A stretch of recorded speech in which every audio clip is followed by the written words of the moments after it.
In an age of endless information, the true advantage is not access, it is interpretation. Welcome to Aneke TV, where journalism goes beyond headlines, beyond reaction, beyond speculation. Here, stories are investigated, issues are analyzed, voices are challenged, because an informed society is a stronger society. A discerning audience is a powerful audience. We are live, daily broadcasting, relentless clarity. Aneke TV, where knowledge meets broadcast.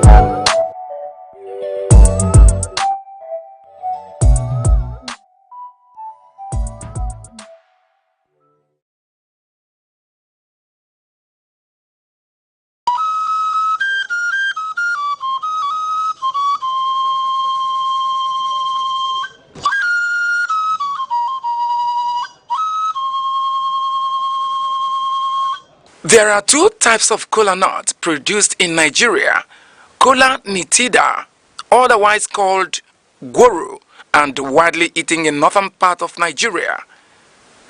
Kola acuminata, also referred to as Igbo kola, is of local origin and occupies an important position in social, religious, and sacred ceremonies in Igbo society.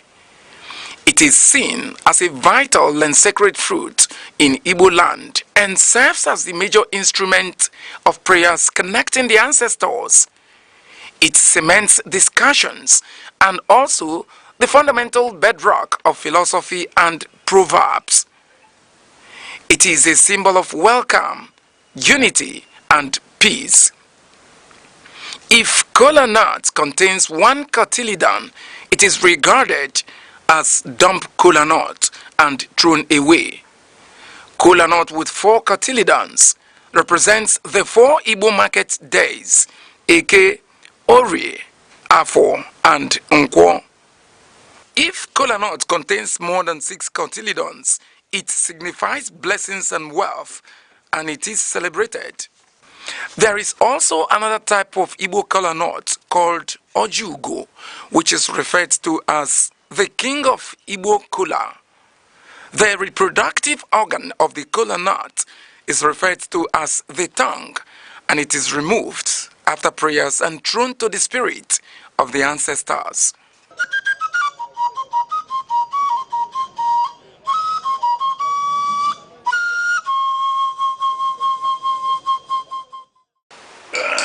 Ibai.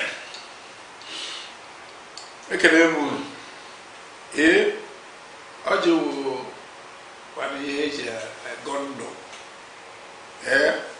Ndo ana atoka. Onya na anaba nke nya no na agwo. Ibai adino. Ogologo ndo. Aruike na odumma ibeji ene ndo anya. Na onye ngori ibeji ene ndo anya. Elufuta muri imana na nsogbu ya olisebu wa na ekene chukwu okike onye na ogologo ndụ na ogologo anya na ahụdu na ọchịchị anyị na-ekene na ayo na-ekene maka tata na ayo maka echi maka na ọsọ maka eme echi anyị ma mara na ya dịka echi na echi anaghị agwụ agwụgwụ na ibe ya adịla anyị mma ndị be anya onwekwara ihe ọzọ na anyị enye ndị ichie jupụtara anyị na-ere nke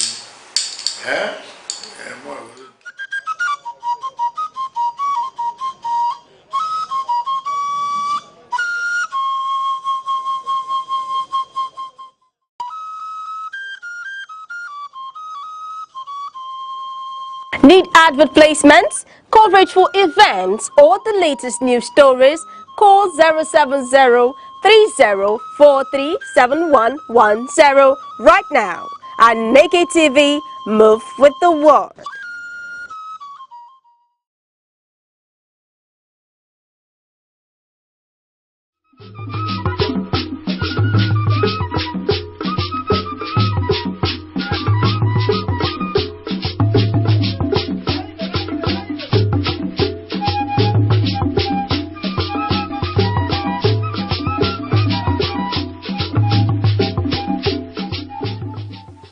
Across Nigeria, from bustling cities to quiet rural communities, one institution has endured the test of time: the traditional leadership.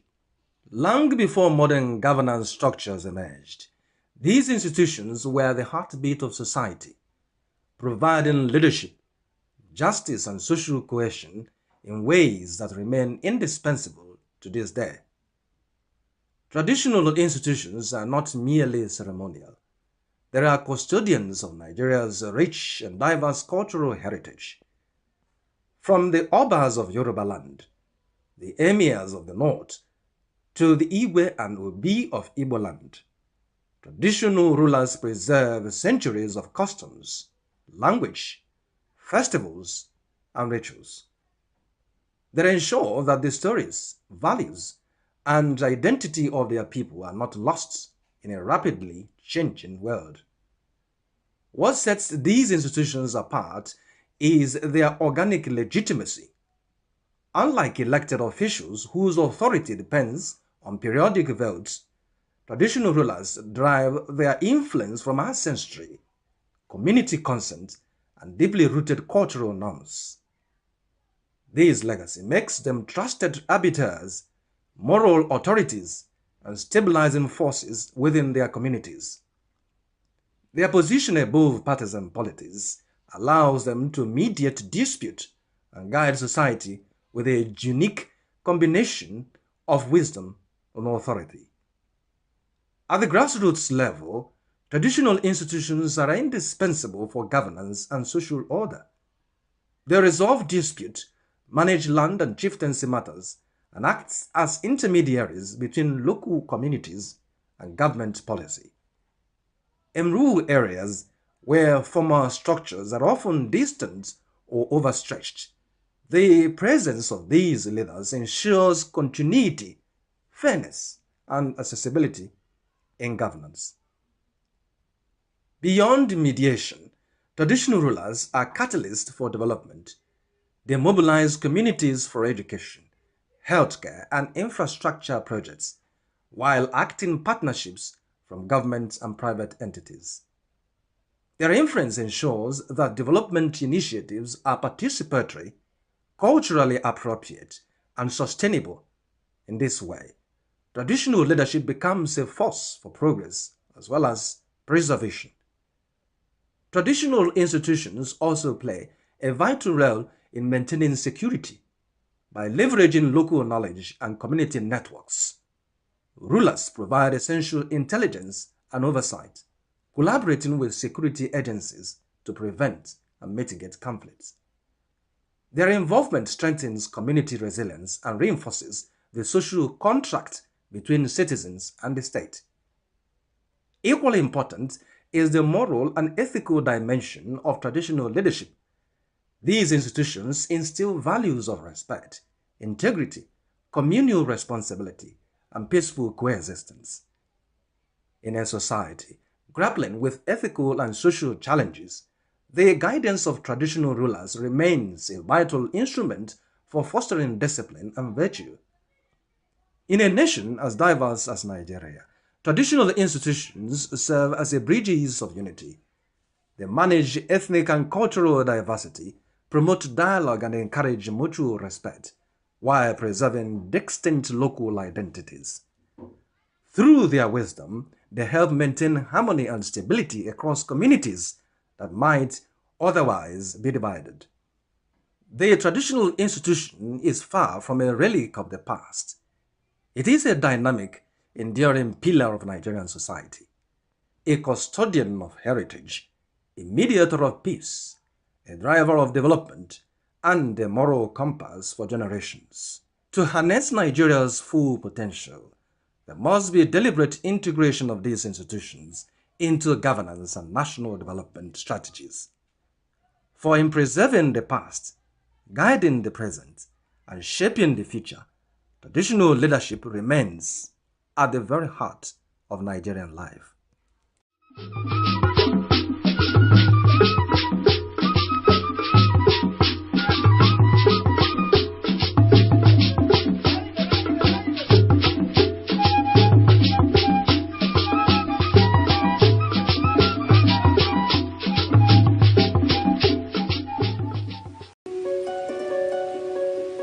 world that never stands still, where stories break in seconds and moments shape history. One station keeps you connected to your nation, to the continent, to the world. From breaking news to powerful stories, from business and politics to culture, lifestyle and entertainment, we inform, we inspire, we keep you ahead. This is more than television. This is your window to everywhere that matters. Aneke TV. Move with the world.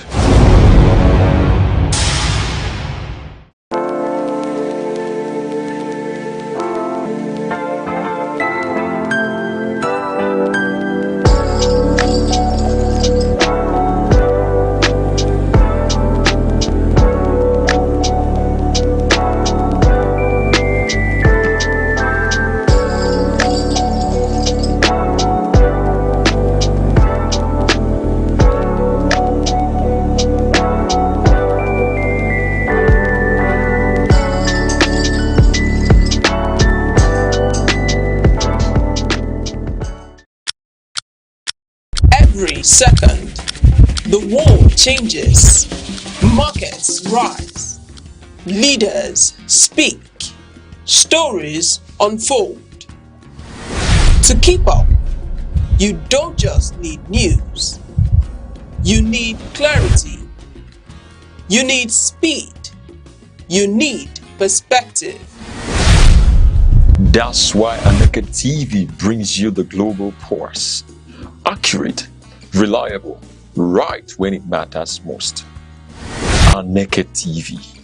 Move with the world.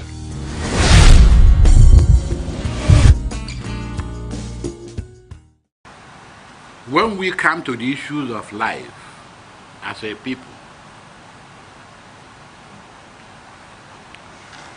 the trajectory of the black man is such.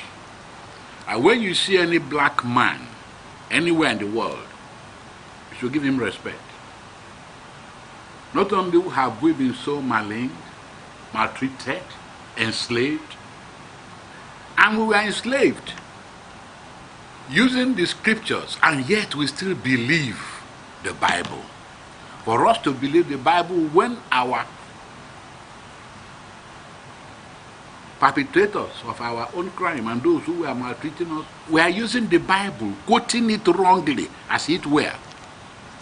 Obey, slaves, obey your masters, and all this and all that. I'm telling us in some places that we belong to the accursed race. I'd like to assure you that all those heresies have no basis in the Bible. You and I are the people that God fashioned and created and made us for his own glory. There's nobody as esteemed as the black race. You say, why am I emphasizing the black race? I'm emphasizing the black race because the black race has suffered a lot in this civilization and generation. We are the people, and notice that there's no other race, no other place. If you talk of Abraham, he was in Africa. You talk of Isaac and all these people, Moses was even raised in Africa. Jesus took refuge in Africa. So when you hear people talk about us as though we have nothing to contribute, forgetting that we had the cradle and the origins of Christianity, the best minds in Christianity, people like Augustine, and the other people were Africans. And that's why I like to emphasize it.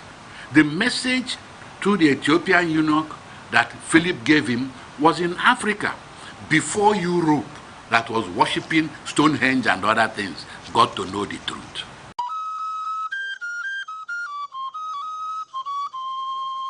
Need advert placements, coverage for events, or the latest news stories? Call 070-3043-7110 right now. Aneke TV, move with the world. So it's important that we understand whom we are. Even in their contemporary history, which they like to obliterate, they will tell you that Africa is the cradle of civilization. It hasn't changed, is the truth. One of the monuments that we left is the issue of the pyramid, and it's still a monument today. Who can dare try to reproduce or replicate that?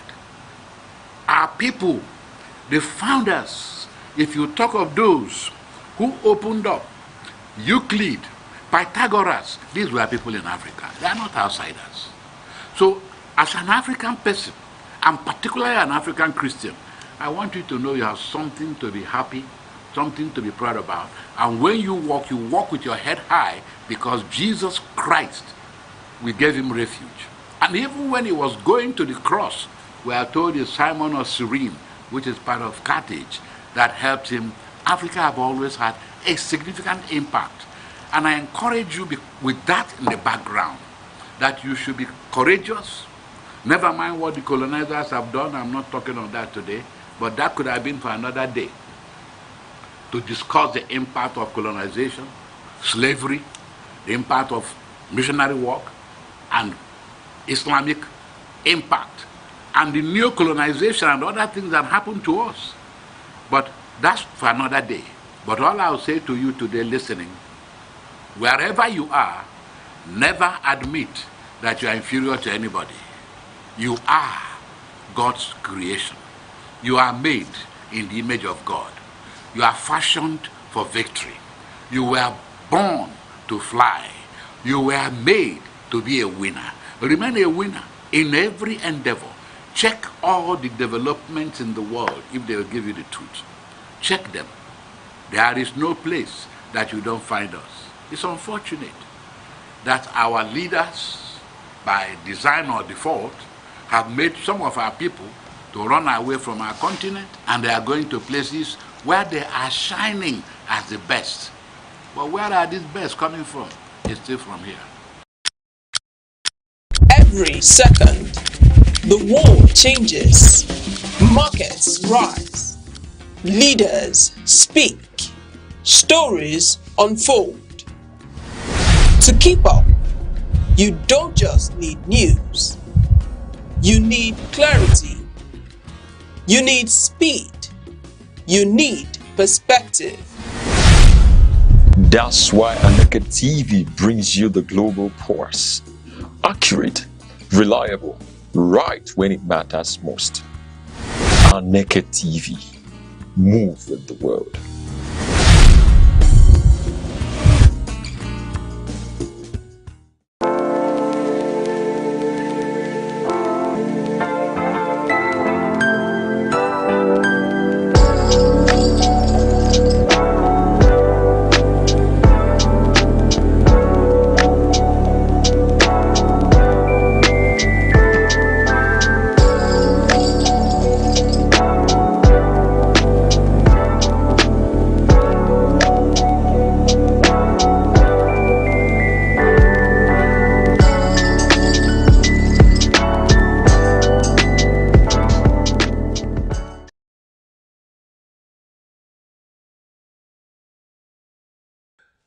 The financial and social strain of burial and traditional funeral ceremonies in Igbo land is becoming a major concern, according to His Royal Majesty Igwe Ambassador Dr. Lawrence O.C. Agabozo, CFR. The elder statesman and respected traditional ruler raised the issue during a lecture delivered at the just concluded Fourth Synod of the Catholic Diocese of Enugu held at the Jubilee Hall of the Holy Ghost Cathedral, Enugu.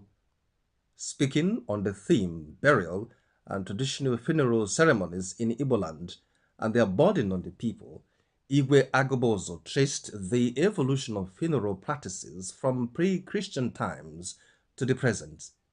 He highlighted how modernization, religion, and social competition have significantly altered traditional customs.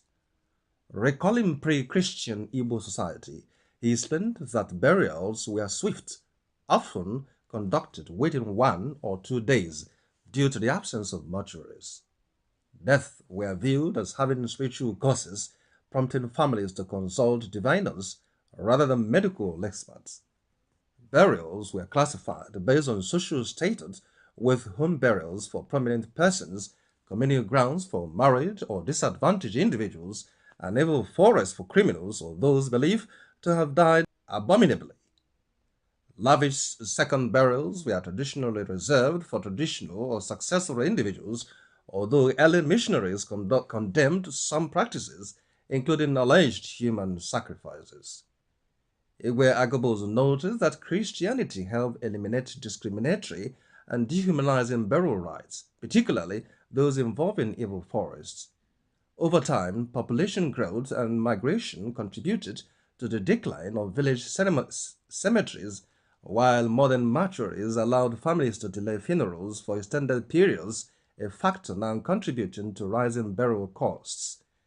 Modernity has influenced a lot of changes in Igbo funeral rites, the monarch observed. He expressed concern over the growing culture of funerals for the living, where families stage elaborate ceremonies to display wealth and social status, often beyond their means.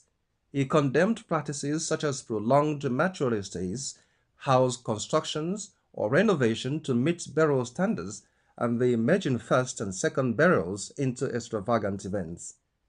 Highlighting a recent example, he cited a high-profile burial where 200 cows were reportedly donated, describing it as inactive, as indicative of the trend. These displays place a huge burden on middle and low-income families, he warned, noting that many now take loans to fund burials of relatives who died in poverty. Efforts to curb excessives are underway. Several Igbo communities have shortened burial durations and abolished oppressive widowhood practices or rites. The Catholic Church has also introduced regulations limiting how long a corpse may remain in a mortuary. Onitsha Donidu's decision to abolish second burials for Christians was cited as a model worth emulating. The Obi of Onitsha, His Royal Majesty Igwe Nnameka Alfred Achabe, has repeatedly condemned ostentatious funeral displays, emphasizing the protection of families with modern means. In his own Ezema Olo Kingdom, Igwe Agobozo revealed that practices that demean widows such as sleeping beside corpses or compulsory head shaving have been abolished. He also warned against the emergence of committees of friends exploiting funerals to collect money fraudulently via social media. The monarch called for a return to traditional values, encouraging families to conduct burials within their means while allowing voluntary contributions from well-wishers. He urged the diocese to update regulations that balance cultural identity with Christian values, reduce financial pressure on families, and discourage extravagant spending. This paper will consider its mission accomplished, he concluded, if it contributes to resolving emerging challenges that impede the advancement of Christian burial practices in the diocese.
Community secondary school in Valley.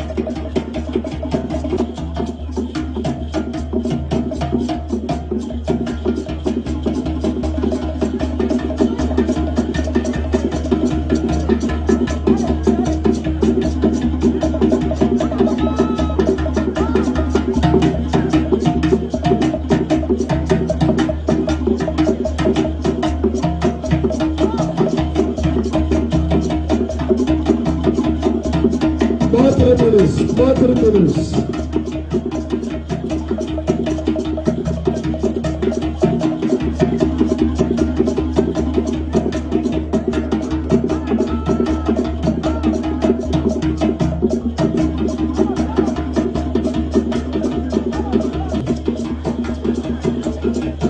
A minute more.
Good morning and welcome to News Update on Aneke TV.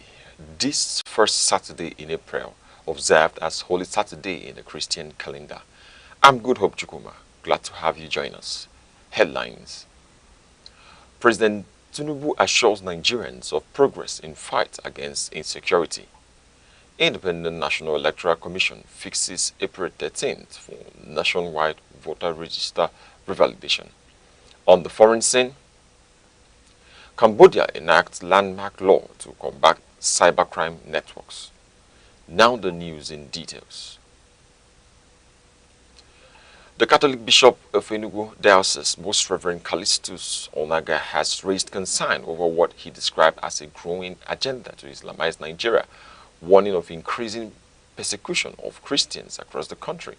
He made this known in his Easter message delivered in Enugu. Bishop Onaga stated that the security situation has moved beyond the widely discussed farmer-header clashes, insisting that there are now signs of a more organized and deliberate pattern of attacks targeting Christian communities. He described the situation as terrorism and said Christians are facing various levels of persecution nationwide, urging relevant authorities to take decisive action to protect lives and property. The cleric, however, encouraged Christians not to lose hope, stressing that Easter represents victory over self-suffering and a renewed assurance of faith despite prevailing challenges.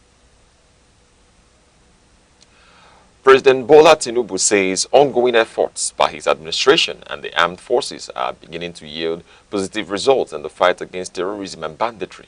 He made this known in his Easter message to Nigerians. The president called on citizens to support lawful measures aimed at restoring peace and stability while rejecting activities that threaten national unity and security.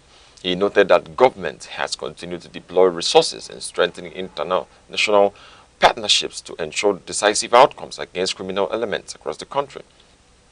President Tinubu expressed optimism that recent security interventions, including actions following his visit to Plateau State, will further improve safety, adding that Easter symbolizes sacrifice, resilience, and hope for a better nation. The Ansar Uddin Society of Nigeria has congratulated Christians across the country on the celebration of Easter, describing the season as one of sacrifice, renewal, and hope. In a goodwill message issued on behalf of its national president, the society emphasized the importance of reflecting on shared values that promote unity and peaceful coexistence among Nigerians. It noted that at a time of social and economic challenges, virtues such as compassion, patience, and selflessness remain essential for national development. The organization urged Nigerians to use the Easter period to strengthen bonds of unity and work collectively towards peace and progress. Governor Francis Nwifuru has condemned the killing of the traditional ruler of Ishinkwo community in Onitsha local government area, describing it as an attack on the traditional institution and peace of the state. The monarch, Ezeogo Josephat Ikegwu, was reportedly shot dead in his palace on Wednesday night in the presence of his wife. Governor Nwifuru described the incident as barbaric and unacceptable and directed security agencies to immediately investigate and apprehend those responsible for the crime. He also extended condolences to the family of the late monarch, the Ishinkwo community, assuring that justice will be served. Residents of Obako community in Ogu local government area of Enugu State have resisted an attempt by unidentified individuals to remove medical equipment from a newly commissioned health center. The facility was recently inaugurated by Governor Peter Mba, and community leaders alleged that the suspects arrived in a government-branded vehicle to replace standard equipment with inferior items. The Obako Town General Assembly, led by its President General Josephat Ajiluchukwu Okolonta, rejected the explanation given by the individuals, describing the act as an attempt to sabotage and theft. The community has called for investigation by security agencies and demanded adequate protection for the facility, insisting that no equipment should be removed without proper authorization.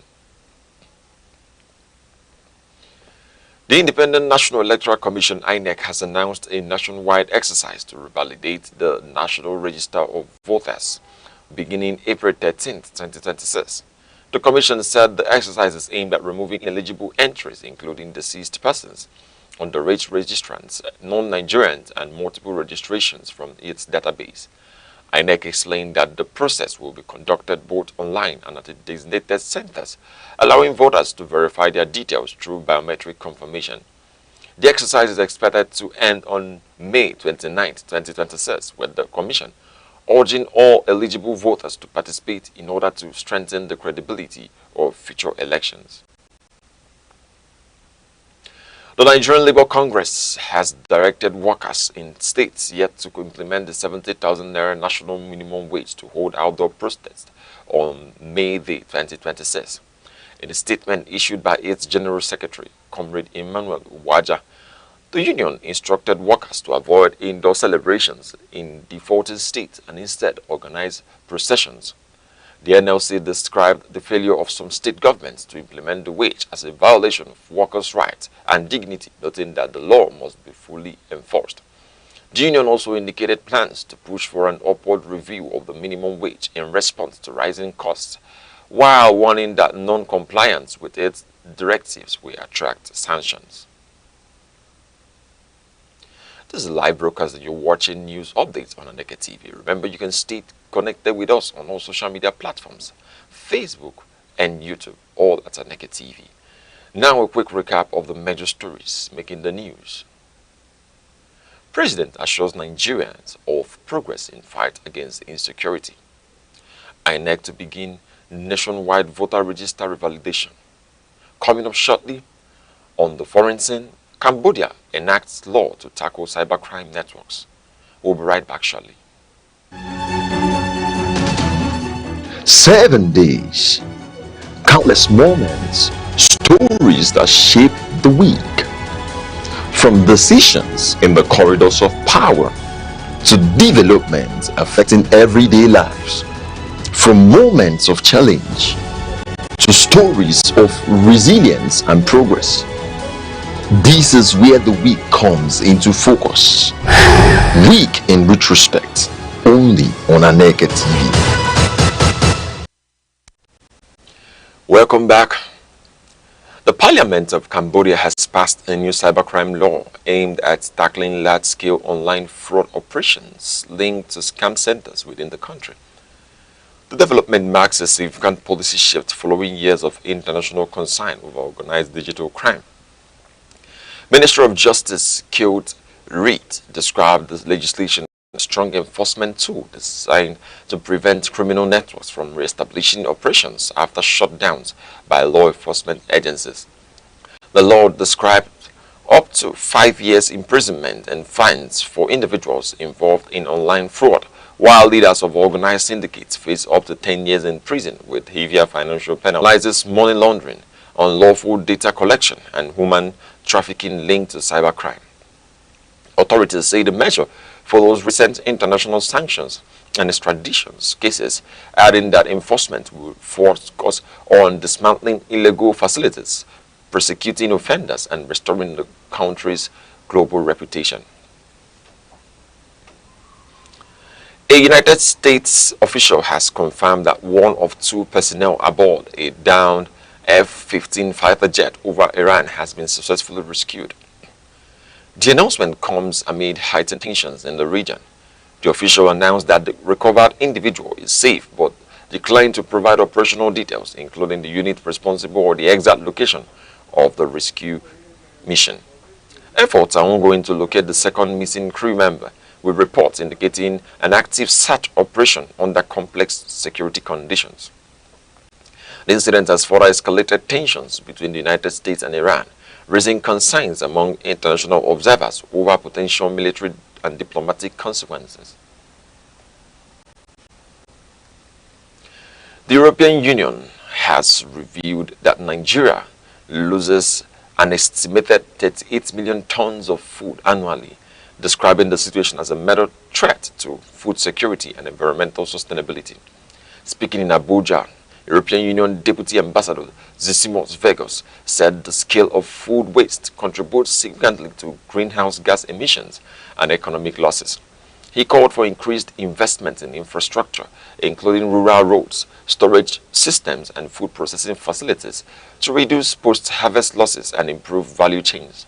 Nigeria's Minister of Environment, Balarabe Lawal, said government is prioritizing food waste reduction through targeted programs with support from international partners to improve efficiency and sustainability. Main Power Electricity Distribution Limited has confirmed the death of one of its staff, Isaac Dike, who was electrocuted while on duty in Enugu. The incident occurred at a 300 kV East substation in Ekulu East Estate, where the deceased was reportedly working on a high-tension installation before the accident. Head of Communications, Aneke, has stated that preliminary findings suggest the operation may have been unauthorized, as there was no record of approved maintenance or reported faults in the area. The company has involved the police in investigations to determine the circumstances surrounding the incident while extending condolences to the family of the deceased. Nigeria's currency, the naira, recorded marginal stability at the official market, closing at 1,380.79 naira to the dollar at the end of the trading week. Data from the Central Bank of Nigeria indicates a slight appreciation despite continued pressure on the country's foreign reserves. External reserves declined by approximately $840 million over 3 weeks, settling at about $49.18 billion, largely due to market interventions and investor outflows. Analysts know that global economic uncertainties and domestic production challenges continue to impact foreign exchange inflows, even as authorities maintain efforts to stabilize the currency. Now in sports, Sunshine Queens has relieved its head coach, Kayode Olohudumbe, of his duties following poor performance in the Nigerian Women's Football League. The club management said the decision followed a review of results, which saw the team record 2 wins, 6 draws, and 5 losses in 13 matches. The Akure-based side currently sits 9th in Group B with 12 points, a position considered below expectations for the team. The club has commenced the search for a new coach to improve performance and reposition the team ahead of the remaining fixtures. Kano Pillars has intensified preparations ahead of its next Nigerian Premier Football League fixture following a recent defeat to Bayelsa United. The team suffered a 4-1 loss in Yenagoa, ending a 3-match unbeaten run and prompting renewed focus on performance improvement. Management says attention is now on the upcoming home match against Bendel Insurance, with emphasis on defensive organization and consistency. The club expressed confidence that playing at home and support from fans will boost morale as the team aims to secure maximum points. Now in entertainment, Nollywood actress Nkechi Blessing Sunday has reunited her public dispute with relationship therapist Blessing Okoro through a satirical social media post. The actress shared a parody video referencing claims by Blessing Okoro about her health, using humor to promote her upcoming project while drawing reactions online. The development comes despite earlier reports of reconciliation between the two personalities following previous public disagreements. Observers note that the renewed exchange highlights ongoing tensions between both figures, with followers awaiting further reactions. And finally, before we go on news updates, a recap of our top stories. President Bola Tinubu, in his Easter message, says efforts by his administration and the armed forces are yielding positive results in addressing insecurity across the nation. He calls on Nigerians to support government initiatives aimed at restoring peace and national stability. The Independent National Electoral Commission, Aneke, has announced that a nationwide voter register revalidation exercise will commence on April 13, 2026. The Commission says the exercise is designed to remove invalid entries and strengthen the credibility of future elections. On the foreign scene, the government of Cambodia has enacted a new law targeting cybercrime operations. The country's Minister of Justice, Keut Reed, says the legislation provides strict penalties aimed at dismantling organized online fraud networks and restoring international confidence. That's the news on Aneke TV. For more news and live updates, follow us across all social media platforms, Facebook and X, and YouTube and Instagram, all at Aneke TV. I'm Good Hope Chukuma, thanking you for watching. Enjoy the rest of your day.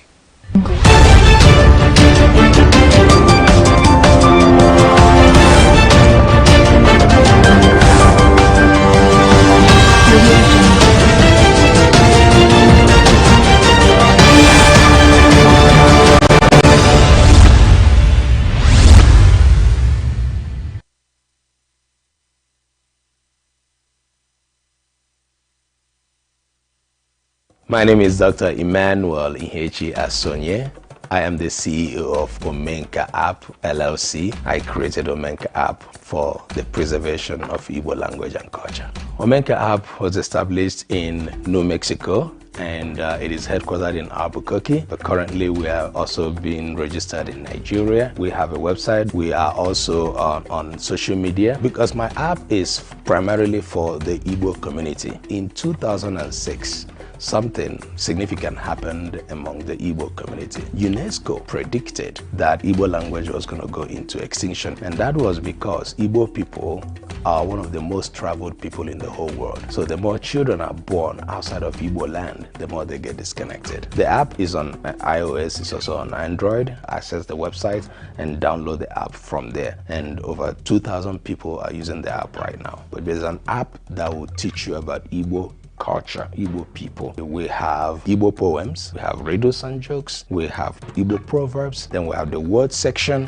where you are going to search Igbo words. Whatever word that you can find in English, you want to make sure it is found in the app in Igbo language. And I encourage everybody from their communities, you can do what we're doing in Omenka app with your own language and with your own culture. Do not allow your culture or your language to die.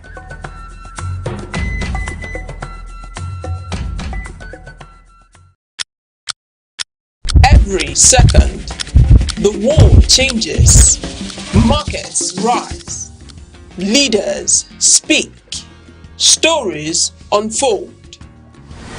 To keep up, you don't just need news, you need clarity, you need speed, you need perspective. That's why Aneke TV brings you the global pulse. Accurate, reliable, right when it matters most. Aneke TV. Move with the world.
Christ also, to an extent, suffered the same abandonment, or you could say he participated in the human suffering, because at a point he shouted from the cross, "Why have you why have you abandoned? Why have you forsaken me, Lord, Lord? Why have you forsaken? Eloi, Eloi, lama sabachthani." You know, he cried the same abandonment, but it was not an abandonment that is an abandonment. It is an abandonment that is in solidarity with human condition, because every day of our lives we experience the same apparent abandonment. But God does not abandon us. He's always there with us and for us. So when we consider the sufferings of Jesus, which we are commemorating today, that is Good Friday, that Jesus died, he was betrayed by those who were closest to him. Peter, Judas, all of us. You know, I was making an analysis the other day, and I said Is it possible to have the 10,000, the 5,000 people Jesus fed, the 4,000 people he fed, the 72 disciples, the 12 apostles, the 10 lepers, the women of Jerusalem that were waiting for him, and all those people who are around him, including the synagogue official, if all of them had shouted, "Do not crucify him," would Jesus be crucified? You know, but because it was in the divine plan, at every point Jesus would say that the divine plan may be accomplished. You remember when Peter even cut off the ear of Malchus? Jesus took back the ear and told Peter, "Keep back your sword. Will I not drink the cup that my Father has sent to me?" So it was in the divine plan, and he was following the divine plan. He was doing it. Jesus did not commit suicide. You know that the other day I was trying to distinguish between suicide and, you know, what is in the plan of God. Sacrifice. Yes. You know. So in sacrifice, you find out that somebody could also be compelled to sacrifice, and it is not sacrifice. But Jesus willingly offered himself. He was not forced by the Father, because when there is a way we explain it, and we present God as an exacting God, as an exacting Father who will always want something commensurate with what he has offered. He offered his son, and his son accepted to be offered.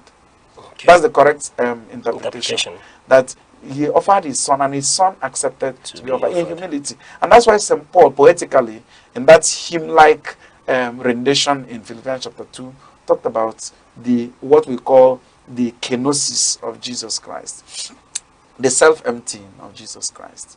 That even though he was in the form of God, he took the nature of man in all things except in sin. There's one more thing to talk about in this Good Friday. When we talk about there is what I call the "it is finished" of our Lord Jesus Christ, the tetelestai, the consummatum est, that Jesus shouted in John chapter 19, I think in verse 30. He shouted, "It is finished." And one begin to ask, what's finished? For Jesus to say it is finished. And before we even talk about it is finished, we talk about even the good thief that accompanied him to heaven. The good thief who at the 11th hour received grace, showed his love, showed his respect, showed his faith in Jesus Christ. By reprimanding the other person, the other thief, "Why are you talking like that? He did not do anything, but we are suffering as a result of our actions." And Jesus promised this man that he will follow him to paradise the same day. So it is finished of Jesus Christ. Is what finished was our sin. We are indebted. That's why he came. We failed him in the book of Genesis. That's why we failed God. And I will always explain this by saying that it takes the infinite to appease the infinite. All the other sacrifices of the Old Testament were good in themselves, but they were not enough to appease God. But we see in Jesus Christ the greatest of all sacrifices. He offered once and for all sacrifice. That sacrifice appeased God. That sacrifice, made humanity one with God. That sacrifice brought an end to human suffering in the sense that Jesus died for us. And so when we say it is finished, we talk about the earthly mission of Jesus when he came. He came for the purpose of dying for humanity and to save humanity. So he completed the assignment given to him by the Father. What finished also was our indebtedness to sin, to death, our indebtedness to evil. But Jesus nailed all of them to the cross and saved humanity.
7 days, countless moments, stories that shape the week. From decisions in the corridors of power to developments affecting everyday lives. From moments of challenge to stories of resilience and progress. This is where the week comes into focus. Week in retrospect, only on Aneke TV.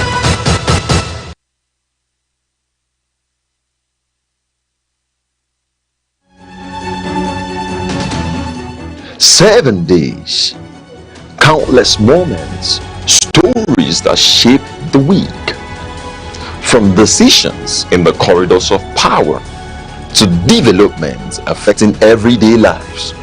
From moments of challenge to stories of resilience and progress. This is where the week comes into focus. Week in retrospect, only on Aneke TV. A warm welcome to you and thank you for joining us on the Week in Retrospect right here on Aneke TV. I'm your host Uche Osai. And I'm your co-pilot. It's Good Hope Chukuma. It's a beautiful Saturday and we're here to walk you through the top stories that shaped the week. Yes, through the top stories that shaped the week, from politics to business, lifestyle to entertainment. If it made the news, then we're here to give you the analysis to accompany it. Exactly, it's your weekend digest where we serve the biggest stories, expert insights, and a touch of analysis to keep you informed and ready for the new week. Yes, and that's the perspectives that matter, that challenge opinions, that enlighten is what we're here to serve you this morning. So let's begin with today's top newspapers, The Punch, Vanguard, The Nation, and The Guardian.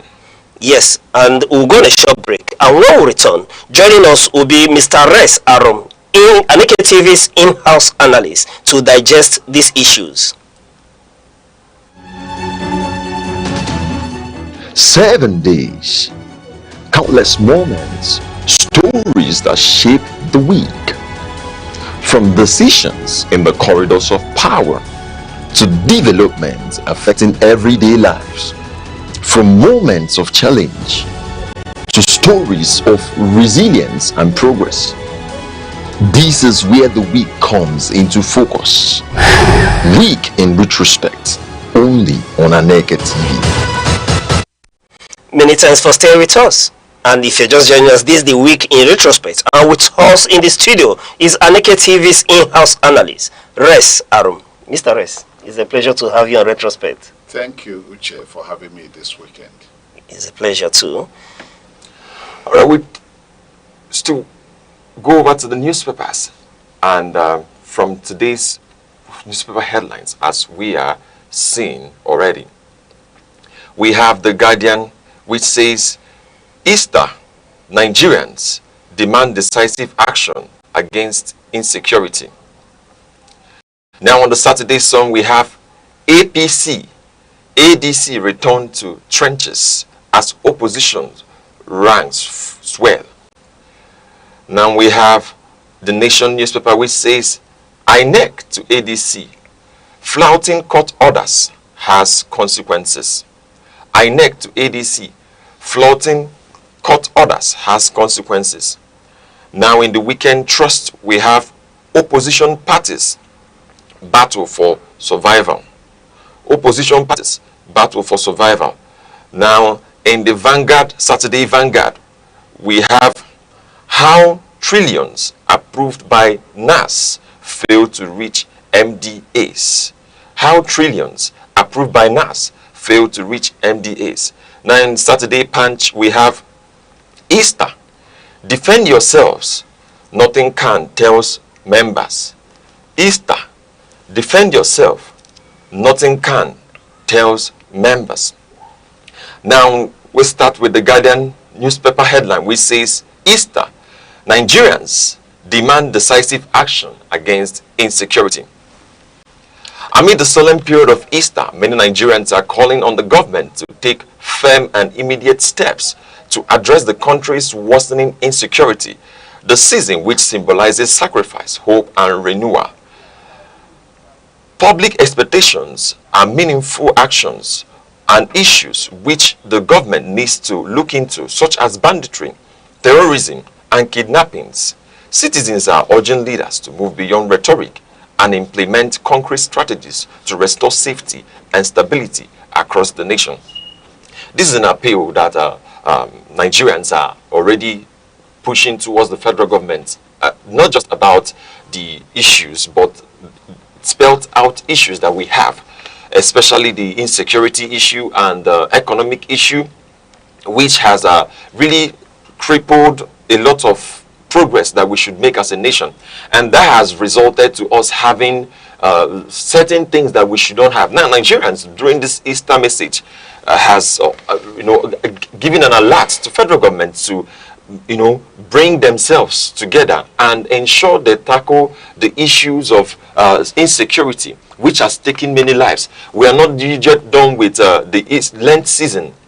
We are not yet done with the Lenten season before we had the massacres in Jos, and also had the wedding death present to the people in Kaduna, 13 people who went for a wedding ceremony in Kaduna.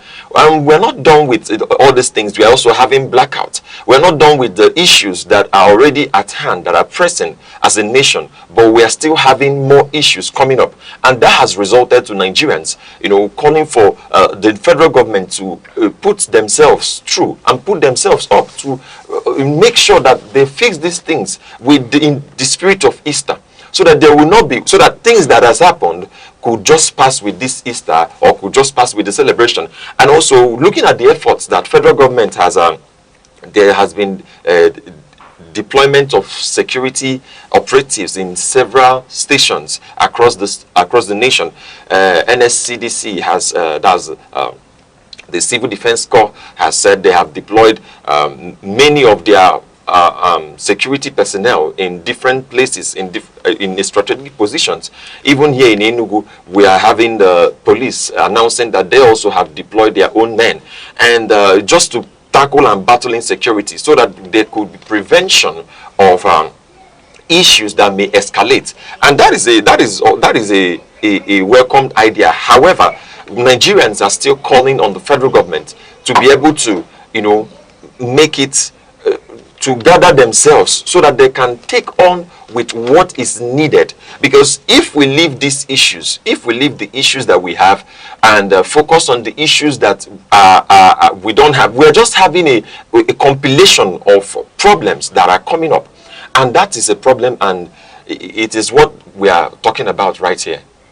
All right, looking at issue of insecurity has been in the front burner over time. But Mr. Rez, the Easter dimension to insecurity.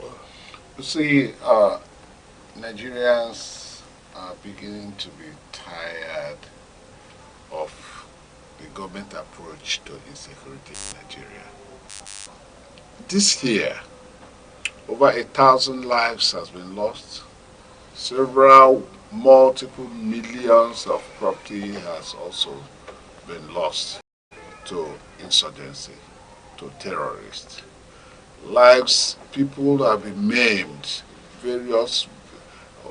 More than 2,000 people have been maimed, or more than 5,000 persons have been rendered homeless, and so on and so forth.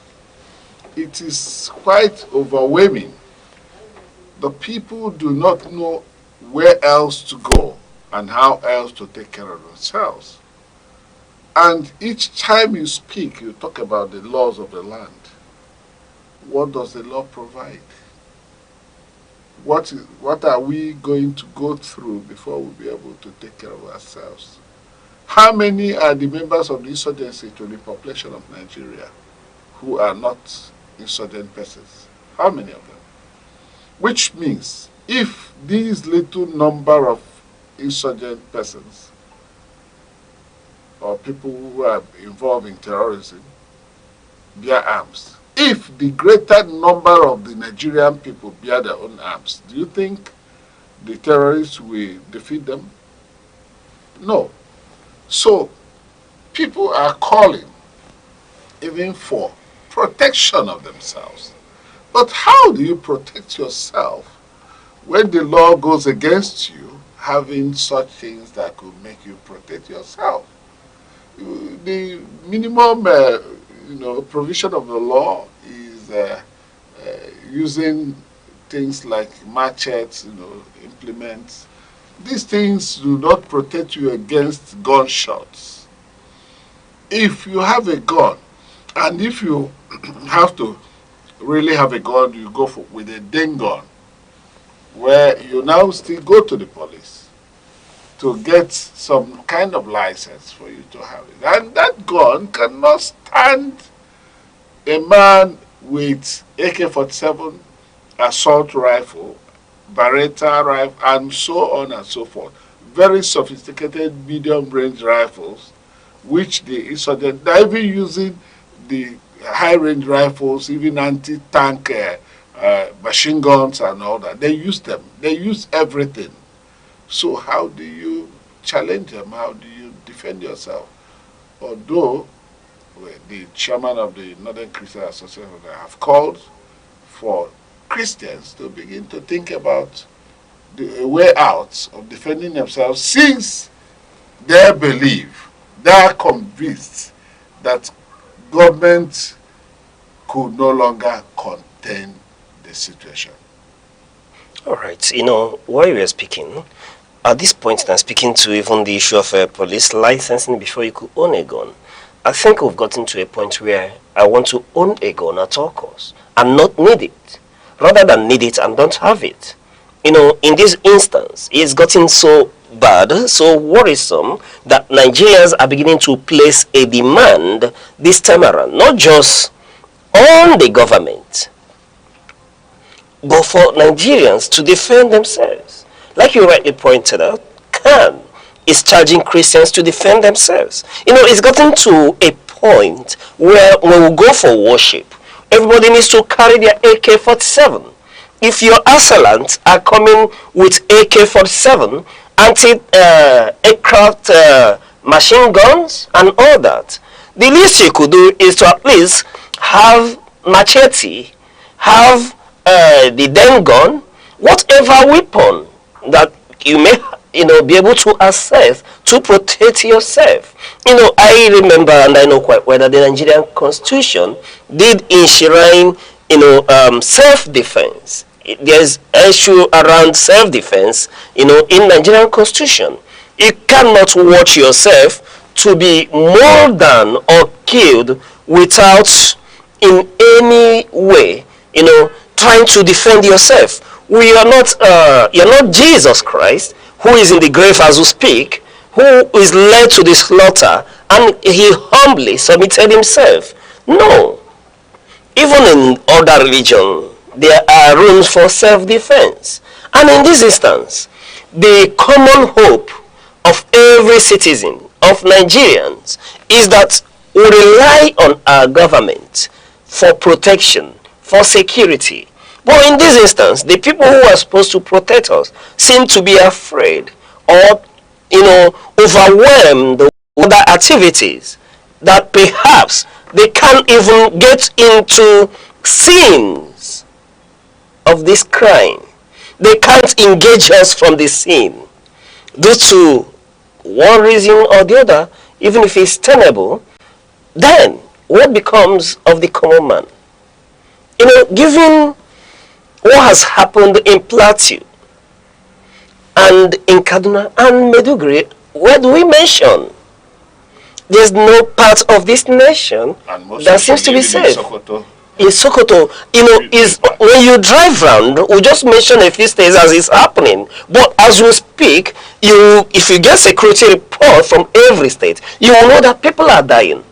And it's worrisome that we are not at war, Mr. Rez. It's quite worrisome. So, yes, we place a demand on the government in area of security. But like I did say, I'd rather own a gun and not have need to use it, rather than when the need arises and I don't have nothing to protect myself. If at this point in time, the question is, does our government still have that capacity to protect us? Those are the questions. We hear and we listen to humongous amount that is being voted for security. And the question is If we are spending unbudgeted 2.3 trillion to support the armed forces and paramilitary, the result should be palpable. It should be seen. We should be able to see that in this nation, security is such that we feel it, that we could clutch it, like that woman in Jaws holding the dead child. It becomes worrisome. And I tell you, we are getting to a very dangerous phase where everyone in Nigeria is calling for security, where citizens are asking one another to stand up for themselves. Because, I'm sorry to say, a number of times we want to defend that Nigeria is not a failed state. But we are getting very close to the state of Darfur. We are getting very close because the other day in Plateau State, you see people protesting. What one may begin to term reprisal attack. And if it gets to that point, then the danger of getting to the Rwanda challenge is nearby. And unfortunately, our government shouldn't let this happen to us.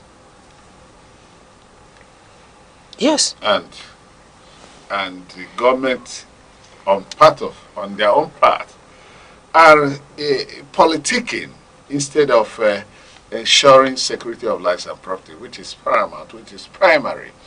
So they are politicking, playing politics, dissipating their energy on how to return to power come 2027 elections and all that, instead of securing Nigerians. I think first thing has to be done first. You have a mandate to protect Nigerians, but beyond the mandate, you still have an election coming. The election hasn't come yet. You have left every other mandate, which is primary, to seek for election, to seek for re-election. I think the government should go back and defend and protect the lives of people and begin to now step up the economy, because in a situation of insecurity, there may never, ever be any development. This is Easter from the whole perspective. This is Easter, and we're basically coming from the point of Easter and what we have seen happening in our nation during festive periods, where you see some issues about insecurity, and also you see economic. I mean, you see now we are battling. We're talking about fuel. What have been added to it, and how it is difficult for the common man to navigate from one place to the other, how transportation hike and everything. We're also talking about insecurity in that same vein. And Mr. Uche says that we should, or from his own perspective, there should be an arm by the side, and then when it's time to use, let there be something to use than not having anything. For me, I feel like this whole thing should not have even been existing if we as a nation would do if the federal government would do what they should do. Because from the point of inception, from the point of celebrations, we have not had that seamless celebrations in Nigeria. It is rare. In recent times. It's very rare for us to have it. And that's why you see, even here in Enugu, like I mentioned earlier, in the northern states, there have been this sophistication of security personnel in different places, so that we don't have the same issue. So why are we not considering, why is Nigeria not, I will say why is Nigeria, but why is there no consideration to make sure that festive seasons go smoothly and there is no need for alarm? The reality on ground is this: if we have the capacity to make it a seamless celebration in Nigeria, then we won't be talking about insecurity. If we have that capacity to ensure that, yes, people go to their places of worship and come back alive, we won't be speaking to insecurity. Obviously, we are failing in this regard. And, when we were talking, you did mention that we are politicking instead of, facing the job that we undertook on behalf of the people. And, this where, unfortunately, we may differ, but let me remind us again that even Peter, Peter, the apostle of Jesus Christ, he was so gallant that when they came for Jesus Christ, he took his machete and he cut the chief priest servant's ear, and that speaks to being alert, being security conscious. You can't kill me in a place of worship. But having said that, not like one is encouraging people to, take repressive actions and all that, but we need to be very much aware. And, like I did mention, that politicians are now in the thick of politicking and abandoning the core responsibilities. And which is why I have issue with opposition in Nigeria. When you elect a leadership, politicians into office, now instantly the opposition is equally elected into an opposition government, and for me, yes, the leadership is failing in their responsibility as elected representatives of the people, but the opposition equally is failing in their responsibility as opposition. And I feel that they should have our voice. If they had stood up and take the government to account seriously, perhaps at this time we'll be seeing differences, we'll be seeing different results in this regard. But the issue is, what is the solution? That's the question to ask. What's the solution? Is the solution in Mr. President going to sympathize with the victims of insecurity? For how long can we sustain that? We keep speaking to being proactive. And he did offer solution in JAWS, which I applauded, which is that of installing AI cameras on the streets of JAWS. And I ask, in the same vein that you raised that question, when are we installing these AI cameras in our borders?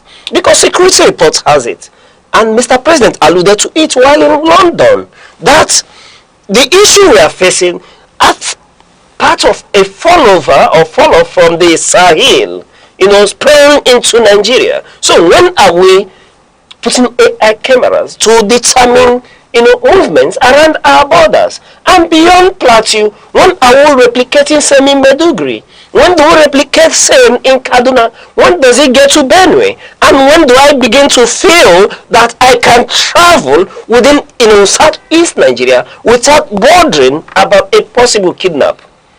No, let's be proactive. Yes, we'll speak to government, but beyond speaking to government, Mr. Rice, I am quite overwhelmed that as a nation we seem not to have a handle on this issue. We continue to be reactionary rather than proactive. And to solve this issue, we need to be quite proactive. Well, I want to align with your position on the opposition in Nigeria. We have a kind of docility on the part of the opposition to confront the incumbent government of Nigeria. If the incumbent is put on a very hot, tight seat in terms of exposing, bringing them to account, I think they would do better than they are doing. But I believe that nobody is there to actually ask them questions. The ruling party is not being asked any formal question as to what they are doing with the mandate they have, what they are doing with the security of lives and property of people of Nigerians, which they have sworn to protect, which they have sworn to keep based on the details of the ground norm, which is the Constitution. They have not done that. So because of that docility on the part of Nigerians too, who have not really imbibed the spirit of making a demand on the system when the system is going bad. You see, people are beginning to call for protection. The implication of call for protection, to protect themselves, the implication means that people are beginning to think about taking up arms. And with the proliferation of arms, the tendency that people will certainly begin to, get arms from wherever it could come from.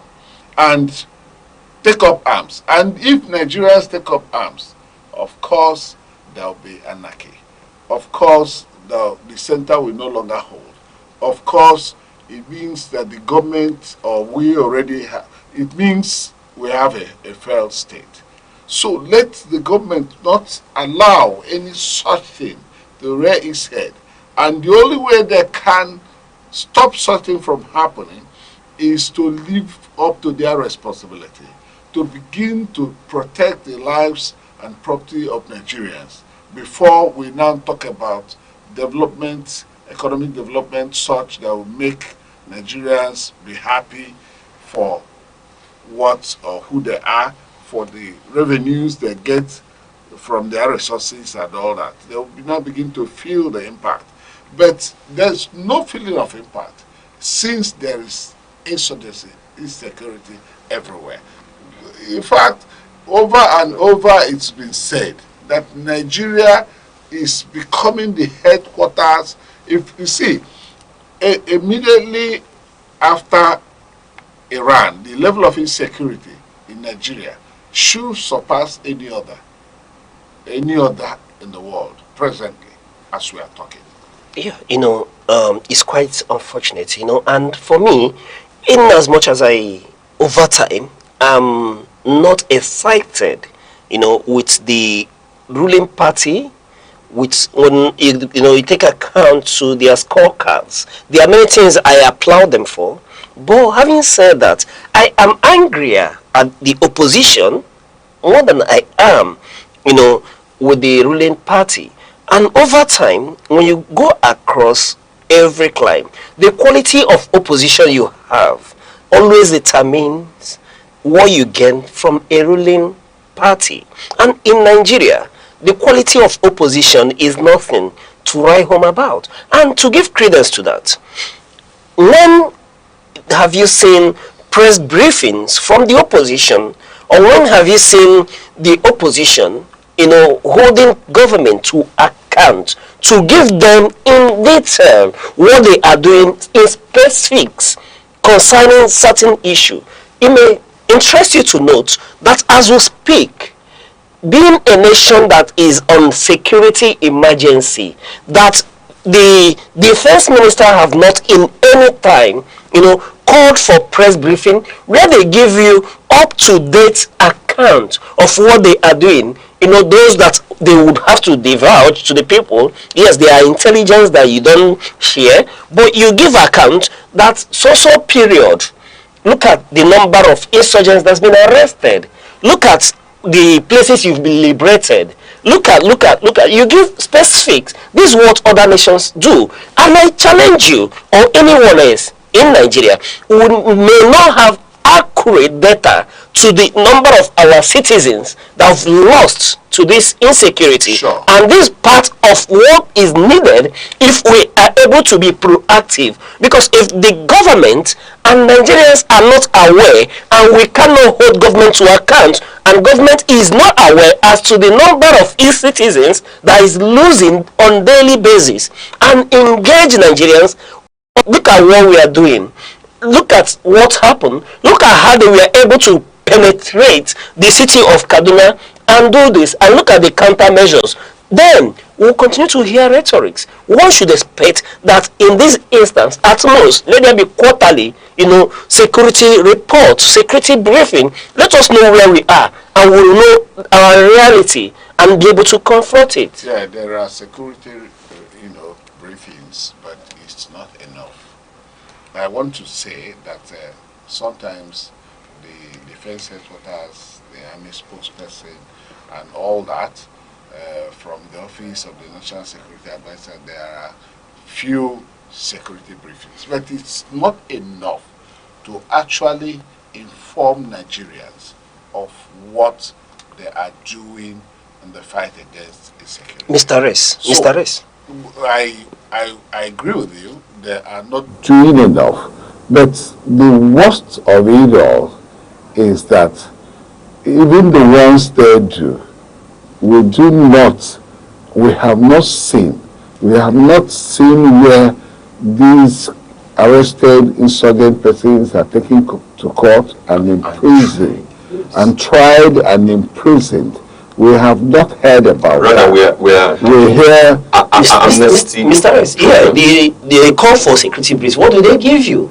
They give you charts, no detail. In United States, there is having an upper hand in Iran. An F-35 fighter jet was downed, and they had to call a press briefing. And by this morning, they've told us the rescue has been made. They are detailed. When they go, the nation knows what is happening. The rescue for one. Yes, they give you details. Even if it's one, they give you details. When people is missing in action, the nation lets you know this is where we are. You know, and you know what it does?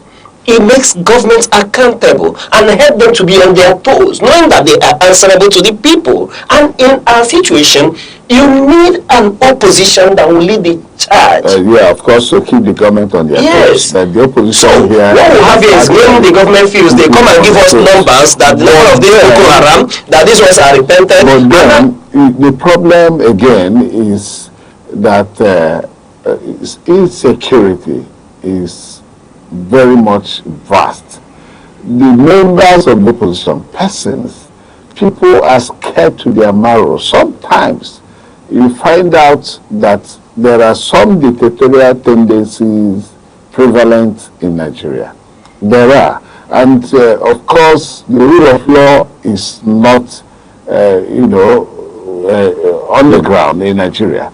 Then you find out that there are a catalog of criticisms against the courts who should be able to promote ensuring that judicial processes are done the way it ought to be, and so on and so forth. So these things are the reasons why some persons who should be able to stick out their necks, to stand up, to give a challenge and put the government on their toes, are scared. Sometimes you find out that the person is not protected. You find out that it could be assassinated, and no traces of it will be seen. So, which means people are scared to their marrow. And secondly, protest in terms of mobilizing for a peaceful protest to make a demand on a system. You find that that's why I say dictatorial tendency. The government will just command the forces to open up bullets on these people. And those who have died of such situation, for instance, the NSAS, nobody has accounted for it. Nobody has cared about their family. Nobody has done anything about them. Nobody has been prosecuted for the killings. So this is why most people are docile. Most people do not stick out their neck. Most people do not say what they ought to say. But the only way evil continues to subsist in any given society is for honest person to stay aloof and do nothing and say nothing. Exactly. And that's exactly what is happening in Nigeria. Exactly. But as an addendum, an opposition is a government in waiting. And why no one is calling for violence or even protest? If the opposition is a government in waiting, then anyone in opposition who is scared of imprisonment, who is scared for his life, have no business being in opposition. I have studied Martin Luther King. I studied Mahatma Gandhi. I studied Nelson Mandela. These were men in troubled times. They stood up to be counted. There are moments when you aspire for leadership. You need to be sacrificial. You need to be bold and courageous to stand up. And this is a civilian government. This government, this Mr. President, are people who fought the military. In the era of Abacha, it was more troublesome, it was more fearful than we have it today. And if men like President Bola Ahmed Tinubu stood up to be counted and fought for this democracy that we enjoy, then I am bold to tell you, Mr. Rest, that anyone in opposition who lacks the courage to engage in civil manner with the government, challenge the government, stand the government on their toes, then such a person is not worthy of leadership. But even when Ahmed Bola Tinubu did all that as an opposition person, what is he presently doing? He's not in government and he doesn't allow room for opposition. He seems not to. There are allusions, and people are beginning to allege that the ruling party has a hand in suppressing opposition in Nigeria. And you see, if the ruling party is not actually suppressing opposition, they should allow the rule of law. Why is it that we have an institution, the judiciary, which is an arm of government, and we are beginning to criticize the judiciary as not being upright to promote the rule of law, the executive to implement the rule of law? We do not have effective implementation of rule of law. People come out to even challenge certain court rulings, not challenging it even in court, but interrogating it in such a way that the executive do not implement it. That is to say, jettisoning the ruling of a court in Nigeria. It is unfortunate. So that is, it's a whole lot of problems. In fact, there are myriad of problems plaguing this country called Nigeria.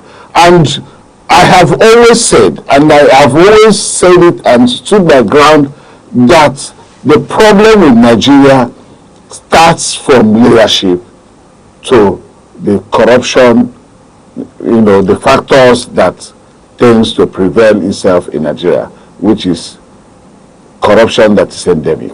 Leadership, corruption. All right. If we start from there, we will begin to stem the tide, and the myriad of problems, everything will fall into position, and the institutions will now begin to get stronger, so that Nigerians will have the basic position to actually stand for their rights. Right. How can you stand for your right when there's no rule of law?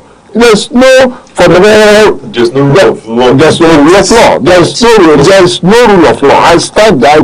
I quote myself here, right, that rule of law is lacking in Nigeria. Right. If anybody says there's rule of law, like that person come and prove it to Nigeria. All right, Mr. S, your argument is tenable and granted, and I align with you 100%. But where I differ is on the opposition. Yes, I'm not here to teach opposition strategy. When we talk about lack of full Nigerian. If they have to pay for consultancy, they have to pay for consultancy. I'm not a politician. I'm not a politician. I'm just a pressman. I'm a pressman who is doing my bit as a Nigerian citizen, speaking on Nigerian issues. Yes, Mr.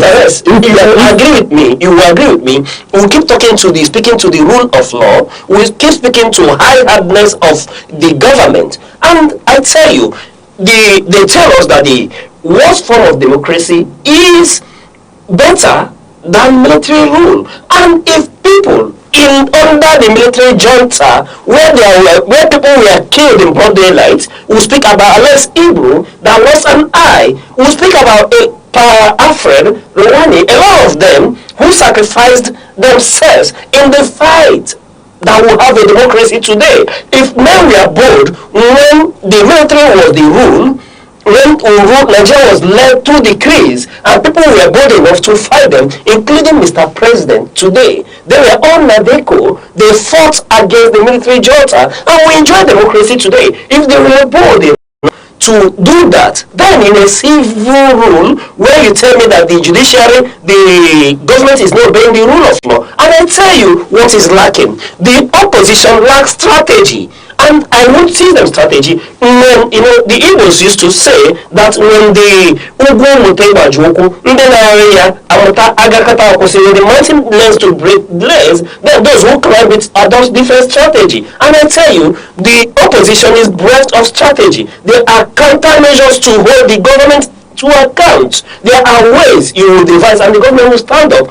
Perhaps if you're scared of your life, like the Nadeko, what happened? They devised the Nadeko route. They were leaving Nigeria, they were moving in and out of Nigeria, moving things in and out of Nigeria, and they engaged the government. And if we've gotten to that point where you feel that your security is not granted, that the opposition are not listening to, that the judiciary are biased, then it's time to devise counter strategy. And on strategy ground, I tell you, we do not have the opposition today. All right, we go back to the Saturday Sun, which says 2027. ABC returns to trenches. As the 2027 general elections approach, Nigeria's major political parties, particularly the All Progressive Congress, APC, and the African Democratic Congress, are intensifying their political strategies and returning to aggressive grassroots mobilizations. And this is actually what we are seeing now, where APC is boasting of having been in charge of 31 states, and the opposition party, like we are still talking about, the ADC, are accusing APC of, they are accusing APC of using Aneke to, clamp down on the opposition, while APC is saying that no, you are an assembly of confused, desperate politicians. This is the back and forth they have been going. Just the question that when I was going through this whole thing that came to my mind is why all this when Kwankwaso has joined the ADC? Why did all this emanate as Kwankwaso now joined the opposition? Because there was kind of, would say, a calm tone, understanding between, just a more of an opposition thing, just in a calm sense of action. But immediately, Kwankwaso declared his intention to resign from NMPP. Everything changed. It looks like everything has shifted the base. Now we're having APC, ADC, clashing with words, basically, and then having the other issue that came up just last week about them not being recognized. I mean, the National Working Committee of the ADC currently, that's talking about Senator David Mark and Rauf Aregoshola not being recognized as as the major working committee in ADC due to a lawsuit around March 11th, 2026. These things are things that are coming up in this particular matter about APC and ADC, and it looks like ADC is trying to drive their will, and they have said they are going to continue with their with whatever they are doing. That INEC should do whatever they want to do. They will do whatever they want to do, and INEC is warning them that this will not work. This is bringing a lot of chaos, and it's not working in the system that that should be, handling, or that should be taking the interest of the people. That is really a problem. And Mr. Rex. Well, from the war of words, APC is celebrating that at least they have gotten, they have not just getting the 31 states, they have gotten an antidote to the major opposition political party by actually keeping them in courts and ensuring that they do not participate during the elections. That's exactly. And the timetable is out. And the courts are not coming with decisions. The courts kept the decisions to themselves. That is exactly why we are talking about the judiciary in Nigeria. The courts have decided to keep the courts. There's a court ruling. A court ruling has been interpreted by somebody who is not a member of the judiciary. INEC does not belong to the judiciary. Their own business is to implement court decisions. And there is no court decision they are implementing in the present circumstance. They only decided to remove the recognition of the National Working Committee of an ADC, and they are also succeeded in actually making Nafi Bala Gombe a faction. When ordinarily it is known even to INEC that he doesn't belong to any faction, that there's no faction, that Bala was a member, was part of the business when David Mark and Aregoshola emerged as leaders of the party, as the chairman and secretary of the party. He was there. He was part of the process. And of course, he made even public statements at the scene, seen by many Nigerians. And still, they went ahead to interpret. I do not know, upon the grounds which the INEC removed the chairman, secretary, and the members of the National Working Committee of ADC from the portal. And then the APC is now, excited, telling the desperate and confused persons, what kind of confusion? Do they not have their own problems too internally? It's only that they've been quick in resolving their own crisis. And somehow they are aiding crisis in other political parties. And that is why the opposition is shouting that the ruling party is aiding crisis, clamping down on opposition political parties so that they will not have opposition. And that is why some Nigerians have been alleging that the ruling party is pushing Nigerians to a one-party system, a one-party state, which is dangerous to democracy. Because in a democratic setting, if you do not have opposition, makes political business virile, democracy virile. It will work, it will function. Just like Uche said a few minutes ago, that if you do not have a workable, constructive opposition in any democracy, that democracy is as good as dead. Because you must hold the ruling party accountable. The contribution of the opposition in a democracy is to make the government to sit up and, of course, bring out democracy dividends for the people of the state. Otherwise, the opposition is standing by to take over from them. So, in such situation, the ruling party will have to work hard. But here, the level of docility, that's the Uche's argument, of course, it holds water to an extent. If one, had to take away the equivalencies associated with a very constructive opposition in Nigeria, then it holds water, of course. So the opposition party, the ADC, is already in dilemma, even when they're still standing forth to say they're going ahead with these things. And then there are more people saying, what happened in Zamfara State may repeat itself in such a way that the persons will win election, yet it will not be valid.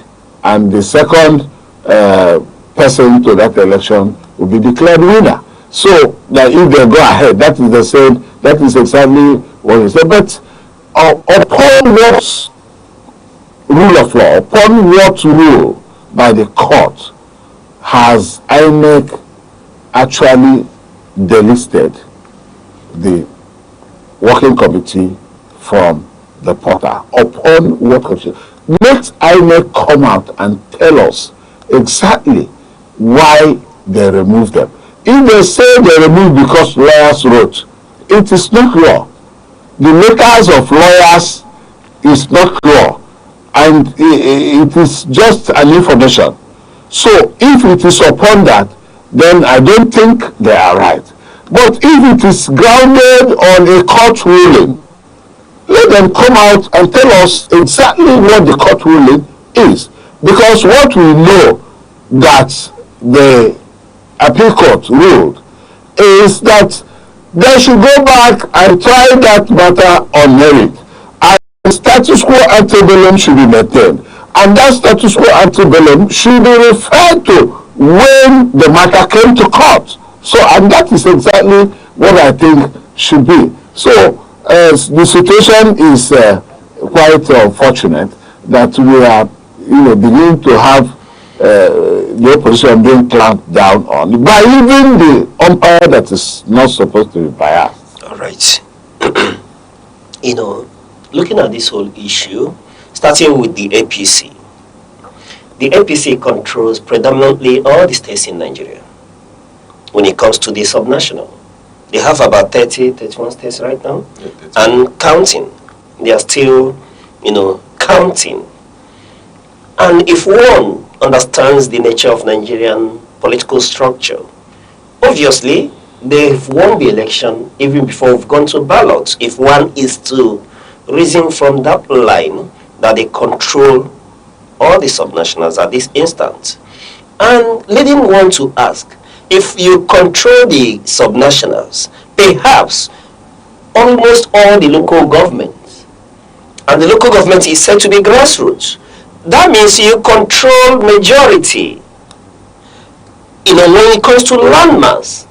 And then speaking to the people with your membership drive led by these so-called local governments under your control, it means that you should have the majority of Nigerians with you.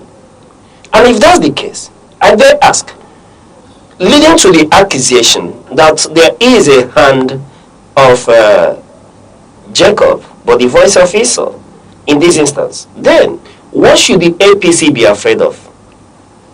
That's a very big question. So that one begins to ask, and is being asked by many. What is the APC afraid of? Why won't you allow the opposition political parties to drive their thing? And of course, since you have an overwhelming control of the nation, so what are you afraid of? That's the question, and only APC can give answer to that. And if they are not afraid, or perhaps they want to go into the election and not to have a landslide. Now, what's the joy of politicking if you do not want to have a landslide in a nation where you control the majority? You have over 30 states in your kitty. You have the local government, the grassroots. Then the contest should make it keener for you to be declared at the end of the day as having won the election. But in this instance, and many are alleging superbly and strongly, if one is to go by the assertion of the ADC publicity secretary Bonaji and Imebong, that there is an orchestration to have a sole candidate in that election. Then I dare ask, if we are going to have or adopt the Abacha political system in this democratic norm, then what's the essence of democracy? If we are going to have a single individual, but be that as it may, I know that we'll have a Democrat in a president who will not allow such. And one should expect that in this instance, that Mr. President will come out publicly to speak. And if anybody in his party is orchestrating any such, I think the Mr. President that I know would chastise such individual. But having said that, let's look at the issue with the ADC, where Aneke has come out to remove and delist the name of ADC leadership. What is the issue at stake? We are speaking, like you've correctly pointed out. The leadership of ADC did resign, and it was no secret that even Aneke was duly informed in these instances. But before I continue to speak to this issue, let's quickly run and call for the write-up from Nafiu Bala himself, as publicized by Senator Dino Melaye, and I want to read.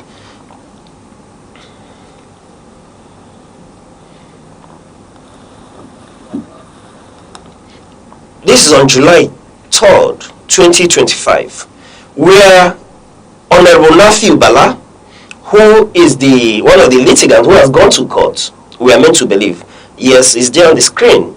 He wrote on his handle, Honorable Nafiu Bala, yesterday, I will read as I'm seeing it, yesterday, we, welcoming the coalition members, formally adopted our great party, the African Democratic Congress, ADC, as platform for the 2027 Nigeria general elections, with distinguished Senator David Mark as serving as the national chairman, and His Excellency Ogbeni Rauf Arebushola serving as the national secretary. I, as a deputy national chairman of the party, our commitment is to sacrifice and work together towards the 2027 general election, ensuring that Nigeria gets a competent, capable, and compassionate leadership that will promise the nation, that will prioritize the nation's future by putting the welfare of Nigerians first. This decision was not made lightly. It comes from deep reflection on where we are as a country and what must be done to move forward. Honorable Nafiu Bala Gombe, Deputy National Chairman of the African Democratic Congress. Now, having seen this write-up from Honorable Bala Nafiu Gombe himself, and obviously Aneke was in that meeting where it was agreed upon to the resignation of the former leadership to allow David Mark and Arebo Ishola leadership come into being. You know, Aneke now coming again to begin to tell us that they are obeying letters from the lawyers and all that, and on that ground that the same nephew has gone to court to challenge the leadership of the party, from which obvious evidence abound that he did resign from the party.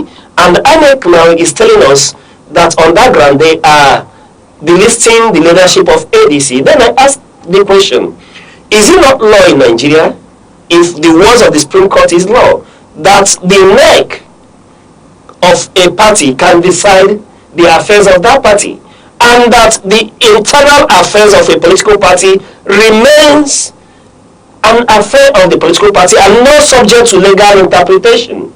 And the neck of any party has the right to choose a different leadership. And in this instance, when has it been set aside that ruling of the Supreme Court that asserted that political parties' affairs should be left to the political party?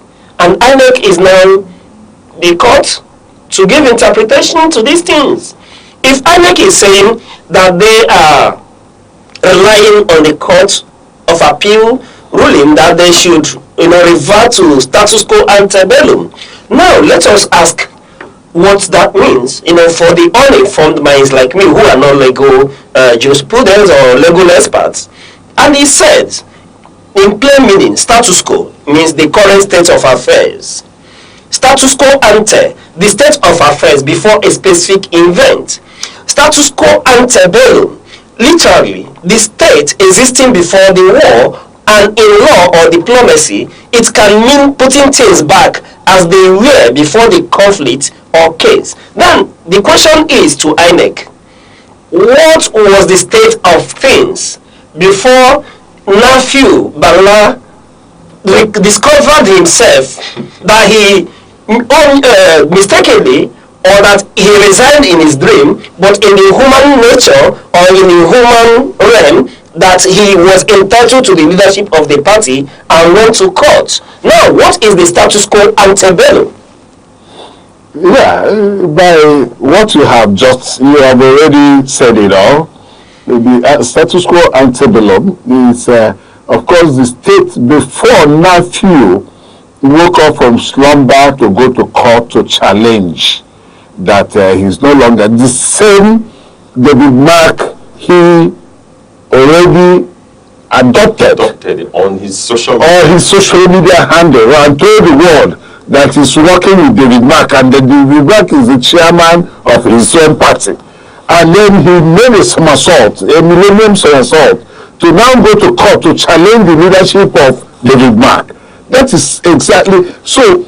The matter is that status quo ante bellum is the position upon which ADC had been in before Nafiu Bala went to court. And that is exactly what the Court of Appeal said.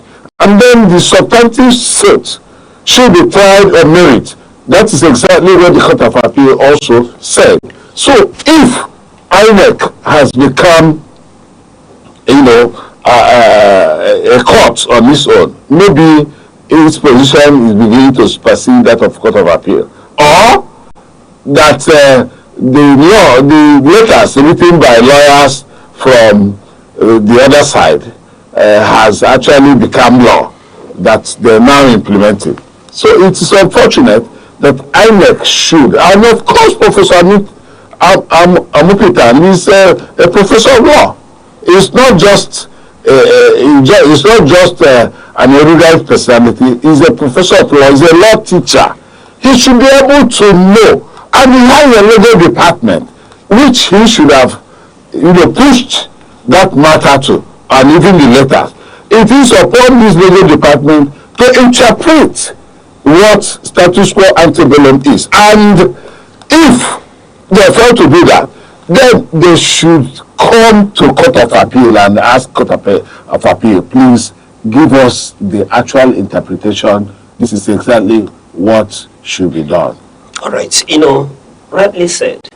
What was the state of affairs before the case went to the Federal High Court? Committing to the appeal. And the question to ask, I'm not a student of law, and we'll have an erudite professor of law, I suppose, as Aneke chairman in this instance. And then I want to ask him, does he mean that the law is saying that there should be a vacuum in ADC?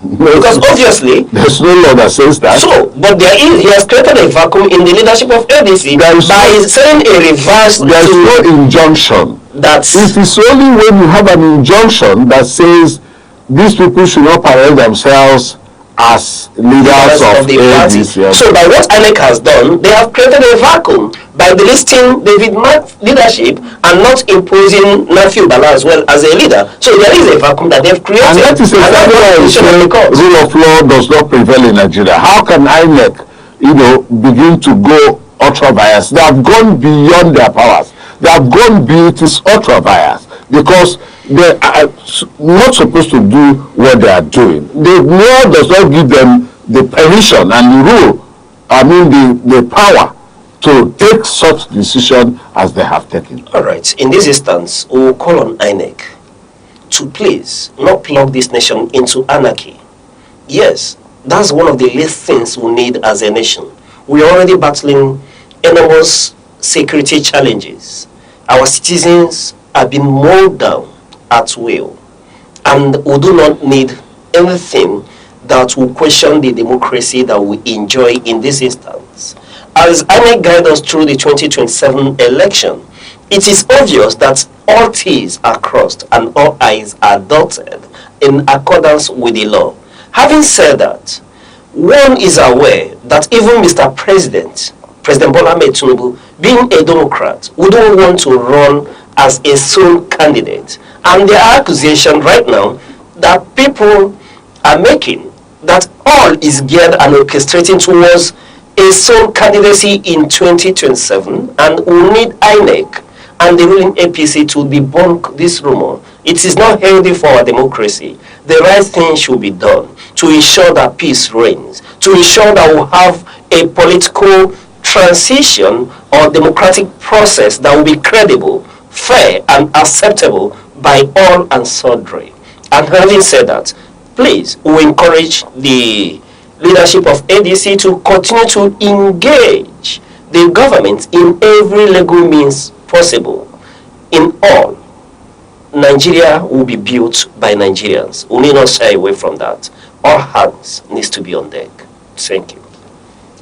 Thank you, and don't forget to share your thoughts using #retrospect across all social media platforms at Aneke TV and of course on Facebook and YouTube.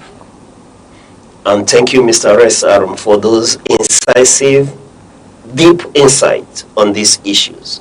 Thank you, Mr. Chair, and for you, viewer, stay with us almost all the time on this program. Yes, it's always a pleasure to have you around. When we talk about the Nigerian issue, the passion you bring and speak about these things, it still encourages that there are Nigerians who really and truly believe in this nation, Nigeria. We believe in Nigeria. There's no other place we call our home. We are not going to Japan. We are not going anywhere.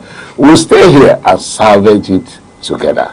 All right. As we sign off, thank you for spending your weekend with us on the Week in Retrospect. I still remain your host, Uche Osai. Till we come your way same time next week. And I'm Good Hope Chibuma. Thanking you for watching. Bye for now. Yeah, bye-bye.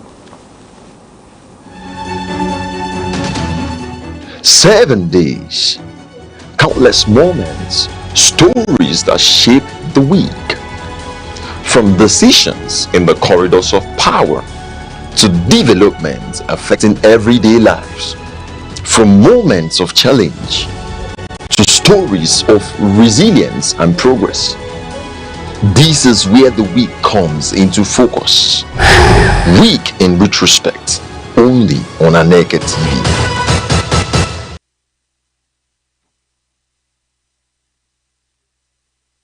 The eagle stands as a majestic symbol of strength, clarity, and vision. Its ability to soar above storms signifies resilience, while its shaped sight represents focus. This is why many nations, including Nigeria, use the eagle as an emblem of nation pride. Eagles do not fear challenges, they embrace them. They fly higher when the winds become strong, rising above obstacles rather than avoiding them. This teaches us that problems are not barriers, but stepping stones for those who dare.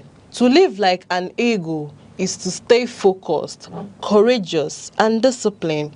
It is to see opportunities where others see only difficulties. The sky is not your limit, it is your launch pad.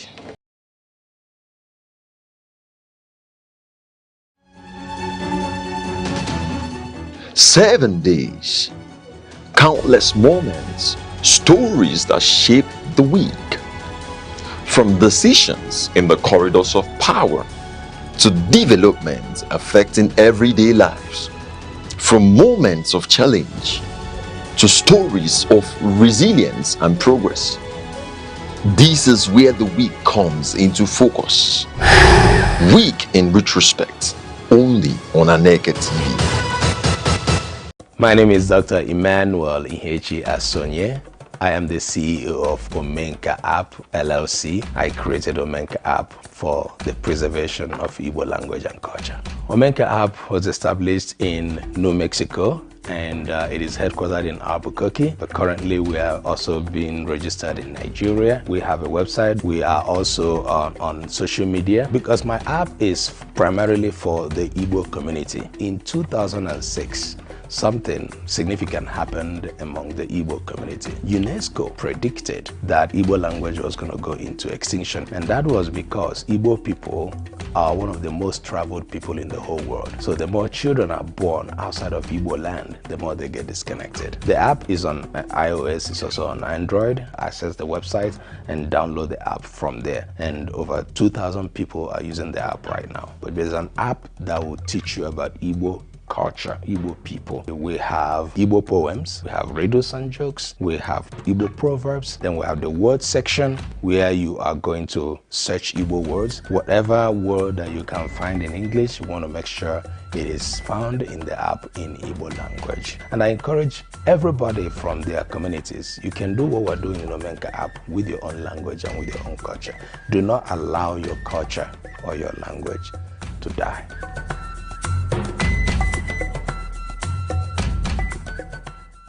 Nigeria's march towards the 2027 general elections is more than a routine democratic cycle. It is shaping up to be a defining test of institutional maturity, political culture, and national cohesion. Elections in Nigeria have historically served as mirrors reflecting both progress and persistent fault lines. As political actors reposition and citizens recalibrate expectations, the stakes are unmistakably high. The 2027 will not simply be about leadership transition, it will be about whether Africa's most populous nation can consolidate democratic credibility, deepen governance accountability, and manage intensifying socio-economic pressures without destabilizing its fragile political equilibrium. Public expectations heading into 2027 are likely to be unusually elevated, driven less by campaign rhetoric and more by lived realities. Chief among these is the demand for economic stability and opportunity. Inflationary pressures, currency volatility, unemployment, and cost of living anxieties have reshaped political consciousness. Voters increasingly assess governments not by ideological narratives, but by tangible economic outcomes, jobs, purchasing power, infrastructure, and social mobility. There is also a growing insistence on governance effectiveness. Citizens are showing declining tolerance for symbolic politics. Competence, policy cohesion, and measurable results across security, healthcare, education, and public services now weigh heavily in electoral judgment. Electoral integrity, too, has become central after reforms introduced by the Electoral Act 2022 and the deployment of technologies such as beavers. Nigerians expect elections that are transparent, technologically reliable, and free from manipulation. The bar has been raised, and any regression could provoke significant public backlash. Equally important is the demand for accountability and trust restoration. The widening gap between political elites and ordinary citizens continues to fuel skepticism. Consequently, the 2027 elections will be judged not only on who wins, but on whether democratic processes are widely perceived as fair, inclusive, and credible. Several issues are poised to shape the contest. Economic performance will dominate political discourse, with debates likely to revolve around fiscal management, debt sustainability, industrialization, youth employment, and diversification beyond oil dependency. Security will remain an existential concern. Persistent challenges ranging from insurgency to criminal violence have placed state authority under strain, compelling voters to scrutinize strategies for restoring stability and strengthening institutional capacity. Nigeria's demographic realities further complicate the landscape. The youth population, increasingly digitally connected and potentially and politically expressive, is defining electoral engagement. Political parties that fail to adapt to issue-driven, technology-mediated mobilization risk strategic disadvantage. Questions surrounding federalism, restructuring, and resource governance will also continue to animate debate, reflecting enduring tensions within Nigeria's political architecture. Underlining these dynamics are structural challenges. Despite technological improvements, skepticism regarding result collection, judicial outcomes, and political interference persists. Perception gaps can be as destabilizing as actual irregularities. The influence of money in politics remains deeply corrosive, while identity-based polarization continues to shape electoral alignments, sometimes transforming competition into conflict. Technology itself presents a paradox. While enhancing transparency, it introduces vulnerabilities, system failures, cybersecurity threats, and the rapid spread of misinformation. Meanwhile, the increasing judicialization of elections, though constitutionally grounded, can erode public confidence if perceived as inconsistent or politicized. Voter apathy, driven by cynicism and distrust, pose an additional threat to participatory legitimacy. Strengthening democratic resilience requires a multi-layered response. Electoral credibility depends fundamentally on institutional dependence, transparency, and operational reliability. Campaign finance enforcement must become more robust to curb undue influence. Electoral technologies require continuous auditing and safeguards to sustain trust. Equally vital is the cultivation of an issue-based political culture, supported by civil society, media, and academia. Ultimately, democratic stability rests heavily on elite behavior. Commitment to peaceful competition, respect for institutional rules, and restraint in rhetoric are indispensable. Elections alone do not validate democracy. Credibility of processes, integrity of institutions, and confidence of citizens do. Nigeria's 2027 elections will unfold within a complex interplay of economic pressures, demographic shifts, technological transitions, and political recalibration. They will test whether reforms translate into trust, whether competition strengthens rather than fractures national unity, and whether governance outcomes reshape political legitimacy. As Nigeria advances towards 2027, the defining question is no longer whether elections will hold. It is whether they will deepen democratic resilience, reinforce national stability, and align political leadership more closely with citizen aspirations. The answer will shape not just an electoral outcome, but the country's democratic trajectory. Every day, your health shapes your life, your strength, your choices, your future. Because knowledge is the first step towards well-being. This is Health Matters, only on Aneke TV. Hello and welcome to Health Matters on Aneke TV. I am your host, Sharon Uchi. Health is often described as wealth. But what happens when the funding that sustains life-saving healthcare is suddenly reduced? On this program, we break down pressing issues, speak with experts, and provide practical guidance to help you live healthier, better, and longer. This is Health Matters, where your health comes first. We'll go on a short break now. Stay with us.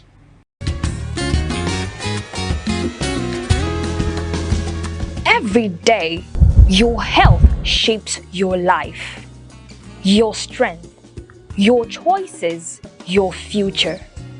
Because knowledge is the first step towards well-being. This is Health Matters, only on Aneke TV. This funding cut, I think it came last year, beginning of last year, and then this has been, we have been managing it, seeing a way to say, okay, this is how, let's remove this, let's remove that. So things that we have seen that are important, we are now saying, let's remove this, let's remove that. So it is affecting, the kind of care that people are getting when they go to the facility. Okay. But with the look of things, a lot of rural communities don't really get care. So do you think that rural communities are at bigger disadvantage at this period? Yes, rural communities are bigger disadvantage because for them, for the people that are in the rural communities that maybe access care, they have to come to the facilities that are maybe in town for them to get this care. And then when this happens, they are looking at the recent economic realities. They are doing more transport than they have done before. And then maybe if someone is hungry, how can you tell him to come and take medication and be taking every day food? It is not. So when this happens, people are, they will find a way to maybe say, maybe I don't really need this medication. Let me find something and eat first. So not just is the funding cut going to affect them, but also the recent economic realities are going to affect them in very, very serious ways. And then when they come to the facility, maybe they come and then they go, and then you come, they will tell you, oh, the person that is supposed to attend to you didn't come today, and then they have to leave and then come back again. So these are the people that we are finding every means possible to ensure that they take their medication. And when they come, you don't attend to them. You tell them, oh, the test you're supposed to run is not available now. Can you come tomorrow? Can you come next week? The person will just look you in the face and say, I don't even know what you people are serious. You're begging me to take medication, and then I'm coming now, you're telling me. But I think the issue is also about ownership. So the community should own, ownership to every means of intervention that comes their way, right? Because when you are part of a process, the things that are involved in that particular process, the sweat, the planning, the efforts that are put into. So when someone asks you, oh, come and take this, you know that this is not a gift. This is just someone doing you a favor. So that is also another way to look at it. So okay, now when we look at it, it doesn't only affect patients but other people. What about vulnerable groups like pregnant women or young people, and how do it affect them? For pregnant women, what happens, pregnant women, they normally run tests for them and all that. So all the services are going to reduce. When we are even talking about vulnerable people, we should also be looking at the key population. So the key population are type 5 typologies. So we have the MSM, that is the men who have sex with men. We have the FSW, the female sex workers. We have the PWI, the people who inject drugs. We have the TG, that is the transgender women. We have the inmates, that is the prison inmate, people that are incarcerated individuals. So these are the people that this is actually going to affect more. Because number one is that they are already marginalized in the society. And then when it comes in the aspect of health, they are double marginalized. And then things like this OSS model, mobile testing, moonlight testing, support group section, all these were designed specifically for this particular group of individuals because they see that these individuals, they need this more. They need something that is a community activity. They need a place to come and feel comfortable. They need to share experiences with people that they know. They need human rights support in the aspect that, oh, a policeman has arrested me because I'm a gay man. Oh, I have a lawyer that knows I'm a gay man, and then he can come there and support me. I'm a female sex worker, or I'm a sex worker, I know a lawyer that knows I'm a sex worker, so he's going to come here and offer free services to me and make sure and ensure that I am set free, and to protect my rights. Right? So all these things are no longer happening. So the marginalized group are not just facing marginalization in the society like they normally do, they are also facing marginalization in the healthcare facilities. So in places where they are already comfortable going, right, and then I'm comfortable going here, everybody that works here are also, they know that I'm a gay man, probably some are also gay man and all that, and then you are being transferred from that particular facility to another facility that is not KP friendly. When that happens, people will say, I don't think I'm going to get here to get my medication, or whatever is going to happen, let it happen. Once there is a break in that taking of medication, it is going to affect the person, and it's going to affect the people that he's having sex with, the people that he shares sharp objects with and do other things with. So it's a whole lot of things. Okay. Now, with what you've said, I'm trying to say that when all this happens, it affects them psychologically also. So looking at the bigger picture, does this lead to an increase in new HIV infections? Yes, obviously. Although testing may not have started, but obviously if people are not tested, if people are not educated, if people are not giving preventive measures like condoms and lubricants, if people that are positive have stopped taking their medication, there is obviously going to be an increase in new infections. And a lot of people, though they know that they are HIV positive, due to this reducing funding, they tend to, okay, let me give it to another person since I'm not being cared for. Aspect. There are people that also have that kind of mindset, right? There are people that know, oh, I'm HIV positive, I am not taking my medication regularly, and the impact of this is that I can still give this virus to another person. And they will end up having, sex unprotected with another person. So it is it's a system, and we are trying to see a way to break down this system. Okay. Now with this funding reduced, especially in Nigeria, are we at risk of losing the progress Nigeria has made over the years? Yes, like I've said before, we are very, very much at risk. That is one of the effects. Because if we are working at 95 by a particular year, and then we are not able to continue to test, then that means we are not getting the people that are actually positive, right? We are not addressing the issues of new infection, we are not addressing the issues of people that may need care, and then they are not also linked to care. So when people are not tested, when people that are HIV positive are not given the care they need, what it shows is that they will keep on living their life as if nothing has happened. And one thing with HIV is that it can be in your body for years. Maybe once it gives you that acute infection, that sign that it gives you maybe after 3 months, normal, not something very serious. So maybe severe headache, coughing, and malaria, you can just go and then go to the chemist, get some medication and take it, will disappear. But the infection is still is already in your body. It can stay there for years. Before you can even have another acute, maybe acute illness, it may have even stayed maybe for years. I wouldn't just like to call any particular because I'm not a health professional. So let's not be like I'm giving the wrong information. But it stays in your body for a long period of time, and then without manifesting or doing anything. So you talked about previously. You talked about the medication that one can take to prevent spreading this disease. Yes. So does he have a period of time that the medication doesn't work or isn't stable again? Is it the preventive medication? Yes. Yeah, so people that are taking the medication are advised to take the medication for a period of maybe 2 weeks. So if you know you're going to be exposed in the next 2 weeks, so you can just take the medication at this particular time and then continue to take it. You take it every day. So that is the way that is done. So when you take it every day, it is expected that you continue to take it until after you are done with the activities you feel that are going to expose you at risk. So after that period of time, and you know that, oh, within this period I'm not going to do anything, then you can stop. Right? So that is just how it is. Yeah.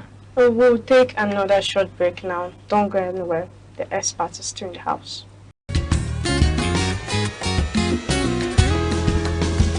Every day, your health shapes your life, your strength, your choices, your future. Because knowledge is the first step towards well-being. This is Health Matters, only on Aneke TV. Welcome back. You're still watching Health Matters on Aneke TV, and we have been discussing on the impact of funding costs in Nigeria on HIV care. Now, moving on with our guest right here, the program manager at Access to Good Health Initiative. Okay, so moving on, we have been talking about HIV,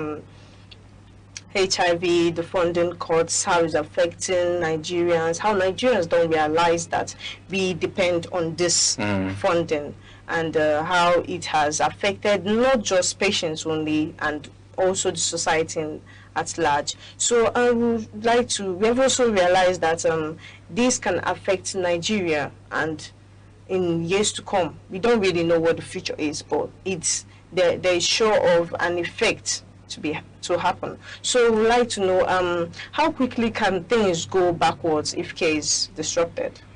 Okay, let's say for instance the Enugu State. Okay. So in Nigeria we have what is called the prevalence of HIV. So what is the prevalence? What is the rate that HIV is very, very prevalent in Nigeria? Okay. So when it comes to Enugu State, from what I've seen, Enugu State have a higher prevalence than that of Nigeria. Okay. I don't know if you understand. So Enugu State as a state have a higher prevalence than that of Nigeria from information. And then what this shows is that Enugu State have very high rates of HIV. And then what is going to prevent this HIV from manifesting is when there is proper education, there is constant testing, there is a constant mobilization, there is all those things that we normally do before the funding cuts. And then these things are no longer happening. So what happens is that that one person that you should have maybe tested in a week, maybe that one positive that we should have gotten, we are no longer getting that one positive. And then what happens, this person may also be involved in many things that may put the people around him at risk, or her, right? Not just having sex, because HIV is not just a sex thing. Someone can have an accident, and then if everybody in the car have a cut, and then his blood splashes everywhere, and then everybody in the car has been infected with HIV.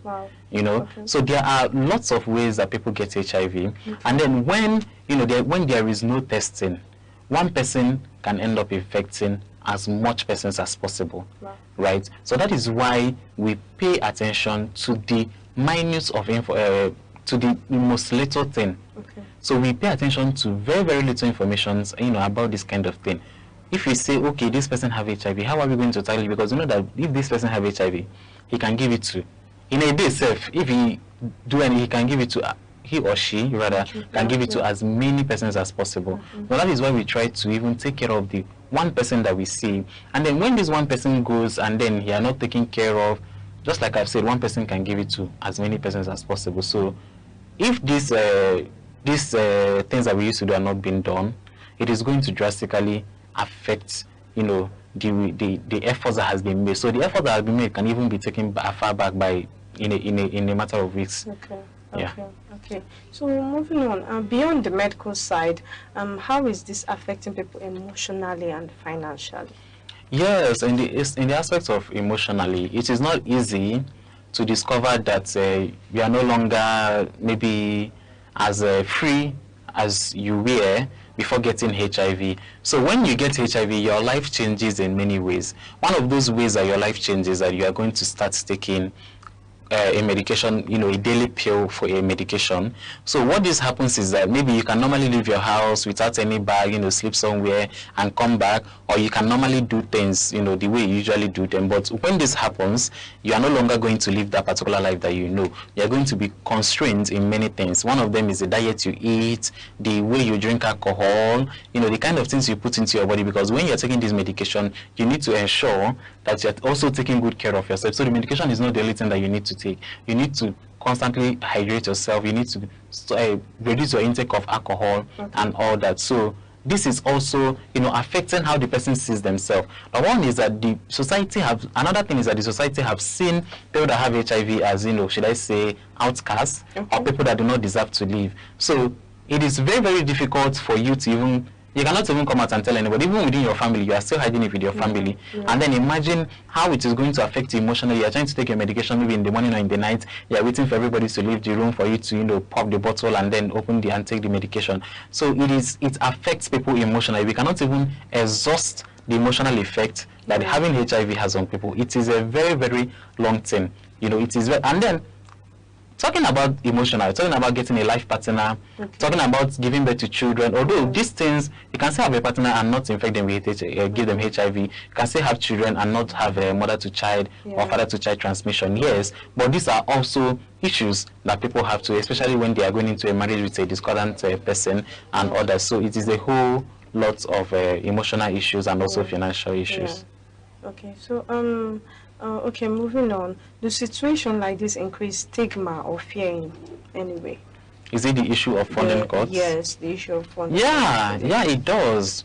Because when you have stopped receiving care, many people are actually, they don't even know their rights from their rights again. They don't know what is going to happen. So some clients they have called me and be like, this one they say they are stopping. You know, how are we going to get our medication? Will the medication stop? How far? What am I going to do? I don't even know what I'm going to do. Should I go now and ask them to give me the one that will last me for a year? What am I going to do? What is the way forward? You know, these are the questions that these people are asking. And then when this happens, it heightens their emotional challenge. You know, it heightens, you know, how they see themselves, how they move. Because they see that, this medication I have to take is no longer there. When the medication is not there, what is going to happen is that the person will likely die. So it affects the way they live their life. It affects them. It's a whole lot. Okay. Moving on. We like to know how are families coping when support system weakens, especially in this funding aspect. Yeah, in the issue of family. You know, families sometimes are the ones that care for people that have HIV. You know, so it's also going to affect maybe the way they see the person, because having HIV is a serious issue. And then in the issue of you know, caring for the person, it may also affect that they start seeing the person as a burden, especially when maybe the person has been transferred to one facility or the other. They have to start going to that facility. Maybe someone that is handicapped or someone that cannot actually move by themselves. So this is you know, is a system that when one part of the system is affected, every other part of the system is, you know, affected as well. Okay, so the big question is, what are the government doing in response to this? The governments are planning to take over HIV prevention. So we are waiting for, you know, the actions that are going to take. So that is just the information I have, that they are planning to take over. So we just have to wait in a couple of months and see if they actually take over or they will not. Okay, so with this funding being reduced, do you think Nigerians can realistically sustain with the fact that we don't really have much funding from foreign support? Yeah, you know, foreign funding came with their own planning. So if we have a local support, we can find a way to, you know, implement our local support and also start to look inwards on what we are going to do, how we are going to do this. So it's just a matter of planning. So I believe that we should be able to sustain ourselves, you know, with what we are able to come up with as funding. Okay. So what role can prevent, or what role can private organizations like NGOs play in this situation? Yeah, NGOs are already playing a very big role in the aspect of HIV, because they are the ones that are directly working with the communities, and then there are lots of risks that are involved. So the roles that they can play, you call them non-governmental organization.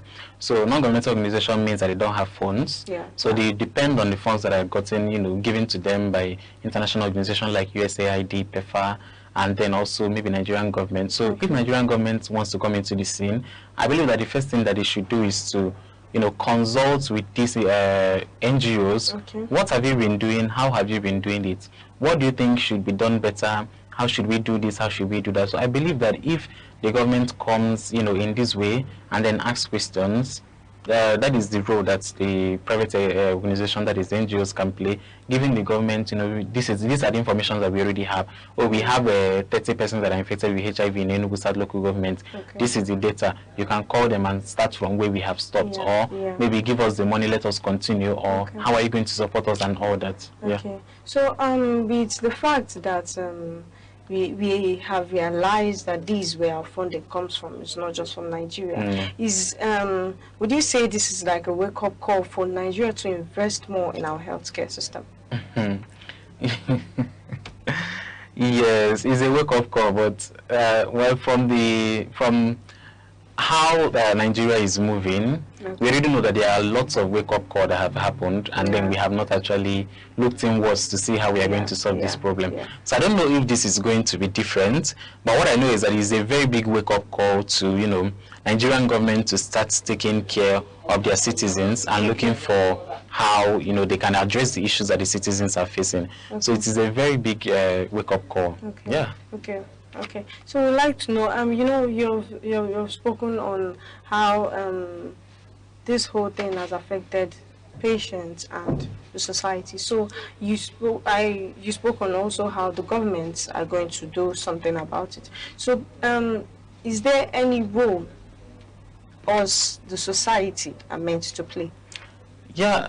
When it comes to the issue of HIV, I believe that the society, everybody have their role to play in all issues. Firstly, in the issue of HIV, the society, sees HIV positive people not just as people that are, people that are living with HIV virus, but as people that are promiscuous, people that are wayward. Okay. So the society, So the society needs to first of all start changing their mindset when it comes to the issue of HIV, because HIV is something that can just happen to anyone. Nobody takes their bait and then go out and say, oh, today I want to get HIV, right? But it just happens, So the way that the society have come to see HIV, the way that they have come to understand HIV, all those things need to change. So that if someone is having HIV, if someone thinks that they have HIV, they can easily communicate with someone and tell them, oh, I think I have this, or what am I going to do? Or please, if people should help me, or, what are the next steps that I'm going to take? So the society should first of all see HIV as something that can happen to anybody. You can be celibate for 20 years and then the first day you decide to try it with someone that you trust, and then you can still get HIV. You can still, there are many ways. You can even be in the hospital. A minute mistake would make you to, get the virus. Okay, as you said, society sees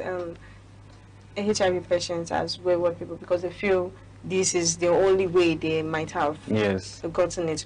But also people also say, even though you want to do this, why didn't you use this as a protection, which tagging as being careless in one way or the other. So I just want you to I just want to know, is it only through carelessness that HIV can be transmitted? Yeah, just like I said, you can still have a partner because there's this ABC method, which is one is abstinence, being faithful to a partner and constant and correct use of condom. So you can still practice being faithful to one partner who is negative when people started, but the partner may not be faithful to you. So it's not always about someone being wayward. You can still, women that are committed to their marriage have gotten HIV. Men that are committed in their marriages have also gotten HIV. There are also other ways. Maybe you share a sharp object, and unfortunately, the person that you're sharing with may have infected you. You go to the hospital. Mistakes can be made, and then the wrong blood and all that can be used, and then this happens. So these are the issues. So it's not only about waywardness. There are also, when institutions are failing, when things are not happening the way they're supposed to happen, when people are, not being truthful to themselves, this can also make someone that is not even wayward, someone that is committed, or someone that is even, someone that is trusted to also be infected with HIV. So moving on, what long-term solutions should we be thinking about right now? To curtail the whole issue. For long-term solutions, we should start looking at making this, something that everyone is part of.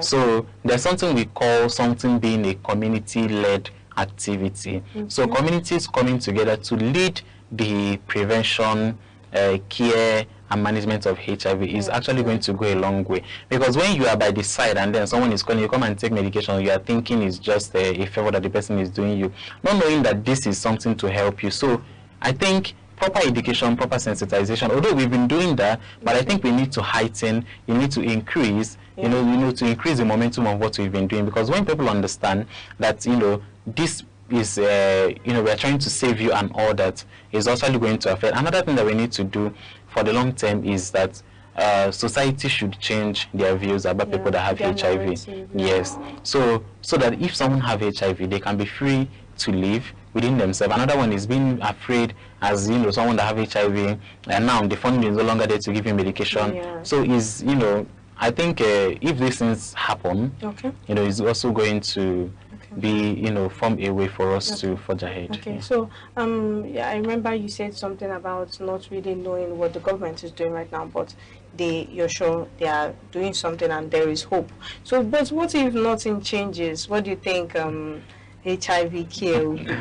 If nothing changes, then we are in big problem. Because if international organizations pull out their funds and nothing is happening, that means we're in big trouble. There'll be like there'll high be, rates of HIV yes, there will be. So if you had the attention of policymakers right now, what would you say to them? I ask them, what are they waiting for? So I ask them, what are you waiting for? You know, there are lots of things that we need to do, and then the little policies that we put in place, you know, can go a very long way to change big things. Little drawing in the picture can create a whole bigger picture. You know, we already have beautiful policies that are in place, you know, but how are we planning to implement this? How are we working towards making sure that this is actually implemented, right? There is a Enugu State anti-discrimination, HIV anti-discrimination law in Enugu State, you know, something that is supposed to have been updated, you know, but it has not been.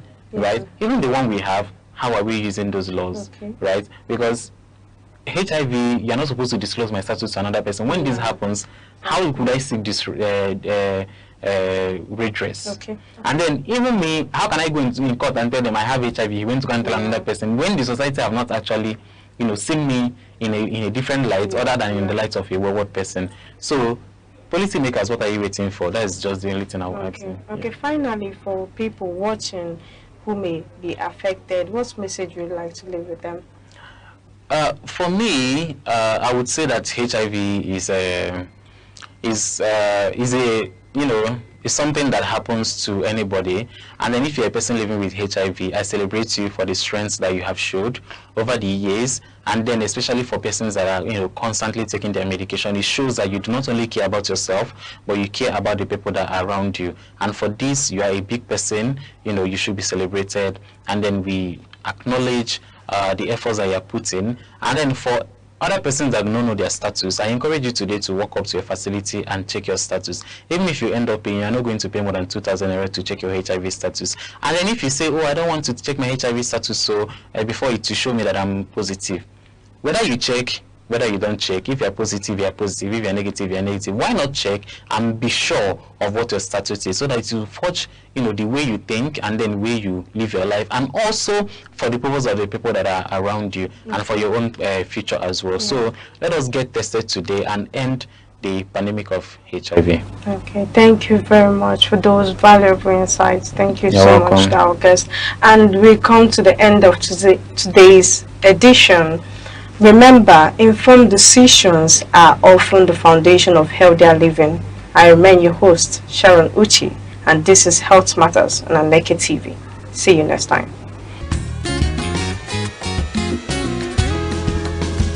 Every day, your health shapes your life, your strength, your choices, your future. Because knowledge is the first step towards well-being.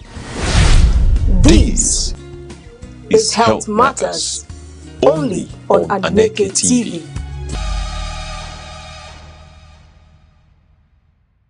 Depression is more than sadness. It is a medical condition that affects thoughts, emotion, and daily functioning. Many people struggle silently, masking their pains with smiles or business. This silence often makes the battle harder. Recognizing symptoms like fatigue, isolation, and loss of interest is an important first step. Depression is not a sign of weakness. It is a health challenge that requires care and understanding. Just like any illness, it deserves proper attention. Help exists through therapy, medication support groups, and open conversations. When society treats mental health seriously, more people find the courage to seek help. No one should suffer alone. Compassion can save lives. In a world that never stands still, where stories break in seconds and moments shape history, one station keeps you connected to your nation, to the continent, to the world. From breaking news to powerful stories, from business and politics to culture, lifestyle and entertainment, we inform, we inspire, we keep you ahead. This is more than television. This is your window to everywhere that matters. Aneke TV. Move with the world. It feels so nice to have you join Youth Focus once again on Aneke TV. It is the program that looks inward to understanding the activities and lifestyle of the young people in all its ramifications. And as a matter of fact, it does lots of efforts to making them better. And as well as suggesting all of the areas that are necessary. To achieve this, we make opinions, we give commendations, we make motivations, criticisms, and lots more. And of course, we will thank you so much for being a regular participant on the program. Thank you so much. You can find us on our socials, our Facebook, our TikTok, our Instagram, and our YouTube at Aneke TV. My name is Chukwemeka Opasi, and our topic for today is dating before marriage, the part 2 of it, having done justice with the part 1 in the previous episode. Thank you so much. Permit me to introduce to you another set of guests we have on the studio today. I have a global media and PR expert, Ndale Modebe is here. Ndale, you're welcome on the show. It's my pleasure. Once again, I have a branch pastor working with the Redemption Church worldwide, Nzubechukwu Timothy. Pastor, you're welcome. Thank you so much. Once again, I have the president, Enugu State Young Farmers Association, and then the director of the Directorate, National Youth Council of Nigeria, Enugu State Chapter, Kenneth Eze. Ken, you're welcome. Thank you for having me. All right, we are going to be having 2 exercises. The first exercise will concentrate on the places of the friendship, relationship, and dating in marriage. And then the second exercise will concentrate on the direction and the causes of heartbreak in relationships. All right, we shall be taking our questions one after the other. And then let me read your question to you. All right, your question is, what is the function of relationship to a good or bad marriage as the end product? All right, so when it comes to relationships and marriage, for me, the foundation is relationship. You're on friendship. And friendship. You are on friendship. Okay. Let me give you a question once again. Okay, please call. Your question says, what is the function of friendship to a good or bad marriage as the end product? All right, so for me, the foundation of every marriage relationship is friendship. That is the foundation on which everything is going to, move. If there's no friendship, I feel relationship will be hard.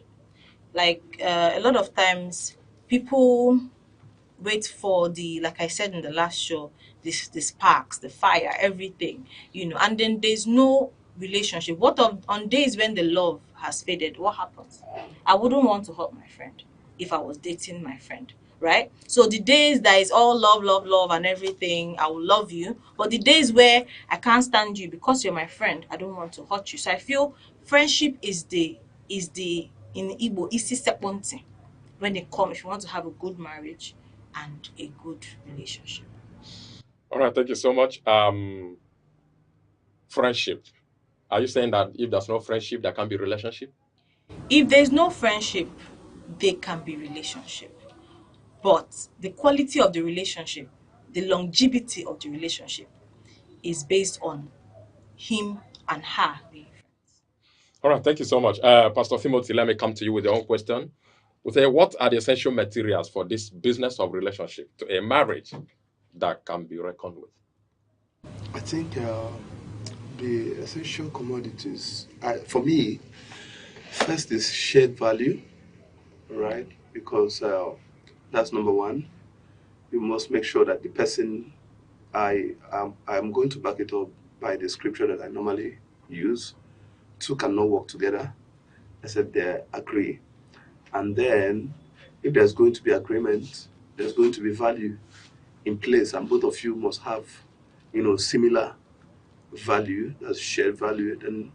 And then I think commitment also is another commodity that can be also found out in relationship, right? Because when one person is not committed to the other person, maybe you are trying to be committed, but you are not. You are here, you are there. A double-minded man cannot receive the things of the Spirit. Likewise, a double-minded person will not have a successful relationship. Because when you are here, you are there, you are there, you are there. Before you know what is happening, you'll be distracted with a whole lot of things. That's commitment. And I think another one is effective communication, right? Because for there to be a strong relationship, there's a room for effective communication. You have to make sure that you communicate to the person that you are with, your partner. Then you have to make sure that you know how to communicate with your partner, because whether you like it or not, the way to communicate with you might not be the way to communicate with this my brother, because we are all made in different forms. So you have to understand, if I am dealing with this person, how am I going to communicate effectively with this person so as not, number one, get him hot, number two, so as to appease him. Because at the end of the day, what you are looking forward to see is something that is going to yield productive fruits, not something that you're going to enter into and then damble away as time goes on. So you have to make sure that you learn how to communicate effectively. These are condiments that are found in relationship, and then to make it stronger. All right, you said that a double-minded man cannot make it in a good relationship. Yeah. You are believing in packing all your eggs in one basket? Well, I think, for me, I think this whole packing your eggs in one basket, it all depends on the angle that you're seeing it. Because there comes a time in the life of everybody where you have to know that I have to be serious with my life. Unless you are somebody that is very careless with your life. It's not about packing your eggs in one basket. It's about being serious and being sincere with yourself. So for you to be serious and for you to be sincere with yourself, you have to be, first of all, be focused. Focus means that this is what I want and this is what is present before me. So I am not going to start looking around, and then you already know what you are building. And then if you are building towards that direction, and then if at the end of the day it doesn't work, you are not to blame yourself. What you have to do is to dust yourself and then move on. All right. Can I also add something to that? Okay. Because I feel this is like the bulk of it all. Many young persons should be like, they don't want to put all their eggs in one basket, and thereby they are dating this person, dating the other person, having numerous boyfriends and girlfriends. He mentioned something about a scripture that says, if the eye is single, the whole body will be full of light. If you focus on one person, you'll be able to see who that person is. The shortcomings, the weaknesses, the strengths, you will have undivided attention for that person. But if you are busy distributing your energies to different persons, how sure are you at the end that you can be able to say, okay, I've identified this person as a partner that I can live with? So it's not worth it. Yes, I know so many of young persons have been there before, if we are going to be sincere with ourselves here. But I think the actual thing, because we are doing this program so we can correct some wrong perceptions out there. If you, like he said, if you want to be serious, so I want to go on a dating, find one person, let the other people go, and stay with that person. If it doesn't work, it doesn't work. If it comes to an end, it comes to an end. You move on to another person. But if you say there is a pidgin English proverb that said something about this one good. Now make madman carry load. You get this one is good, this one is good. At the end, you lose it all. So it's better you pick one. I try and study that one person, know if you can live with that one person. Thank you. Okay, thank you so much. You have been generous for contributing in somebody's question. Then here comes your own question. Now, taking dating as an essential tool, you must use judiciously to graduate into marriage or college profession that has no end. Don't forget that lives and deaths of two persons are involved. What type of partner do you need? I need a supportive partner. You know, when God said something about the first time God said that Adam needed a partner was when he looked at Adam after creation. He said everything was beautiful, but except one thing. And Adam needed a helpmate that would help him, take care of the gardens and everything. Then God gave Adam a woman. So that woman is supposed to help Adam actualize his vision and his purpose for himself. But we see in our society where the man and the woman will be struggling, there will be power tussle. This one will say, okay, you have to listen to me. I have the right to speak. Forgetting the fact that they are supposed to be supportive to the man who has the vision. God has called the man. Then the woman is to support. Support in all ramifications when it comes to spiritual alignment. He talked something about shared values. You must be aligned spiritually. You must be aligned emotionally. You must be aligned intellectually. You must be equally yoked together. So if there's no alignment in any way, that marriage, that relationship will not hold. So a supportive partner that is in alignment to a man's vision, his calling, his purpose, and his spiritual assignment is what every man needs. All right, that's cool. The second exercise is on the direction and causes of heartbreak. Now, let me come back to you. Ndale, you earlier testified in the previous episode that you have broken somebody's heart and somebody has broken your heart. Yes. Good. We are back here again. Then, from your experience, tell us how it feels when a heart is broken, especially by a highly loved one. And then what next?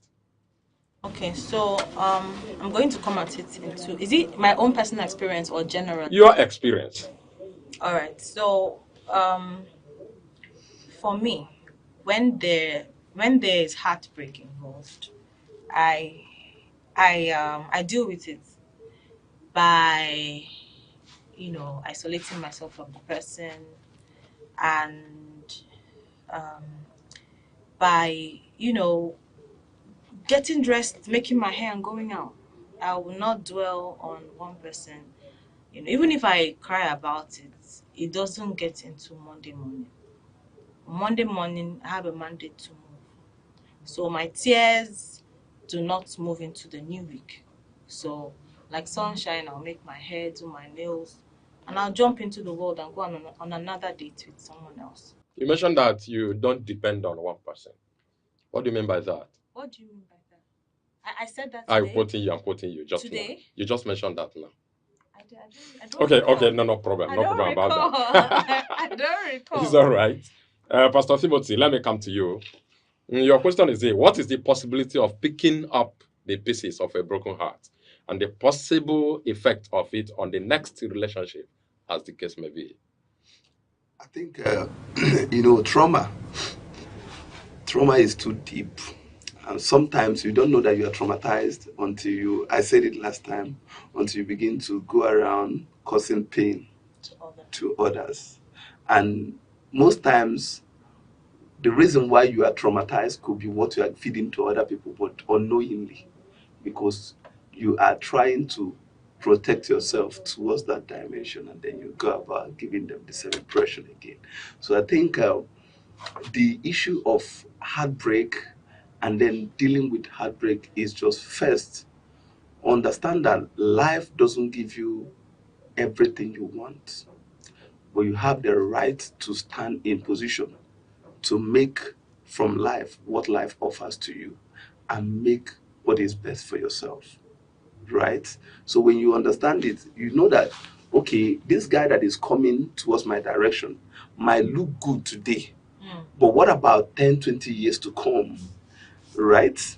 Okay, let me share an example of what a friend of mine told me. There's this lady that he loved, wanted to marry the lady and all that. And at the time that he was actually looking forward to marry the young girl, the girl was giving him attitude. Then he had no money. So now he is married, blessed by God. And he told me, thank God I did not marry that girl that year. Okay. Because if I had married the girl, first is that I wouldn't have had the pressure that gave me the drive to achieve all that I achieved today. Because I will be yoked with the burden of marriage. I'll be yoked with the burden of training children. I'll be yoked with a lot of things. But by that energy, I move forward. And by the pain caused to me, I decided I'm going to be a better person. That this lady is not going to see me in this dimension. All right. So I think building your life with the stone that is being thrown to you and using it to construct your edifice is the best thing that you should understand, that in relationship, not every relationship will end in marriage. And if you happen to have a broken relationship, better for you, because you will use the energy to build yourself. Yes, at the moment that it happened, you will cry, you will sulk, you will even complain. But then, just like the Bible said in the book of Isaiah, there are some pain that will come to us. He said that the righteous die early and they die quickly, but we cry because they die early, but we don't know that God is preparing a better place for them. Right? Let me now use it in the relationship term. Pastor, are you saying that everybody should expect a broken relationship? It's not like expect it, but just know that life is not a bed of roses, and life doesn't give you all that you actually quest for. All right. Thank you so much for that answer to the question. Now, Ken, I don't know if you are aware that a lot of hearts never returned to normal after breaks. And the same way, I don't know if broken hearts make heaven in the end. Now, who is to be blamed if a heart wastes after breaking? Okay, first of all, I think we need to go back to look at this thing, marriage, this thing called marriage. Marriage is an institution ordained by God, right? And once you have a partner, believe it that it was God that gave you that partner that you have. And the two partners coming together as husband and wife are coming to pursue a cause ordained by God. So you are like an employee for God. So when we have such scenario playing out, we don't need to blame anyone again for whose heart is being broken. Vengeance is for God. God is your employer, and in a company, if an employee wrongs or offends another employee, who punishes the offender? The employer. So God has employed us to come and take care of his assignments here on earth. So let's look at it from that lens also. We don't own anybody to say this is my wife, this is my husband. No. You see, this is the partner God has given me to pursue an assignment. So if you see it from that view, everything about your perception concerning marriage will change. You start seeing it as, okay, I need to handle this person very well. I need to take care of her heart, her assignment, what she has come to this world to do, knowing that you're also a co-employer working towards. So nobody is the boss, nobody is the employee, nobody. So you are working for someone who at the end will decide how far you have worked and how well you have done. So the issue of heartbroken hearts and who punish, there will be not. You just believe that, okay, anything you do to this person, you have done it to God. Okay, thank you so much, Ndale. If you happen to be an advisor to this guy, what type of woman would you advise him to go for? You see, he didn't answer your question. Answer this one. I would advise him to make up his mind that he wants to be with somebody, number one.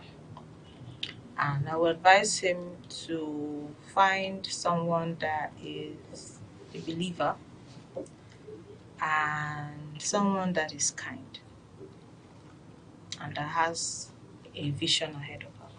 That's all. Okay, now let me ask you this question. Sorry about that. Are you married? No.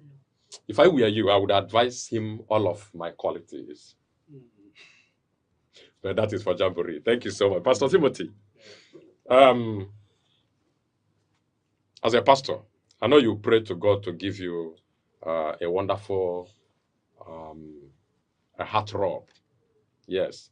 If you wouldn't mind, let's hear the quality of a woman you need. Oh, okay. Proverbs chapter 31.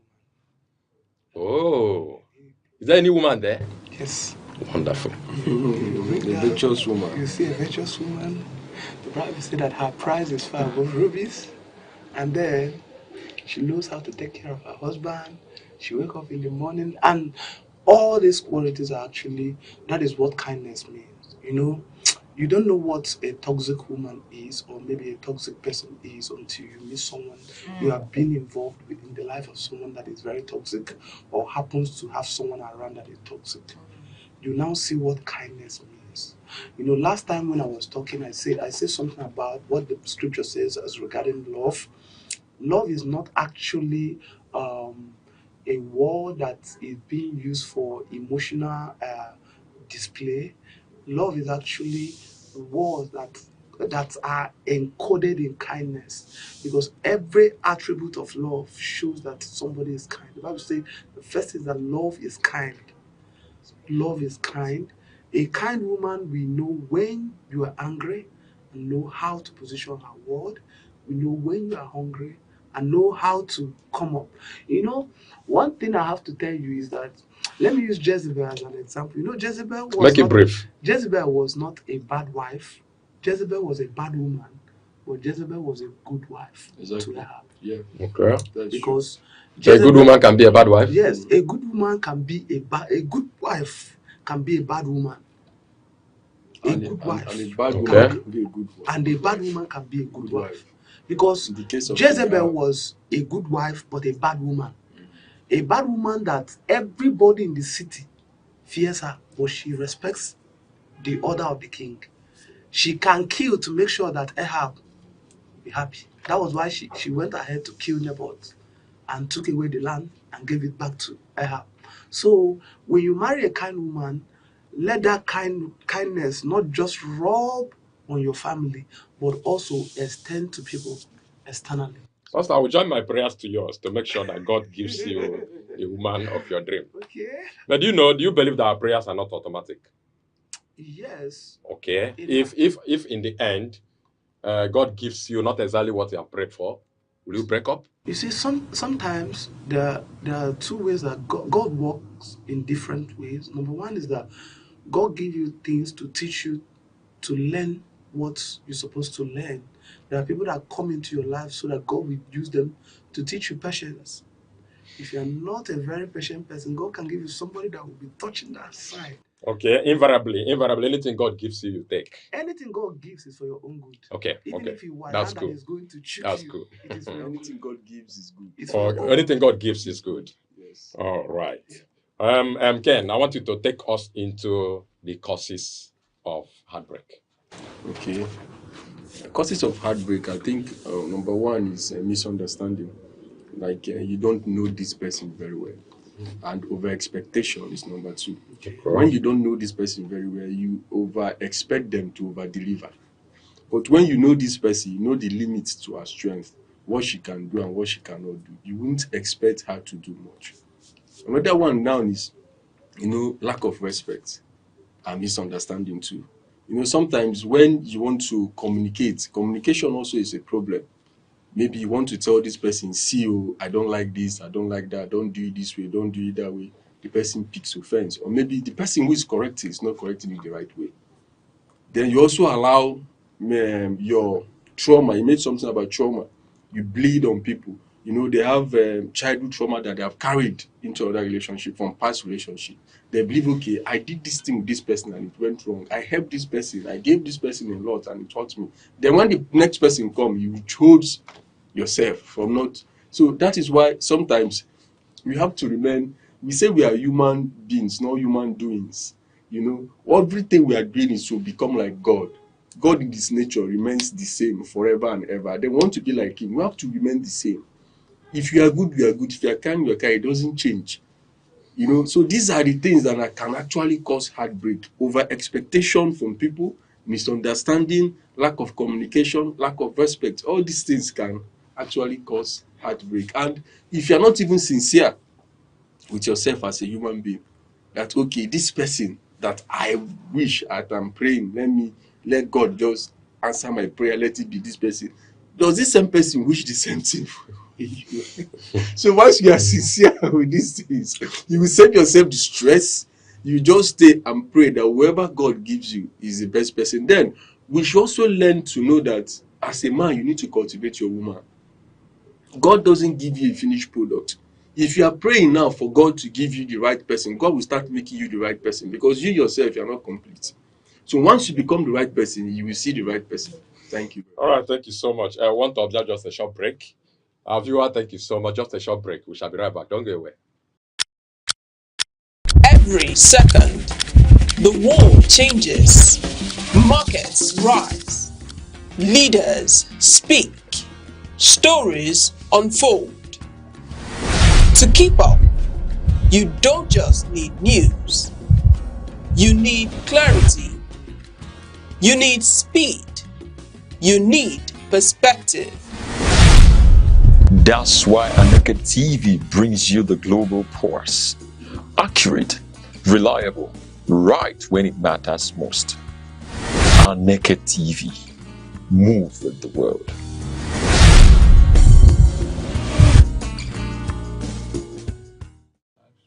Back from the short break, thank you so much for being there. I'm still Chukwuemeka Obasi. And then my wonderful guests are still here. The Global Media and PR Aspect is still here, Ndale Modebe. And then the president, Enugu State Young Farmers Association. And then the director of the Directorate, National Youth Council of Nigeria, Kenneth S. is still here. And then we have our pastor in the midst, Pastor Timothy Zubechukwu. Thank you so much. Let's continue. Okay, before the short break, we were on the causes of heartbreak. And let me put it this way. How much can, Ndale, I'm directing this question to you, lack of trust cause heartbreak in a relationship? What do I mean? You know, there are some partners that one cannot keep his or her phone and it will remain there. You keep checking your partner's phone on daily basis. You check his phone or her phone and see who called, maybe the WhatsApp chat and all of that. That is to me a distrust. How much or to what extent can it cause heartbreak?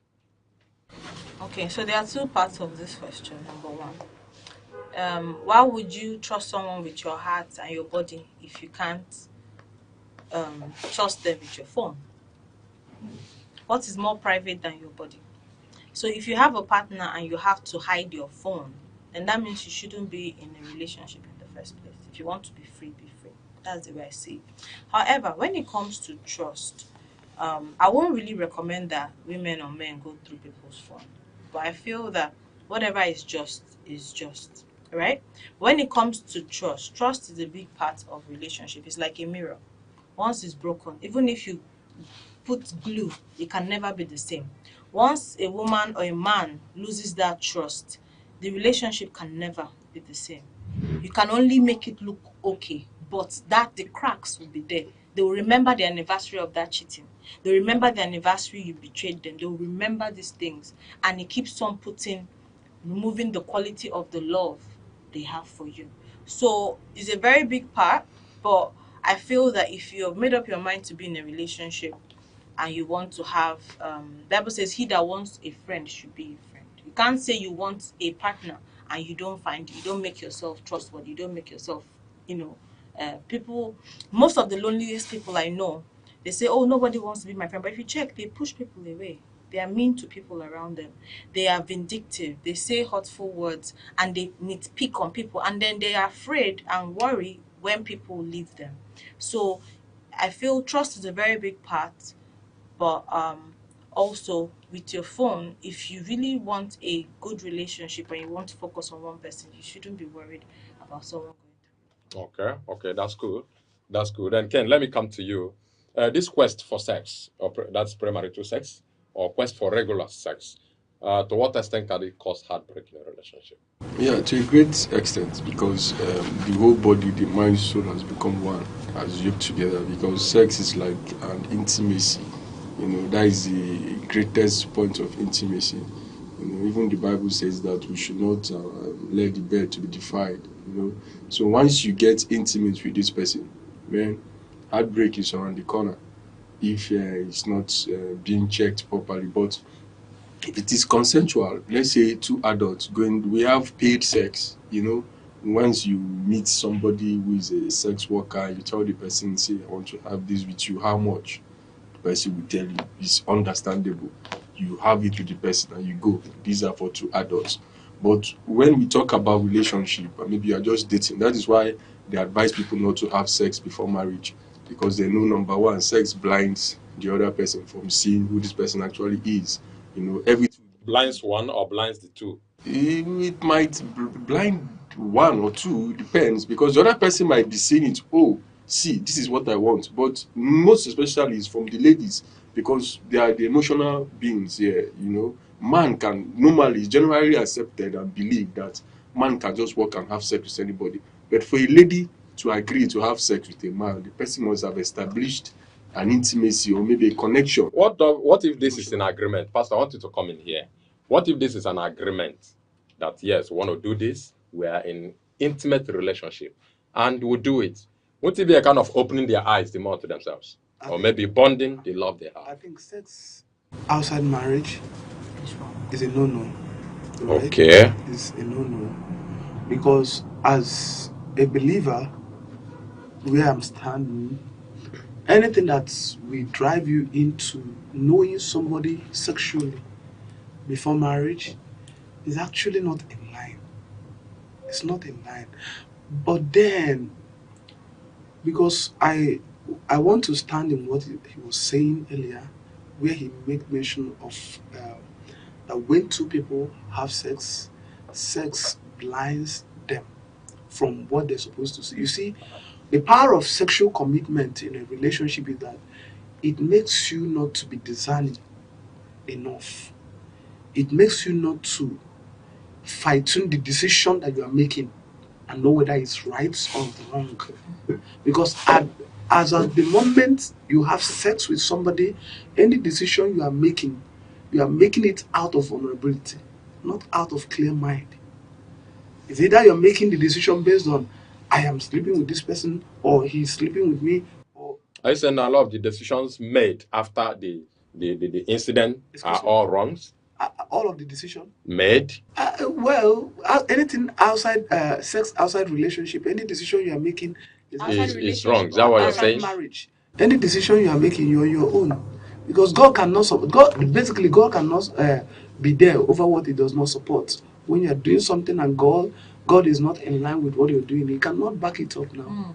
That's just it. All right. I think this topic, what you just said now, people will be like, okay, is sex dating? Normally, people will tell you that if I don't have sex with you, I'm not dating you. So we need to correct that, perception out there. You must not have sex in a dating relationship that will lead to marriage. Okay. So let nobody be deceived. Some persons will tell you that if we are dating, I must have sex with you. Most times people agree to that. But I think where we can actually have that power as human beings, because I know love, there's these feelings of intimacy, romance, you want to touch, you want to be clingy with this person. It only takes the Spirit of God to ensure that you guys don't have sex before marriage. Okay, what you're saying is that the sex knowledge of each other before marriage is not important.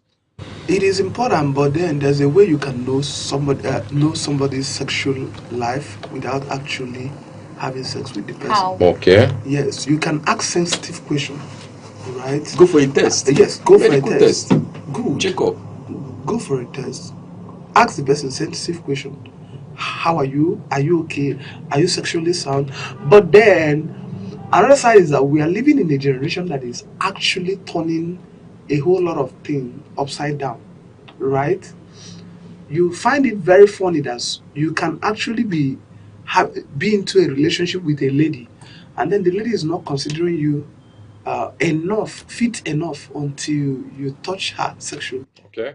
I was coming to that. Right? And it's something that is becoming a norm, that if you are in a relationship and then suddenly the relationship went south, if you are telling somebody, man, I'm having a relationship issue, the first thing the person is going to ask you is, have you had sex with this girl? If not, that is the reason why she left you. Even with the guy, And it can happen. They will ask Of the girl. course, because that is, to some, they see that sexual commitment as the real deal, as the love matter.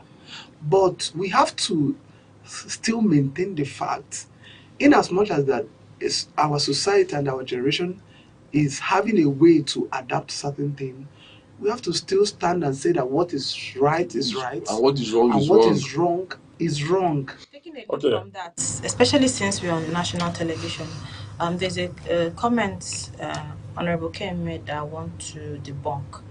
It's not right to go pay for sex workers, because young people might listen and say they heard it on your show. It's actually very wrong.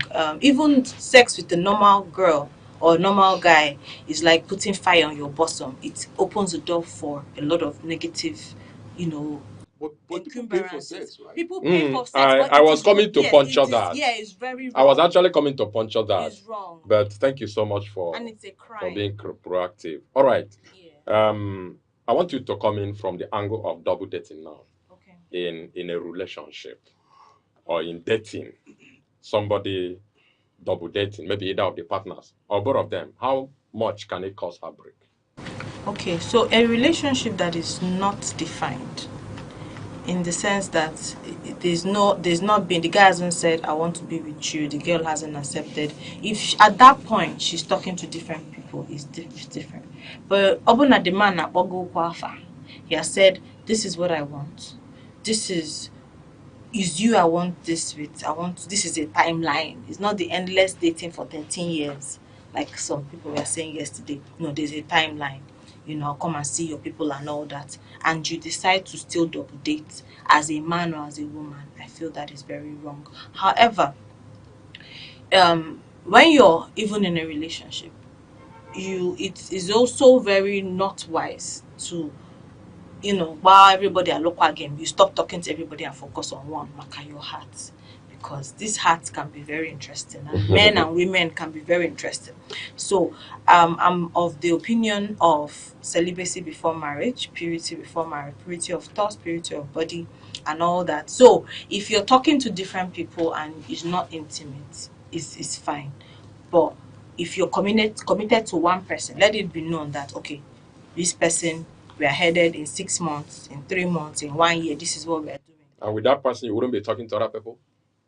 You can talk based on business level, but not based on you be flirting with everybody, and throwing jabs and all that. If I was in a relationship with a man and he's as loose as that, then I definitely know that he's going to have fidelity issues in marriage. And when we talk about fidelity, it's not just about, oh, he went to sleep around. We're talking about bringing demons through sexual intercourse, breaking your financial stability, messing up the spiritual atmosphere, and eventually divorce. So it's not just about the sex. Then also STDs and HIV. There are so many people that I've even seen that have vowed, that have the virus, that they would distribute it evenly to everybody because they are hot. So there are some certain things that you can't just, as a man or a woman, say you want to marry this person because they are beautiful.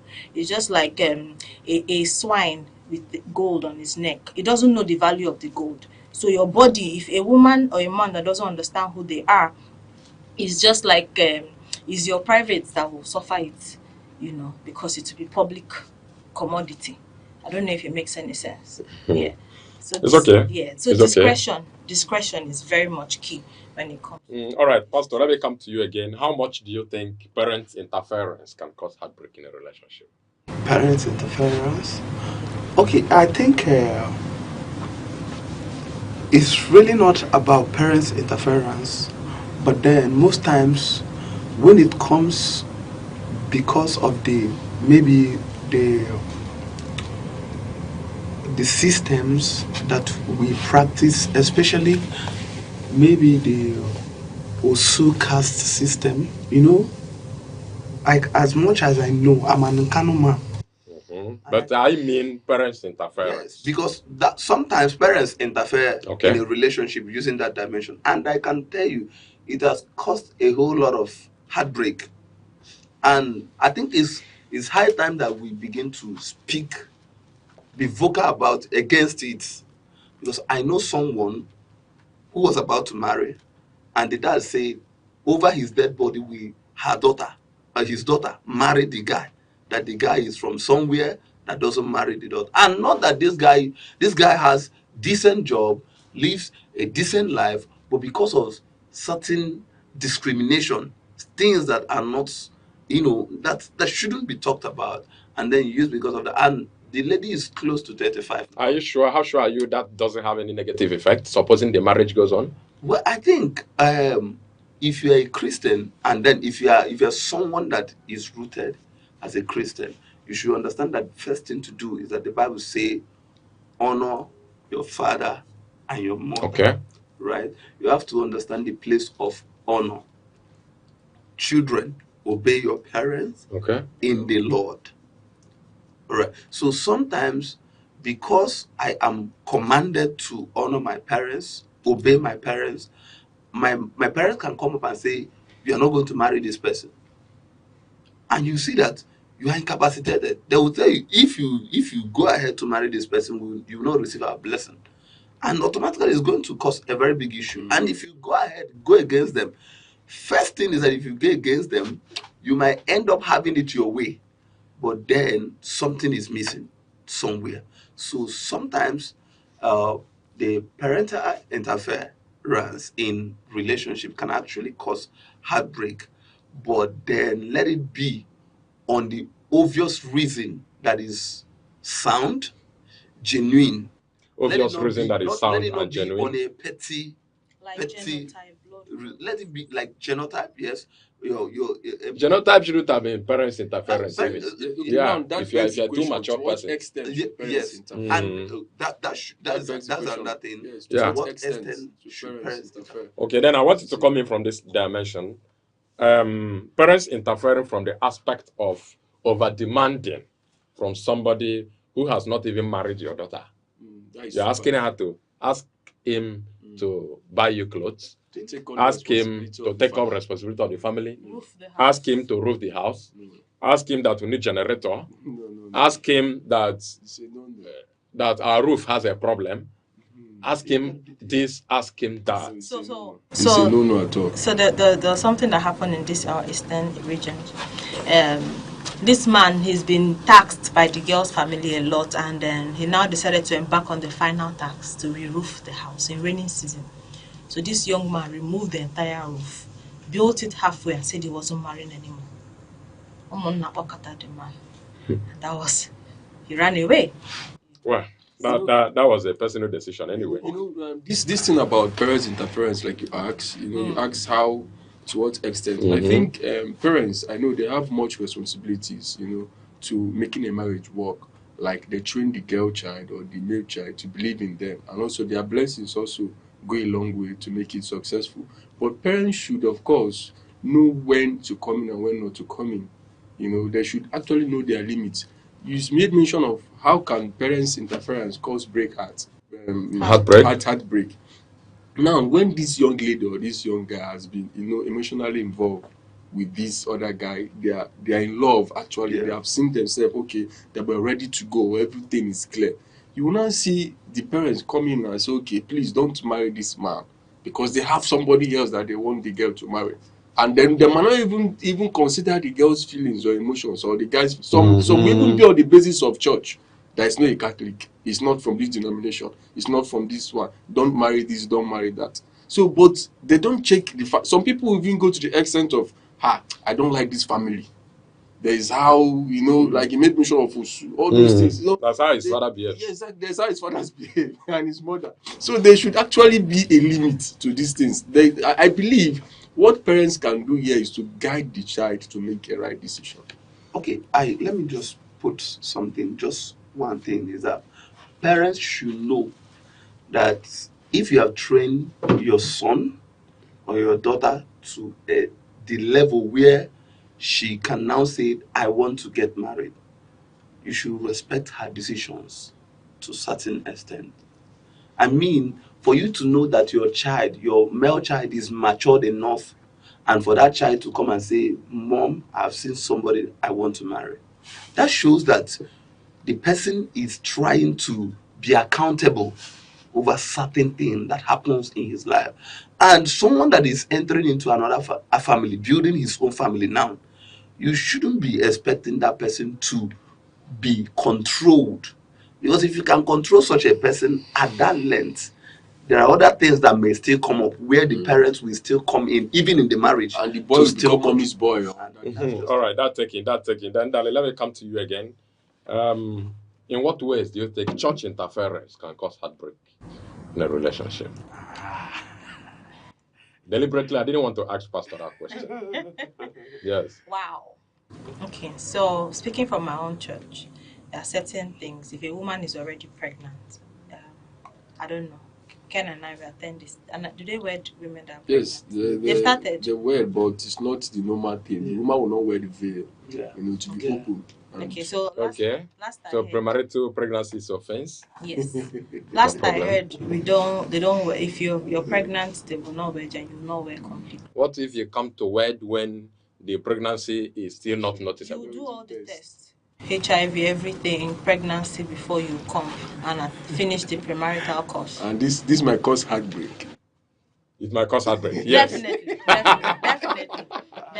Okay, and not only that. Okay, I want you to come in from this other angle. I know I don't want you to defend your church. No, I wouldn't. Yeah, say it the way it is, because this is the pastor we have here. I don't want him to come in or to have a position because he's a pastor. You always defend his church. This other angle of if you are dating someone, there is an intention of marriage. If you must have a date with that person, you come to the church and have it. If you must make a phone call with that person, you make it in the presence of the pastor's wife. No, I don't think there is any church that can that does. There are. That you must see. You go to an open place where people are, or they give you somebody to accompany the girl. What they say is that you should make the relationship. Every second, the world changes, markets rise, leaders speak, stories unfold. To keep up, you don't just need news, you need clarity, you need speed, you need perspective. That's why Aneke TV brings you the global pulse. Accurate, reliable, right when it matters most. Aneke TV. Move with the world.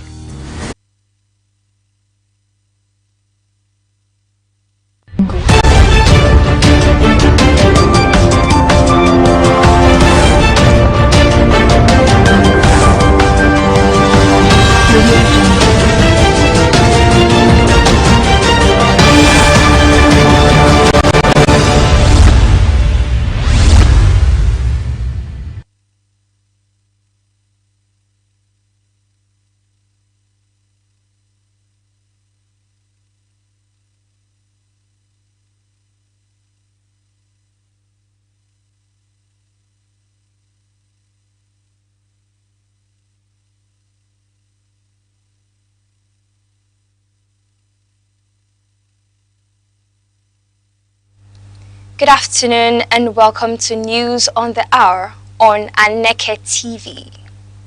This first Saturday in April, observed as Holy Saturday in the Christian calendar. I am Onyinyechi Ugu. Glad to have you join us. The headlines. Ebonyi governor's wife settles 3.2 million naira medical bills for 16 indigent patients. President Tinubu assures Nigerians of progress in fight against insecurity. Army approves deployment of 850 additional troops to Plateau State. Now the news in details.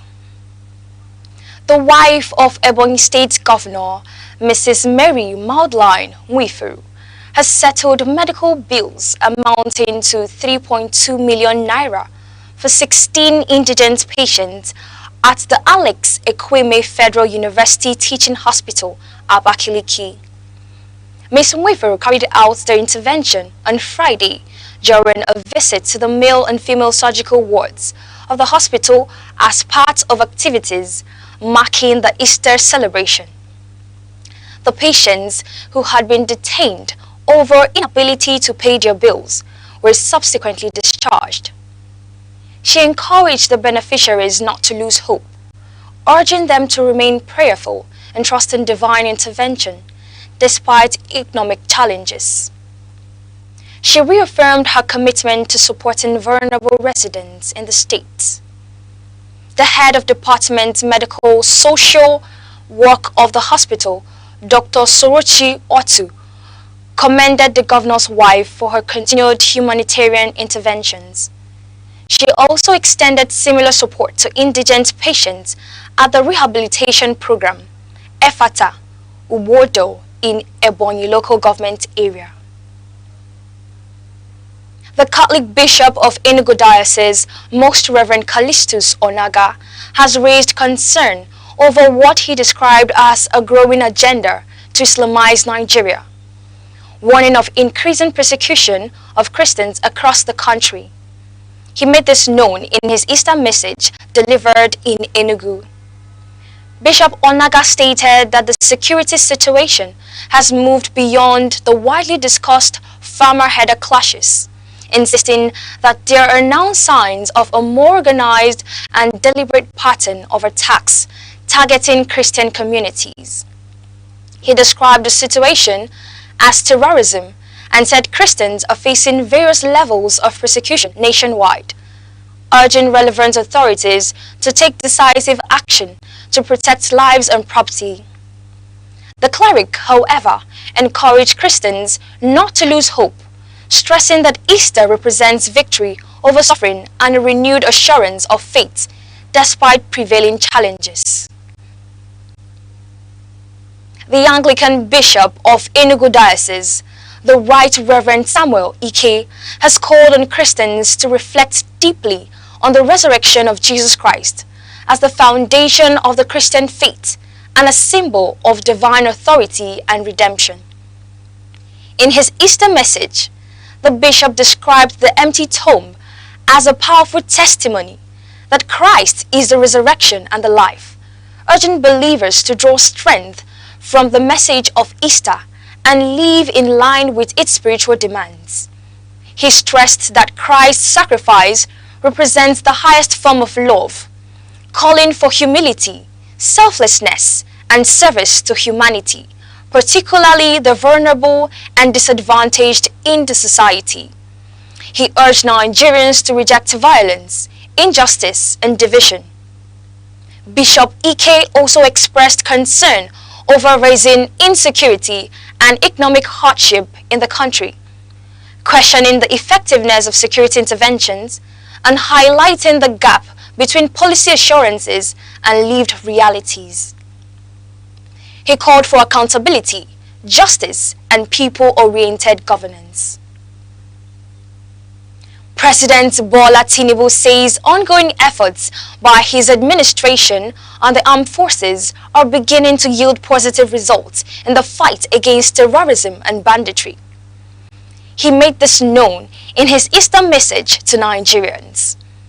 The president called on citizens to support lawful measures aimed at restoring peace and stability, while rejecting activities that threaten national unity and security. He noted that government has continued to deploy resources and strengthen international partnerships to ensure decisive outcomes against criminal elements across the country. President Tinubu expressed optimism that recent security interventions, including actions following his visit to Plateau State, will further improve safety, adding that Easter symbolizes sacrifice, resilience, and hope for a better nation. The Ansar-ud-Din Society of Nigeria has congratulated Christians across the country on the celebration of Easter, describing the season as one of the sacrifice, renewal, and hope. In a goodwill message issued on behalf of its national president, the society emphasized the importance of reflecting on shared values that promote unity and peaceful coexistence among Nigerians. It noted that a time of social and economic challenges, Virtues such as compassion, patience, and selflessness remain essential for national development in a time like this. The organization urged Nigerians to use the Easter period to strengthen bonds of unity and work collectively towards peace and progress.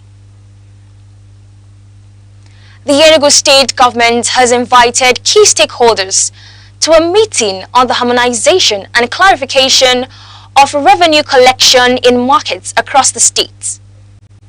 According to a public service announcement signed by the Secretary to the State Government, Professor Chidiebere Onya, the meeting will bring together chairmen of the 17 local government councils, traditional rulers, and presidents general of autonomous communities. Others expected include leadership of the Enugu State Market Amalgamated Traders Association, ESMATA, and officials of the Enugu State Internal Revenue Service. The engagement is aimed at strengthening transparency and order in market revenue administration. The meeting is scheduled to hold on Tuesday, April 7, 2026 at the Old Government Lodge by 11:30 a.m. All invited stakeholders are expected to attend promptly. The Nigeria Labour Congress, NLC, has directed workers in states yet to implement the 70,000 naira national minimum wage to hold outdoor protests on May Day 2026. He stated issued by its General Secretary, Comrade Emmanuel Uwaja.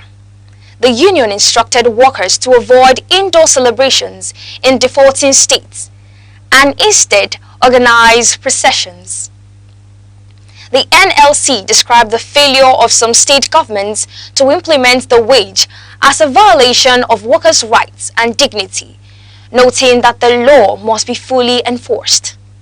The union also indicated plans to push for an upward review of the minimum wage in response to rising living costs, while warning that non-compliance with its directive will attract sanctions. This is a live broadcast and you are watching News on the Hour on Aneke TV. Remember, you can stay connected with us on all social media platforms, Facebook and YouTube, all at Aneke TV.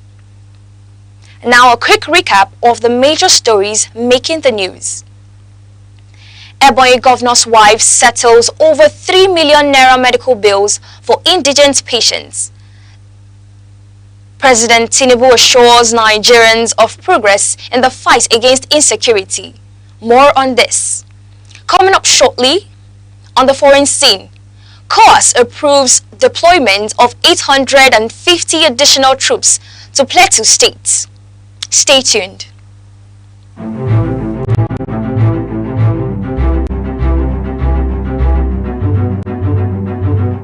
Morning headlines before you step out.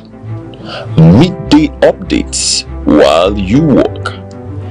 Evening analysis when the day winds down. Wherever life takes you, Aneke TV keeps you informed, connected, and ahead. Aneke TV. Move with the world.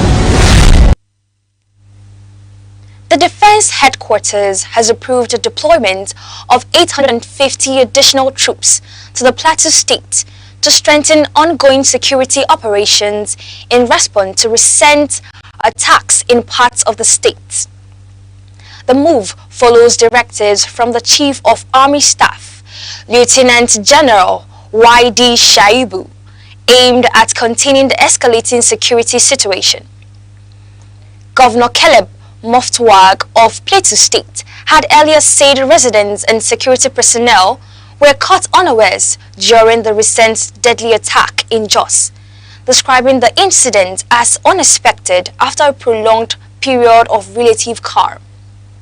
He made the remarks during an interview on national television. A statement by the Joint Task Force, Operation Enduring Peace, through its media information officer, Captain Chinonso Polikaporte, confirmed that the additional troop deployment is to reinforce ongoing military operations in affected areas of the state. The Chief of Army Staff, while addressing troops at the headquarters of Operation Enduring Peace in Lagos, charged them to remain professional, disciplined and decisive in dealing with criminal elements, ensuring that adequate logistics and combat support have been provided. Now on the business news, Main Power Electricity Distribution Limited has confirmed the death of one of its staff, Isaac DK, who was electrocuted while on duty in Enugu. The incident occurred at 300 kVA substation in Ekulu East Estate, while the deceased was reportedly working on a high-tension installation before the accident. Head of Communications, Emeka Eze, stated that preliminary findings suggest the operation may have been unauthorized, as there was no record of approved maintenance or reported faults in the area. The company has involved the police in investigations to determine the circumstances surrounding the incident, while extending condolences to the family of the deceased. Nigeria's currency, the Naira, recorded marginal stability at the official markets, closing at 1,380.79 Naira to the dollar at the end of the trading week. Data from the Central Bank of Nigeria indicates a slight appreciation despite continued pressure on the country's foreign reserves. External reserves declined by approximately $840 million over 3 weeks, settling at about $49.18 billion, largely due to market interventions and investor outflows. Analysts note that global economic uncertainties and domestic production challenges continue to impact foreign exchange inflows, even as authorities maintain efforts to stabilize the currency. Kano Pillars has intensified preparations ahead of its next Nigeria Premier Football League fixtures following a recent defeat to Bayelsa United. The team suffered a 4-1 loss in Yenagoa, ending a 3-match unbeaten run and prompting renewed focus on performance improvements. Management says attention is now on the upcoming home match against Bendel Insurance, with emphasis on defensive organizations and consistency. The club expressed confidence that playing at home and support from fans will boost morale as the team aims to secure maximum points. Popular Nigerian actor Chidi Mokeme has called on Nigerians to resist oppressions in all forms while encouraging citizens to uphold self-worth and personal dignity. Mokeme made the appeal in a message to his fans, urging them to remain focused on personal growth and resist systems or actions that undermine their freedom and confidence. The actor, widely known for his roles in Nigeria's film industry and as a former host of Gouda Ultimate Search, emphasized resilience and positive self-development as key to overcoming societal challenges. He reaffirmed his commitment to using his platform to inspire responsibility, courage and hope among his audience. And finally, before we go, on the news on the hour, a recap of our top stories.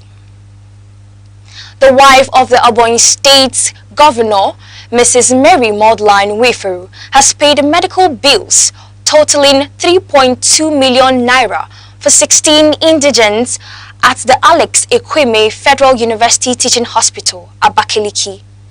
Ms. Wiferu carried out the intervention during a visit to the hospital's male and female surgical wards as part of activities marking the Easter celebration. The patients who were unable to settle their bills were subsequently discharged after the intervention. The Defense Headquarters says the Chief of Army Staff, Lieutenant General Y.D. Shaibu, has approved the development of 850 additional troops of Plateau State to reinforce ongoing military operations following recent security breaches in parts of the state. The development is aimed at strengthening the Joint Task Force Operation Enduring Peace in restoring stability and protecting lives and property. That's the news on Aneke TV. For more news and live updates, follow us across all social media platforms, Facebook and YouTube at Aneke TV. I am Onyinyechi Ugu. Thank you for watching.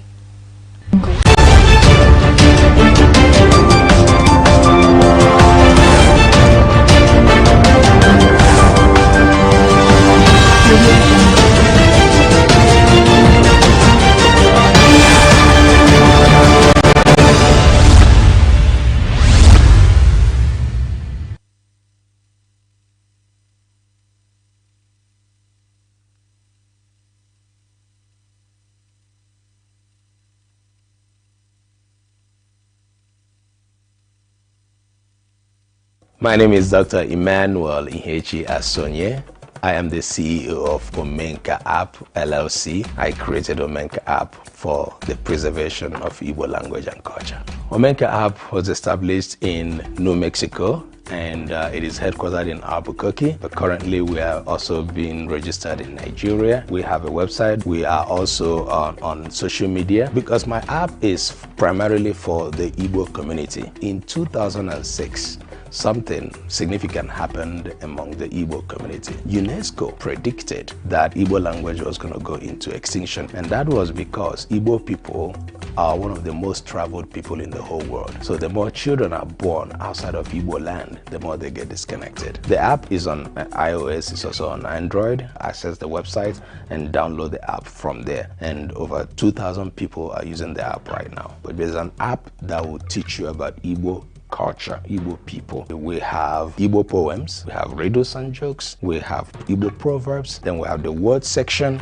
where you are going to search Igbo words. Whatever word that you can find in English, you want to make sure it is found in the app in Igbo language. And I encourage everybody from their communities, you can do what we're doing in Omenka app with your own language and with your own culture.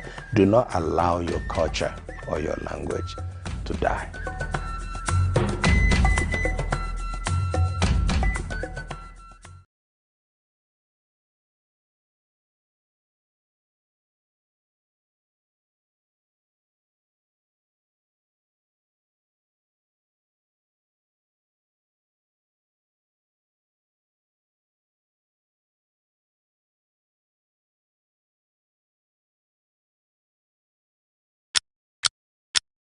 Every second, the world changes, markets rise, leaders speak, stories unfold.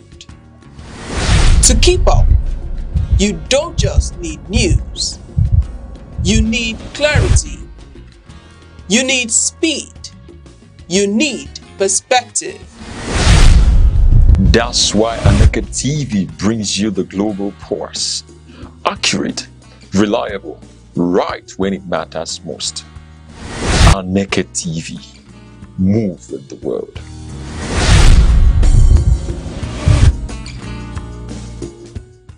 Nigeria's march towards the 2027 general elections is more than a routine democratic cycle. It is shaping up to be a defining test of institutional maturity, political culture, and national cohesion. Elections in Nigeria have historically served as mirrors reflecting both progress and persistent fault lines. As political actors reposition and citizens recalibrate expectations, the stakes are unmistakably high. The 2027 will not simply be about leadership transition, it will be about whether Africa's most populous nation can consolidate democratic credibility, deepen governance accountability, and manage intensifying socio-economic pressures without destabilizing its fragile political equilibrium. Public expectations heading into 2027 are likely to be unusually elevated, driven less by campaign rhetoric and more by lived realities. Chief among these is the demand for economic stability and opportunity. Inflationary pressures, currency volatility, unemployment, and cost of living anxieties have reshaped political consciousness. Voters increasingly assess governments not by ideological narratives but by tangible economic outcomes, jobs, purchasing power, infrastructure, and social mobility. There is also a growing insistence on governance effectiveness. Citizens are showing declining tolerance for symbolic politics. Competence, policy cohesion, and measurable results across security, healthcare, education, and public services now weigh heavily in electoral judgment. Electoral integrity, too, has become central. After reforms introduced by the Electoral Act 2022 and the deployment of technologies such as beavers, Nigerians expect elections that are transparent, technologically reliable, and free from manipulation. The bar has been raised, and any regression could provoke significant public backlash. Equally important is the demand for accountability and trust restoration. The widening gap between political elites and ordinary citizens continues to fuel skepticism. Consequently, the 2027 elections will be judged not only on who wins, but on whether democratic processes are widely perceived as fair, inclusive, and credible. Several issues are poised to shape the contest. Economic performance will dominate political discourse, with debates likely to revolve around fiscal management, debt sustainability, industrialization, youth employment, and diversification beyond oil dependency. Security will remain an existential concern. Persistent challenges ranging from insurgency to criminal violence have placed state authority under strain, compelling voters to scrutinize strategies for restoring stability and strengthening institutional capacity. Nigeria's demographic realities further complicate the landscape. The youth population, increasingly digitally connected and potentially and politically expressive, is defining electoral engagement. Political parties that fail to adapt to issue-driven, technology-mediated mobilization risk strategic disadvantage. Questions surrounding federalism, restructuring, and resource governance will also continue to animate debate, reflecting enduring tensions within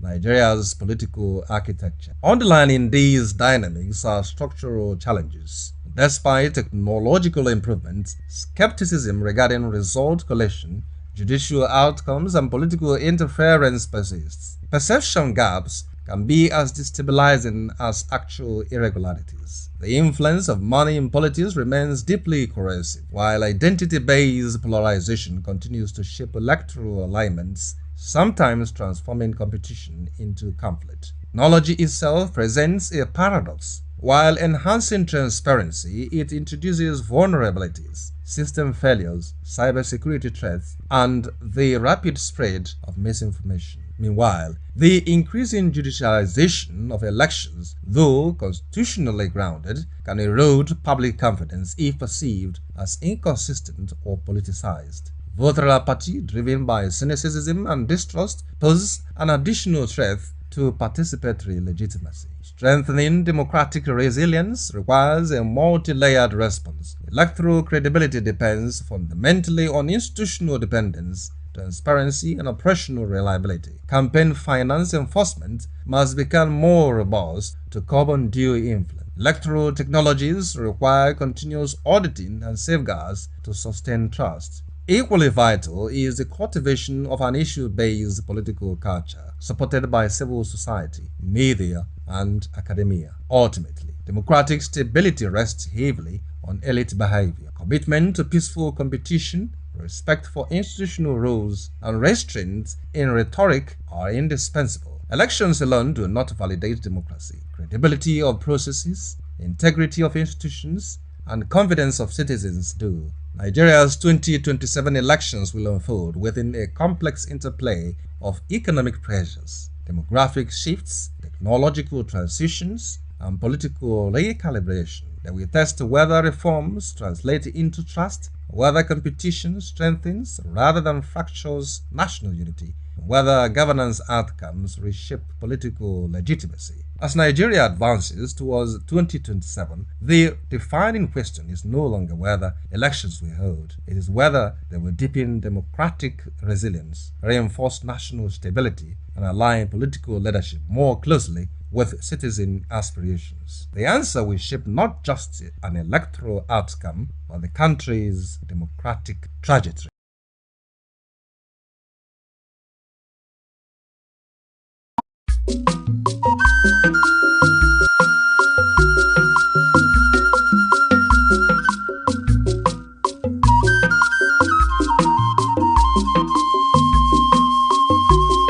Aneke television.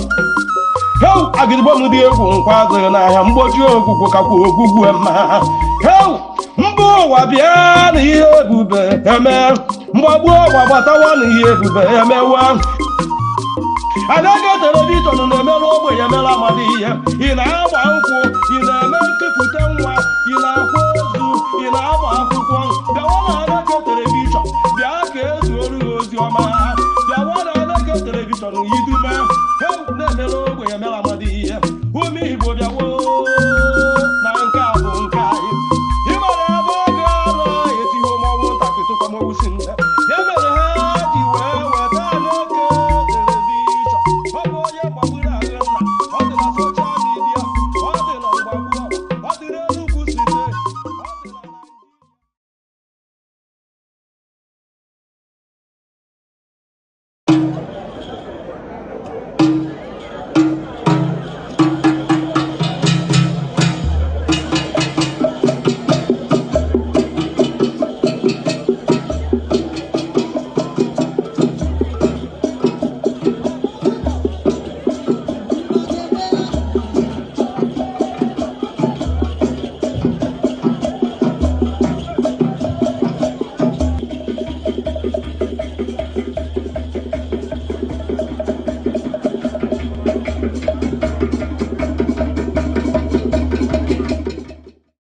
Ekene gị bụ onye ọma na-esonyela anyị na nzukọ ụmụ nwanyị na Aneke TV. Anyị abatakwa ka anyị karịa dịka ụmụ nwanyị anyị bụ, dịka ndị nne, dịka ụmụada, ndị na-ekwuchite ọnụ, ndị na-enwerọ ndị na-ekwuru ha. Maka a sị na abịa n'obodo mgbe o mebibe kpọọ ụmụada, ha ga-agwa gị ya ka o si wee dị mma. Na nzukọ ụmụ nwanyị nke izu a, ihe anyị na-eji neba anya bụ ọ bụrụ onye oyibo, I say I don't know how to put it correct. Agwakwa m ha na m agaghị school, mana ndị na-ebe a bụ ndị gachacha ụlọ akwụkwọ gụọ onye ọfụma, mana mụnwa ga nke abalị. Mana nke abalị ma na ihe anyị na-eji n'anya tata bụ onwe ebe anyị gara asị na a na-edeba afa, ya deba afa, e-registration, ama m ndị na-edeba afa ha. Mana ihe mfụlụ ebe ahụ bụ amanya mmiri. Ụmụ nwanyị juru ebe niile, eti ka anyị si eti, ojebego onye nke anyị, onye nke anyị. Ịgụọ ụmụ nwanyị n'ebe ahụ, ha bara ụba, ụmụ nwoke dị mkpụrụ one na one. Mana mgbe o lụzi n'inye ha oche ha ga-anọ ebe dị iche iche, na kanselọ, na House of Assembly, na Senate, na House of Rep, echeta na ụmụ nwanyị ekwesịghị ịga. Onye aka iji wee sị ka anyị nekene anyị ihe kpatara na mgbe ụmụ nwanyị kwesịziri ije ewebe anyị n'azụ. Ọ gịnị kpatara ya? Naanị ihe ị ga-eme bụ sonyela anyị, maka ama m na mgbe nkata ga-agacha, anyị ga-ama ebe mmiri si wee baa n'opi ụgbọgịrị. Abụ m Ngozi Ọtahumele. Ndị mụ na ha nọ na nke izu a dịka nsi wee kwuo bụ ndị jere akwụkwọ n'efife ya na n'ụtụtụ, maka ndị otu anyị je n'abalị. Ndị a wee bụrụ site n'aka ekpe m, Honorable Princess Obiajulu Ugwu. Honorable Princess Obiajulu Ugwu, nya bụ ihe na-anọchite ndị Enugu South Rural. Mma nkwụ maka ihe ọ na-eme kịta, emechaa anyị ga-ekwubie, maka ọtụtụ mgbe ka a na-abụ ọ dịka enye nwaanyị, ụmụ nwaanyị a na-anụrụ ụmụ nwaanyị ibe ha ọgụ. Ofu onye jụ mụ ajụjụ oge gara aga sị m biko na ya na-anụ maka Princess, na onwe ndị ọ na-akwụrụ ụgwọ akwụkwọ, nwee ndị ọ na-emelụ nka, nwee ndị ọ na-emelụ nka. O nwere ihe ọzọ ọ na-eme na-abanye ya na akpago ego. Mgbe o mechara, Princess ga-agwa anyị. Nya bụkwa Deputy Chief Whip n'Enugu State House of Assembly. Wee na-asị gị nnọọ na nke izu a, Princess Obiajulu Ugwu, daalụ maka isonyela anyị. Daalụkwa. maka ịkpọbata m ebe a taa. Onye ọzọ anyị na ya so wee bụrụ, I put it to you, Barrister Nnenna Anozie, Her Excellency. Ọ ihe ọ bụ. Ọ nọ na aula, ọ nọ na MBA, ọ nọ n'ihe niile na-ekwuru ụmụ nwaanyị ọnụ ha, ụmụ onye ị ga-eje n'ụlọ ọgụ. Mana emechaa anyị ekwuo maka nke ahụ. Barrister Nnenna, anyị na-asị gị nnọọ na nke izu a. Onyeisi oche ekene m gị, daalụ. M ga-ebido ebe ị nọ dịka nsogbu ekwu ihe anyị na-eji ineba anya bụ a na-asị kịta pụta debanye afa, pụta debanye afa. Ama m ihe a kpọrọ ya, gwa gị na m jee skuul n'abalị e-registration mgbe elu ụmụ nwaanyị wee ju olu mgbe a na-edebanye afọ ụmụ nwaanyị eju, mgbe a ga na-eme kampen ụmụ nwaanyị eju, mana mgbe oluzi n'iwepụta ha jee kanselọ jee nọchite ogbe ha ma House of Assembly asị na anyị eru ha. Biko kedu ebe nsogbu anyị si? Onyeisi oche ekene m gị, Honorable ekenekwa m gị. Ọ dị mma nnọọ na unu mere ọfụma wee kpọta anyị ka itinye ọnụ n'okwu a, kpọtakwanụ nwanne anyị nwaanyị nke nọzi anọ na ya bụ ọchịchị ka anyị nebela anya n'ihe na-eme. Mụ na onwe m bụkwanụ ndị na-eme ya bụ e-registration. O nwere pati maka na arụ anụ nwaanyị nọ n'arịa bụzi nkwado anyị na-akwado maka ọchịchị ndọrọndọrọ ọchịchị a ga-adọ n'arọ na-abịa. Ọtụtụ ndị ọda patis ebidogokwa nke ha na-akwadokwe ka ha ga-esi wee chebiri ya. Ihe ikwu na ifuru ụmụ nwaanyị ka ha juru ebe niile abụrụ okwu asị maka na ịbịa mana ụlọ ụka ụmụ nwaanyị juru, mana obodo niile ụmụ nwaanyị akụrụ anụ ọgbakọ si bịa ife ụmụ nwaanyị anyị ejupụta. Mana oluzie mgbe anwa asị ka enye anyị ọchịchị ka ewepụta ndị ga-achị ọkachakwa n'obodo, maka oke obodo a ka anyị na-eleba n'anya tata. Ifu na a na-achọzi ụmụ nwaanyị ebe ha nọ, ọ bụrụ gịnị, ọ bụrụ ka anyị si fuo onwe anyị na dis obodo anyị a. Maka na ihe nji ekwu na ọ dị n'obodo anyị a ka ọ kacha wee dị, maka na ụmụ ọtụtụ obodo ndị ọzọ ga-eji fụ na ụmụ nwaanyị emebego ihe anyị sobego oge obodo ụbọchịzi ụmụ nwaanyị na-achị dị obodo niile. Mana obodo anyị ka na-ekwudo okwu ikwu kanselọ bụkwa nke ikpeazụ na ọchịchị dị. Ekwesịrị isi ụmụ ha ga na-agụta asị na ụmụ nwaanyị ka nkụ na ha na-achị, maka na ha nọ na ihe a na-akpọ grassroots. Biko ihe ọ dị nnọọ ka ịbịa na famili si na nwaanyị anọrọ ịma na ihe niile anyị asachago, so ekwesịrị ebido nnọọ na kanselọ ụmụ nwaanyị eju ebe niile, ewebugote ya na chairmanship ndị bụzi chairman na local gọọmenti, ụmụ nwaanyị eju ebe niile. Abịakwa na steeti otu a, onye bụ n'obodo agaba, mana afụtaghị otu a. Ndị be anyị ka na-ekwenye na ọchịchị ka mma n'aka ụmụ nwoke. Ọ na-adịdị ha ka ụmụ nwaanyị etozuru ịbụ inwe ọchịchị, ma ọ bụrụ na a ga-enye ha, ọ bụrụ ndị obere ndị na-enwechara ihe nwelu isi ha ga-eme nwunye ya. Mana ebe ahụ a na-ekwu ihe ga-eme n'obodo, ka ihe ga-esi dị mma, ka polisi nke a, ka ịlọ nke a na-achọ mkpụrụ ụmụ nwaanyị, mkpụrụ ụmụ nwaanyị one na one. Maka esi ewepụta ndọrọndọrọ a, ị ga ha afụ mgbe a ga-ebido debanyewa afa ndị ga-ewepụta ego a ga-akpa afa ndị pati ga-ewepụta. Ị na-ajụzi onwe gị ka nwaanyị nwere udiri, ụmụ nwaanyị one uduru ego. Mana ọ bụkwa ofu onye ga-asị masị ụmụ nwaanyị enwene, mana ifu na opportunity a na-ewepụtacha bụkwara ụmụ nwoke ga na-eju, because opportunity a bụ ebe ọ ga-anọnụ wee na-enweta n'ego ọ ga-eji wee pụtakwa ya bụ ndọrọndọrọ ọchịchị. So ọ bụrụ ya anyị gaa na-atinye n'ihe eji adọ ndọrọndọrọ ọchịchị, agwa gị ya ifu na gị bụ nwaanyị ama mmezu ya. Andụ ka m si wee kwu na mbụ, ọtụtụ ụmụ nwoke ma ndị ụfọdụ ụmụ nwaanyị ekwenyere dị na ụmụ nwaanyị erugo ịchị nwa nwoke. Ifu gị ọ na-emetụta anyị n'ihe niile, ma ọtụtụ ụlọ ụka ma ọtụtụ ebe a na-ekpe ekpere ihe ofufe. Ifu na ha ekwetebe. So o bidogodo na nkweta anyị, o bido na ihe na-enye anyị nsogbu nkweta anyị. Then kedu ka obodo society kedu ihe ha kwenyere ekwetego na nwaanyị nwee ike ịchị. Then ndị pati nwa na-ewepụta ndị akịta na-emecha na ha na-erejista ndị mmadụ, ụmụ nwaanyị eju ebe niile. Ihe ha believe bụ na ụmụ nwaanyị a ka anyị jiri ha wee nweta ihe anyị na-achọ. Mgbe elu na nwaanyị a na ụfọdụ asị gị, o nwere gọvanọ na-achị mgbe nwaanyị bịakwute asị biko ka anyị chọrọ ka iwepụta nwaanyị ka ọ bịa solu gị bụrụ onye nke ịbụa gị. Ọ sị na ụmụ nwaanyị mekịta ha nụọ di, ndị nụrụ di ya mụọ nwa, ndị mụrụ nwa eje ọmụgwọ. A na-ewere ihe na-enwere isi wee na-agụpụ anyị na anyị ga-anụ di, na anyị bụ ụmụ nwaanyị, na anyị jee na-edebe ụlọ na ịmụrụ ụmụ. Ihe a niile abụrụ ya, ị nwere ego ị ga-eji wee na-eke. So a lot of things, ma even maka ọcha anya sị gị ka ebe ifu nwoke nwaanyị na-achị nwoke.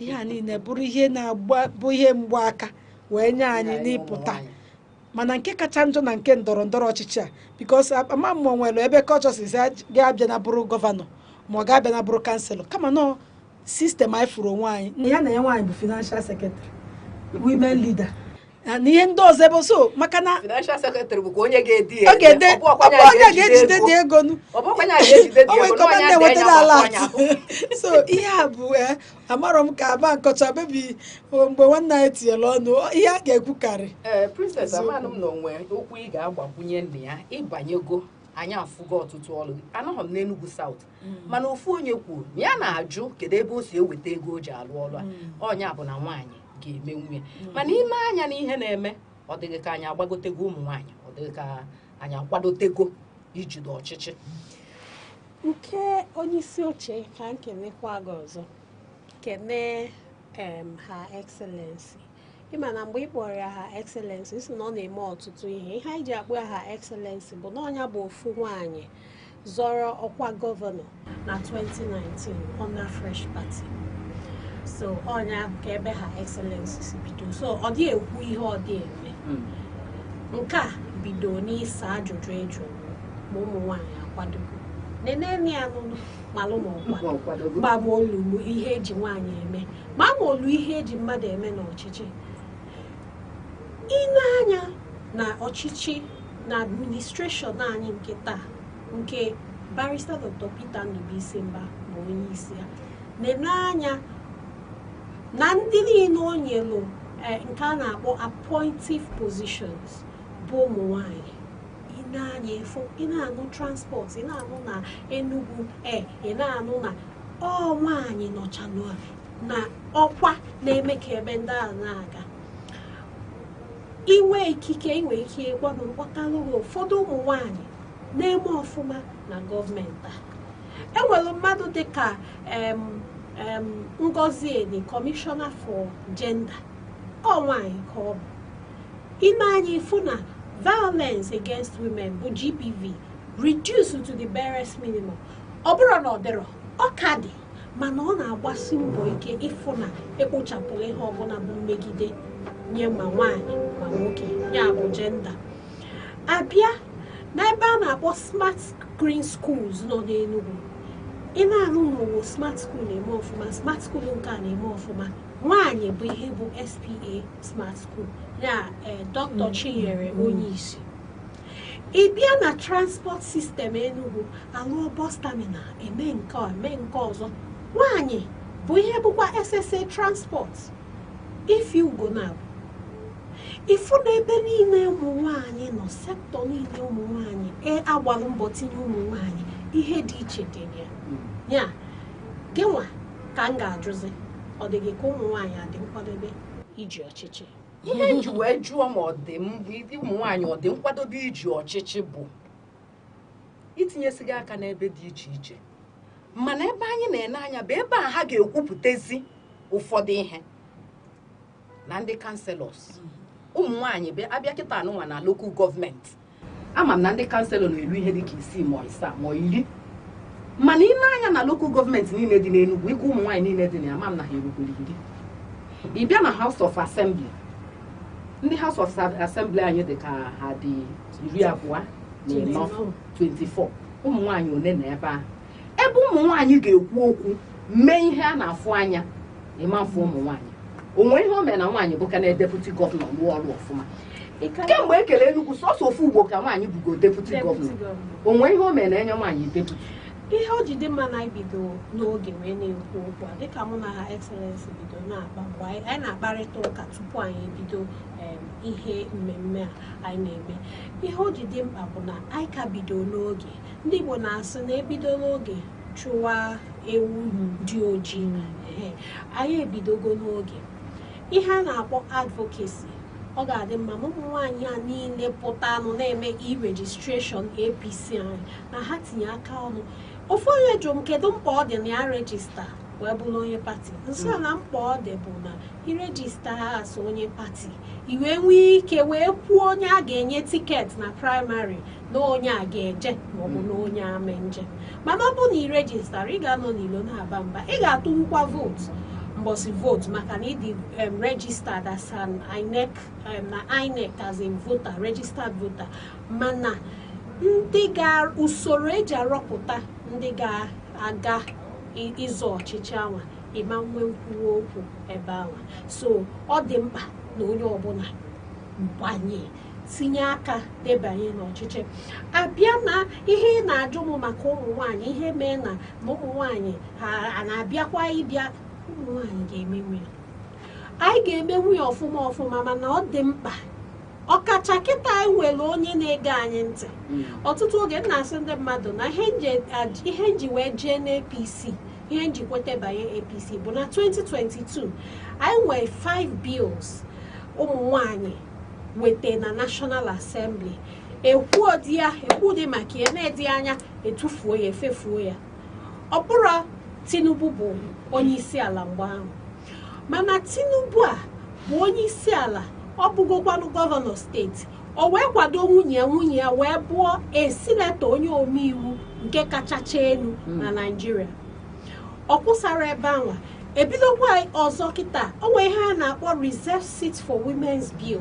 Anyị na-ekwu okwu ya kemgbe ebido Constitution Review. Tinubu, ịba na Tinubu chọọ ka nwunye ya hala etinye n'ọnụ na ihe Reserve Seat Bill, nwunye ya ma etinye, mana ọ na-akwado ya, a na-alọbi, a na-advocate ka o wee bụrụ na emeela ụmụ nwaanyị oche pụrụ iche.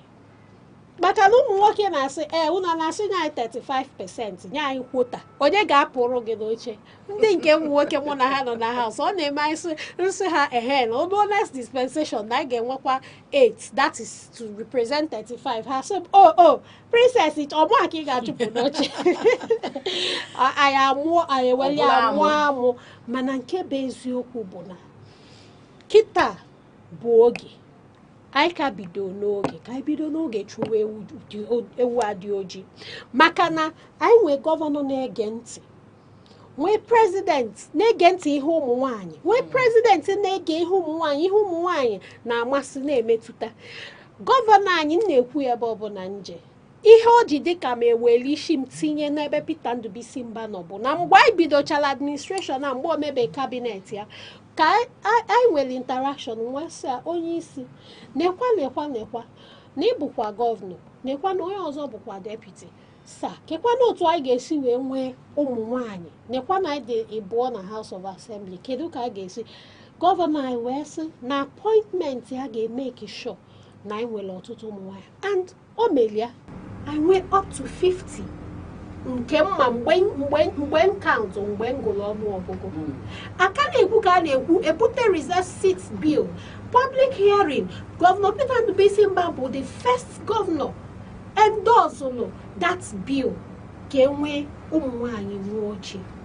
Ya ọ bụrụ na ụmụ nwaanyị ga-achịkọnata onwe ha ọnụ, jekwuwe ndị isi anyị, mewe ha na-akpọ advocacy, mewe ha na-eme a na-akpọ lobbying n'oge, o nwere ike anyị enwee ike wee kwụọ onye ukwu ha.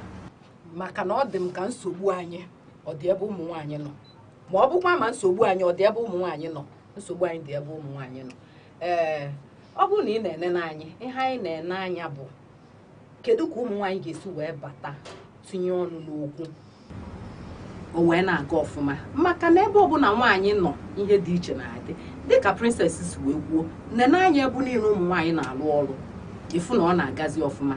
Ya bụ na echiche m bụ na ọ bụkwa na-enye ụmụ nwaanyị ohere, ọ bụ na ha dị bụa na House of Assembly, mee ka ha luo 6, mee ka ha luo 10.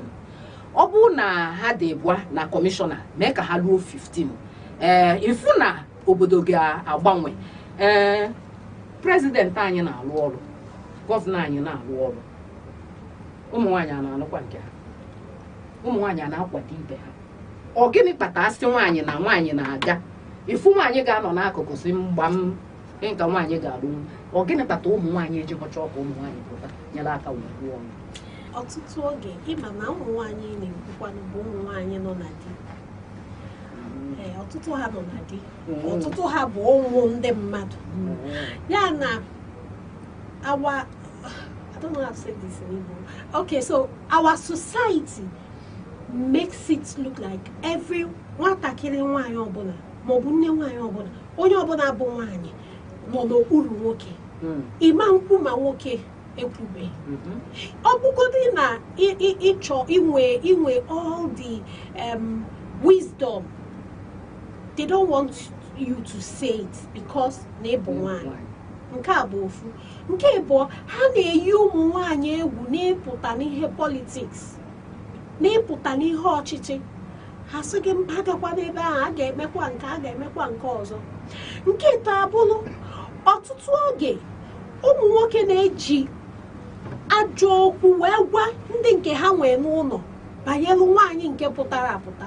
Ha sị gị, oh, ije gị ije so, ịchọ ije soli ya nụ ka ije soli ya mewe ihe ọ na-eme di ya ụda anụzi ya nwezi, you know, they tell you things that will make you ihe ga-eme gị isi ọ bụkwa etu aka politics nwadị ka ị ka na-eme ya ka ị ka na-ekwu nke ahụ ka ha na ka ị na-ebidozi na-afụzi.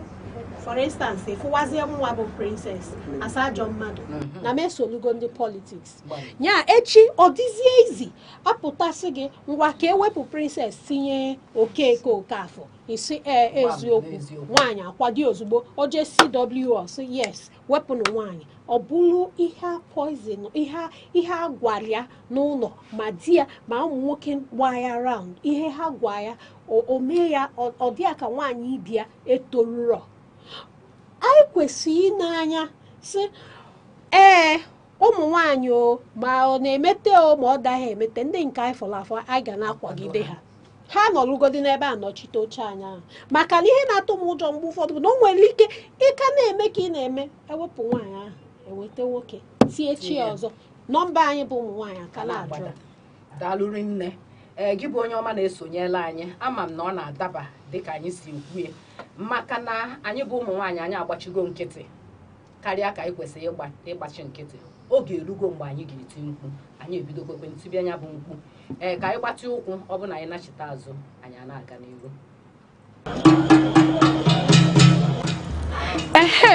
A sị na ekwe kụọ ama agba, ekwe ụmụ nwaanyị akụọla o.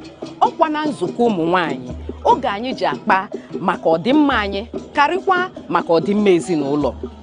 Nzukọ ụmụ nwaanyị bụ ebe anyị na-akpa maka nri ike anyị, ndọrọ ndọrọ ọchịchị, azụmahịa, omenala ndị ahụ dị mma nakwa ihe ndị ahụ ga-eweta ọganihu n'obodo. Naanị ihe ị ga-eme bụ sonyela anyị na nzukọ ụmụ nwaanyị, ebe ahụ a na-akarị ihe na-eweta ọganihu n'obodo. Ndị nne, ndị nna, oge a bụkwa nke anyị.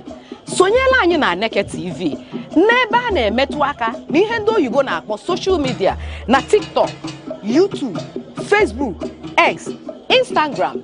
Ọkwa na Aneke TV ka ihe ndị a niile na-eme. Aneke TV, anyị apụọnụ.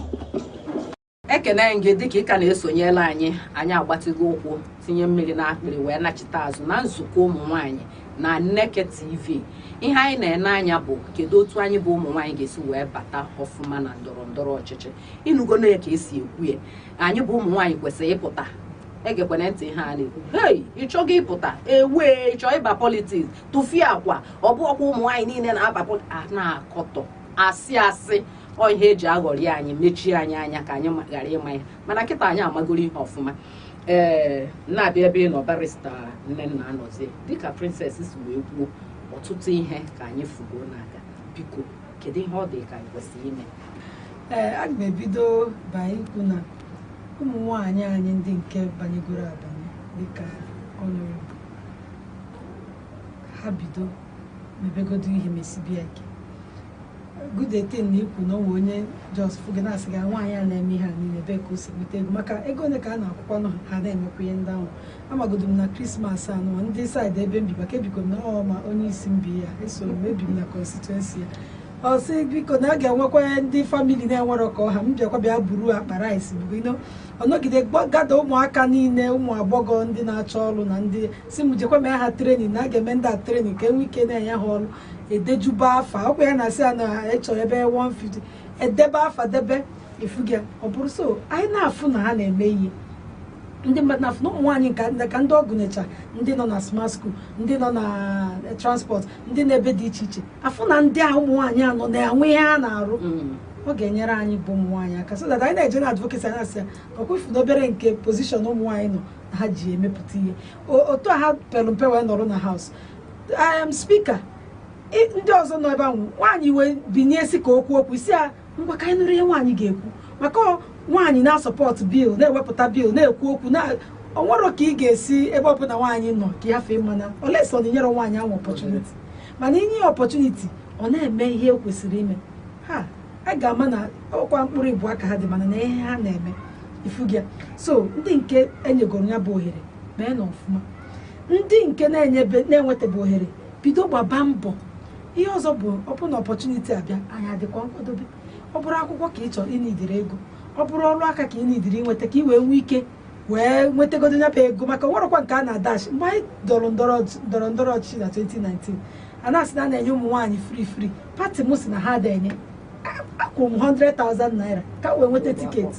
ifugia si ebe a jee Lagos awa onye isi mgbe ahụ Reverend Chris Okotie asị onye ọbụla ifu na ị ga-espend ego enwere onye ga-abịa wele anya gị ọsọgodo pati gị si na a na-enye free si enye na gị free maka na ọ bụ na enye gị free tiketi azụ nwaanyị onye nke kwụziri ụgwọ wee mee iwe si anya jee pụọlụ gị n'akụkụ so ị ga-agba ụmụ nwaanyị ga-ebido gbaba mbọ tinyebe aka otu anụnwọ si na ya gwara onye na-acha ajụ ya kedu ihe ọ ga-abụ nya rejista uru gị bụ na ibugoro pati memba ibuzi stakeholder so a na-ekwu okwu si ndị pati apụta maka ihe a niile na-ebido bụ ibugodo memba inwe interest a sị na e nwere opportunity na a na-azọ escos isoro na ndị nwere ike ịpụta na ya chọọ ịbụ onye isi enwere pati n'Enugu a ADC nwaanyị bụ onye isi ya n'Enugu steeti ọ nwaanyị ka ọ bụ ị na-agwa m na enwere ụmụ nwoke niile na-achọcha ka ha bụrụ ya mana ị ga-eprove godo onwe gị so dị nkwadobe mebe ọfụma gbaba mbọ nwetebe ego nwee ihe ị na-arụ na-emepụta ihe n'obodo na-eje imego na-apụta maka ịma nọ n'imebe ga-amalụ gị akpọ ụdịrị oku akpọrọ asị na achọ nwaanyị ga-abịa kwuo ofu okwu pụta kwuo ifu na o tere aka gwalụ ọnọrịbụ na ọ ga-eme ha ọ sịrị ewo bizi nke nwa ọgbalụ bịaba hapụta ihe niile maka na ọ chọrọ ka ekwugide ihe a kwuruo o so na ndị bụ ihe bil a n'isi ka a ga-esi mee ka ụmụ nwaanyị maka ije n'obodo ndị mba dị iche iche dịka Rwanda na ndị ọzọ ha nwecha dị special seat bill mezi eji nwee ọtụtụ ụmụ nwaanyị na-achị and ijecha n'obodo a na-agwa gị maka ya obodo a na-eme ọfụma and all na this law making ihe na ka anyị chọrọ ka e nwee more women maka onye wepụtara ọchịchị bie kwa mbọsị aka na-ekiri steeti gọvanọ si na afịa ama nzu for 1 week makwa pawa iji na-enwe ọchịchị na afịa ama nzu for 1 week ọ dị otu a emechie ya so ebe anyị chọrọ anyị chọkwala onwe ya na-akpọ appointment or this thing of tokenism ọ dị mma mana anyị achọchara ya because anyị chọrọ ebe nke ọ gaba anyị nọrọ anyị na-ekwupụta okwu anyị chọrọ elective position as much as we anyị chọkwalụ appointive position so ka enye ohere parties ndị a na-eme ha wetụta na ego nwa obere ebe ọ ga-ekwe ma nwoke ma nwaanyị enye na anyị free nwoke ga-enwetenwu tiketi a nwaanyị ga-enwetenwu ya then citizens so wee na-ezunye ndị a ka ha jezuo oshi princess bịa sị gị na ya chọrọ ka ị sọpọtụ isi ya ego ole ka ị ga-enye m enyi makwa na Honorable Emmanuel nyere ya 20,000 gị nwa bịa na-akpọ ya ịkpọrọ mitin nwere common ọjị ijụkwara ya mgbe ọ ga-espendicha ego a niile ọ banyezie ihe ọ ga na-achọ bụ ka a ga-esi recover so ma ndị a na-achị o unu kwesịrị ịkwado nwaanyị ụmụ nwaanyị bunu nweenụ confidence na unu ga-achịnwu pụtanụ n'igwe enwe nwaanyị pụta ọ bụrụ na ọ dịrọ mma ya na di ya na-ese okwu nwere nke ọnwa because ụmụ nwoke ndị na-achị anya bụ ha nwa bụ the best anyị enwego prezidenti ya na-asị na ọgụchahụ sekọndịrị skuul mana ọ chịrị anyị chịcha anyị enwe nke a na-achị achị asị na onwero satifiketi onye achịcha na-achị because they have AIDS AIDS can do anything so enene nwaanyị na hey ka ya nene echetara m mgba nke ahụ ụfọdụ na-asị ka ha fụgodo ọ bụrụ na win gọvanọ Enugu steeti nchi anyị chịcha ya ọfụma enwe ndị ọgbọ m bụ prezidenti ndị gafe ndị ntọcha ọ bụrụ gịnị iji otu ya ịchọtakwa ndị ọzọ dịkwa ka gị tinye na ndị ka gị mma sef achịrị obodo na-aga maka na ọ bụrụ ofu onye na-arụ ya so ihe nzọ na agwụ nwaanyị bụ ọ bụrụ ewepụta nwaanyị onwe ka anyị si jegide ha gọvanọ Mba maka anyị na-ayọkwa ayosi ike nwoke mmalụ uru nwoke na nwaanyị ba ifu ihe nwunye ya na-arụgasị interventions ọ nwere nwunye ya arụ ọrụ nọ na ya biko ekwekwana ka ijekwe walụ nwoke tinyekwala onwe gị na ọchịchị ga onye aka m chọọ ịjụ Princess Obi ajụrụ dịka ndị nọ na House of Assembly ọha maka ọ dịara ikwu ka anyị tibe mkpu ka ụmụ nwaanyị gaa mụọ onwe ihe o mere na-abịa na dịka na steeti ọ bụ sọsọ Enugu nwoke bụrụ gọvanọ nwaanyị abụrụ deputi kedu nke bụ nwoke bụrụ gọvanọ nwoke abụrụ appointment biko unu nwa bụ ndị na-ebe a na-emebi iwu or ihe dị possible.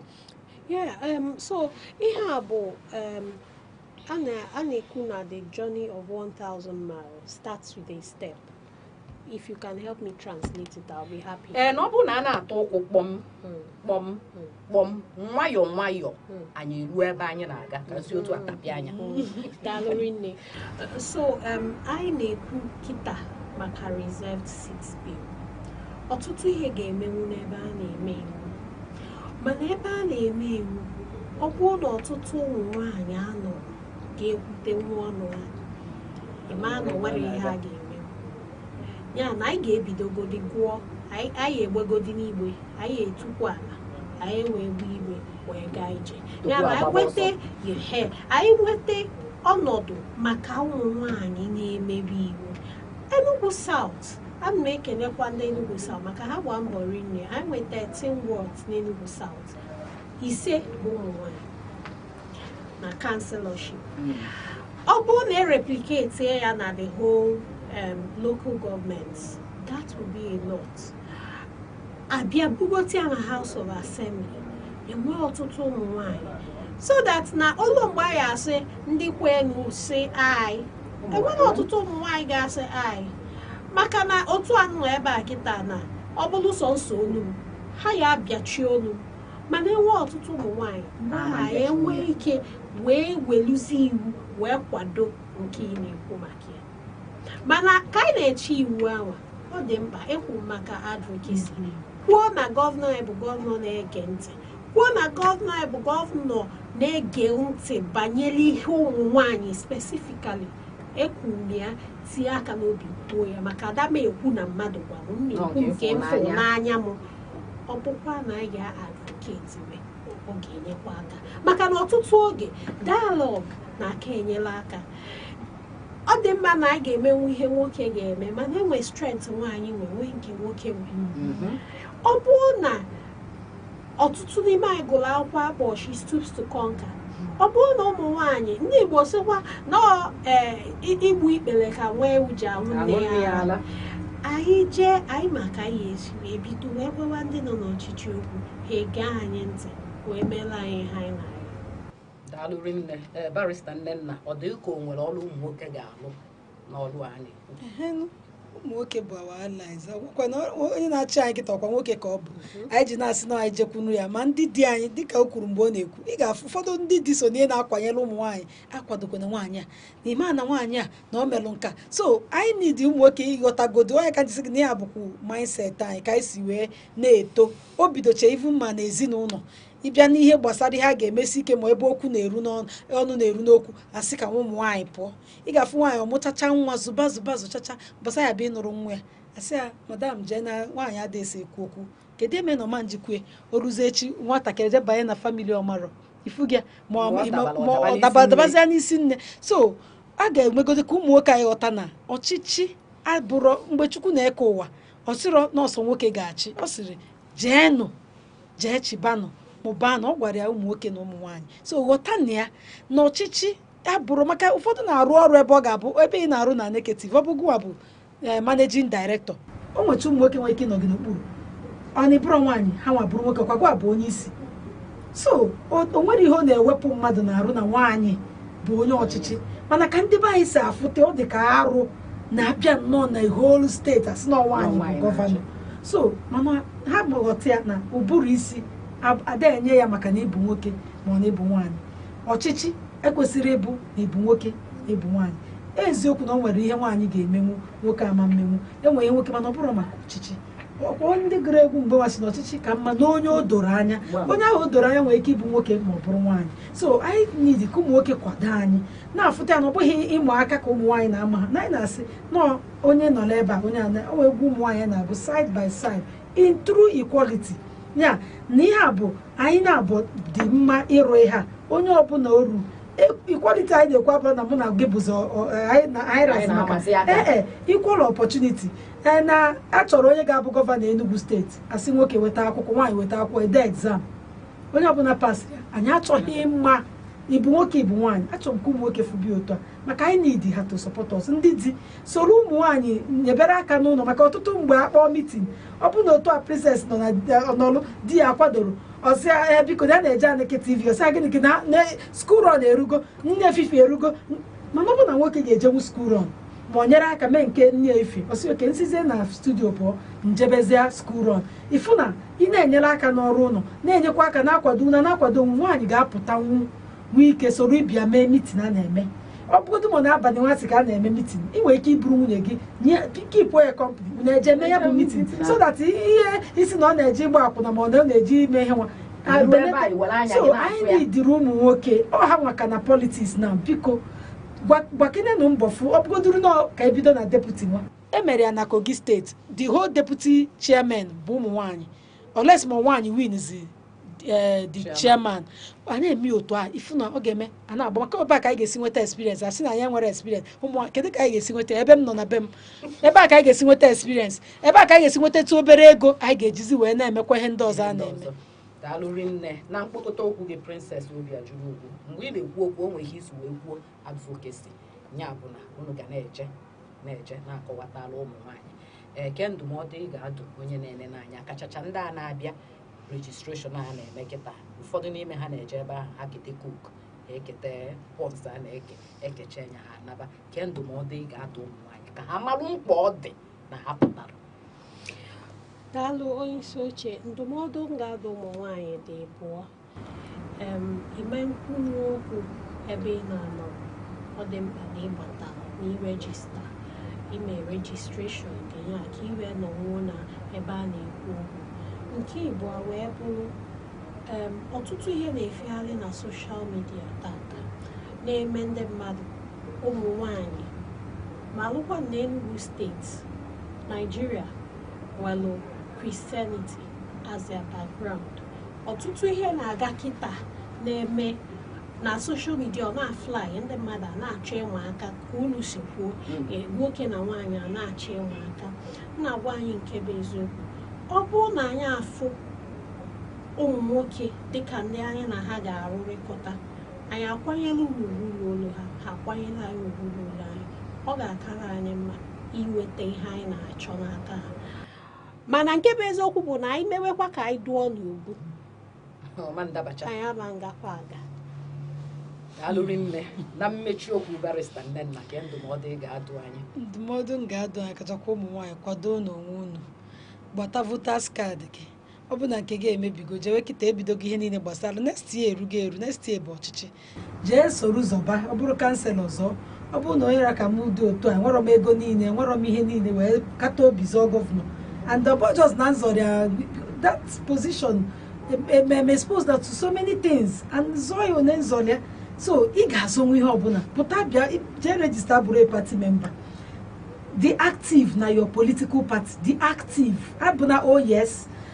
Ọ ga-enye aka mgbe a na-ewepụta ofu onye bụbụrụ deputy mayor n'Enugu asị n'otu a ya na-abịa meeting nwaanyị otu a n'oge ise bịa kụzielu ụmụ nwaanyị ndị na-eme ntọkwa n'ụdị ka nyọkwa honorable ọ na-agbanikwa na-eme ntọnụ younger ones na-agwa ha kụzielu ha ka ha ga-esi wee na-abanye na political party kịta unu na-emere jize na ihe kwesịrị ka ime ka ị wee bụrụ memba jecheje gbata olu mgbe a ga-atụ pụta n'igwe tụọ ebe ọ bụla a tinye ya sị na nwaanyị na-azọ ọchịchị tinyere ya gị na onwe gị kata obi nwee the confidence na ị ga-achịnwu jee tinye gbata ka ị bụrụ pati kaadị afọ ya ka ị nweta tiketi ka ị bụrụ nweta tiketi of your party ịzọ ọchịchị ọ bụ House of Assembly ọ bụ rep nke ọbụla ị na-eme otu a ifu na no how anyị ụmụ nwaanyị ga-agbagote and ndị ọchịchị anyị biko nyelụ na anyị aka sọpọtụ anụ this reserve seat.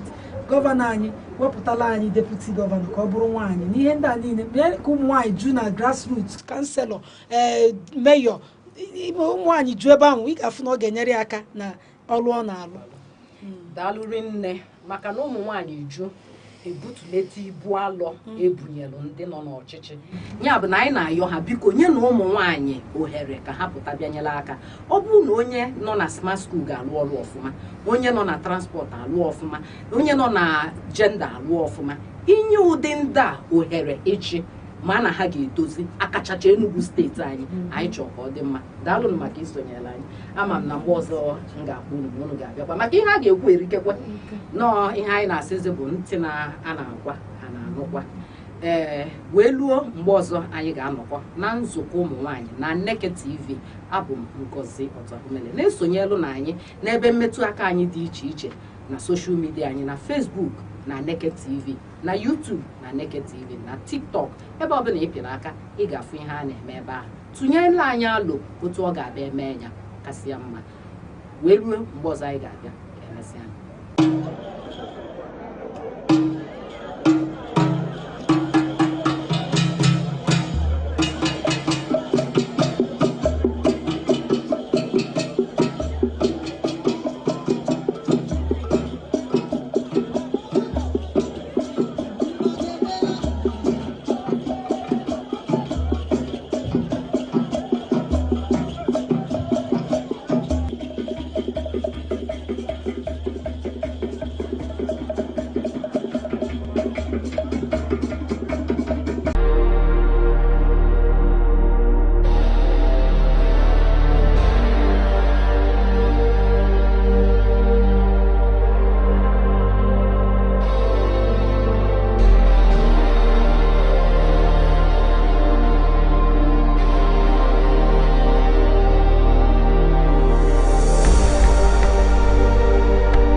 Every second, the world changes, markets rise, leaders speak, stories unfold. To keep up, you don't just need news, you need clarity, you need speed, you need perspective. That's why Aneke TV brings you the global pulse. Accurate, reliable, right when it matters most. Aneke TV. Move with the world.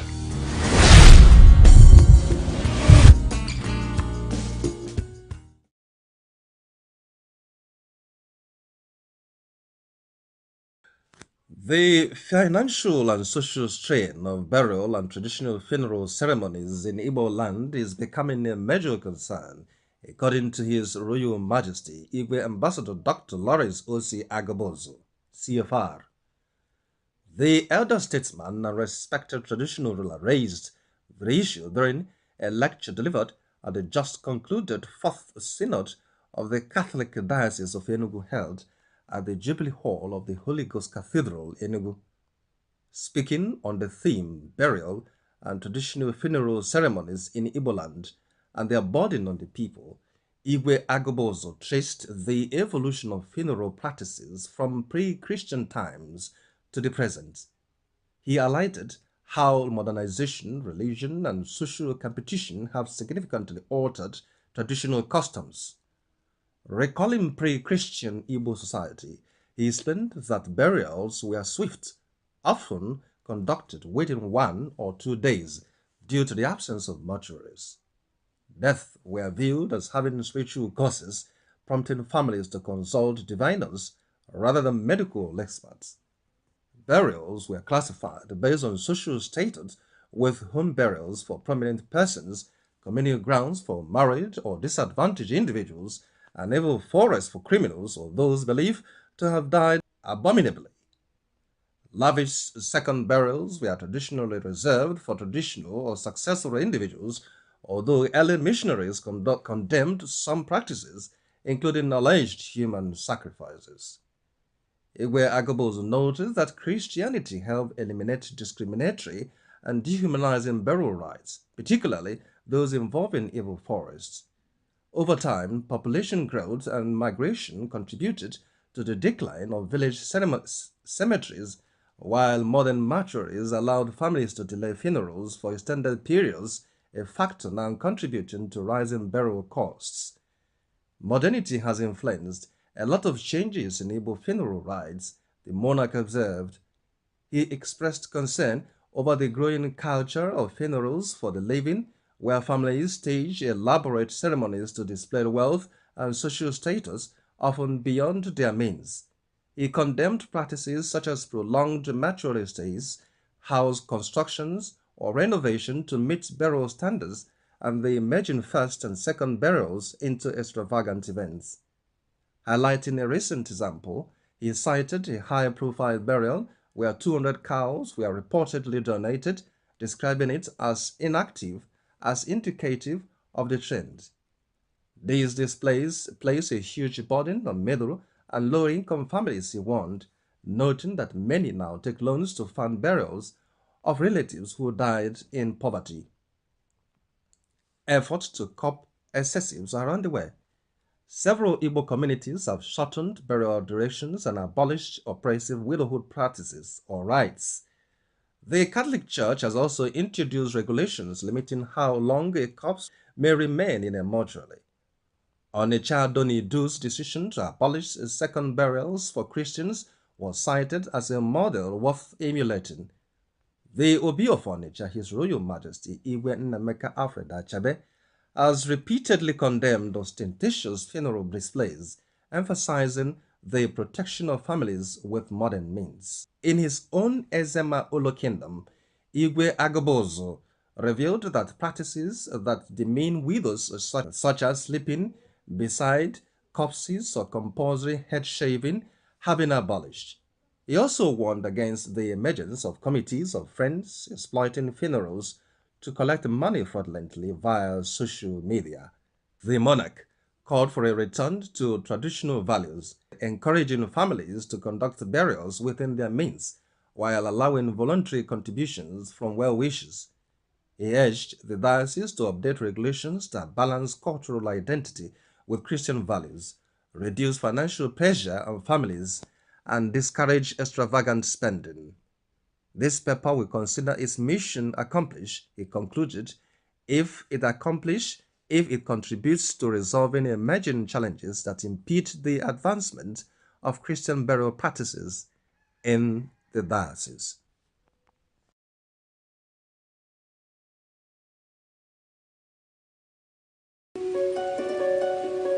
In a world that never stands still, where stories break in seconds and moments shape history, one station keeps you connected to your nation, to the continent, to the world.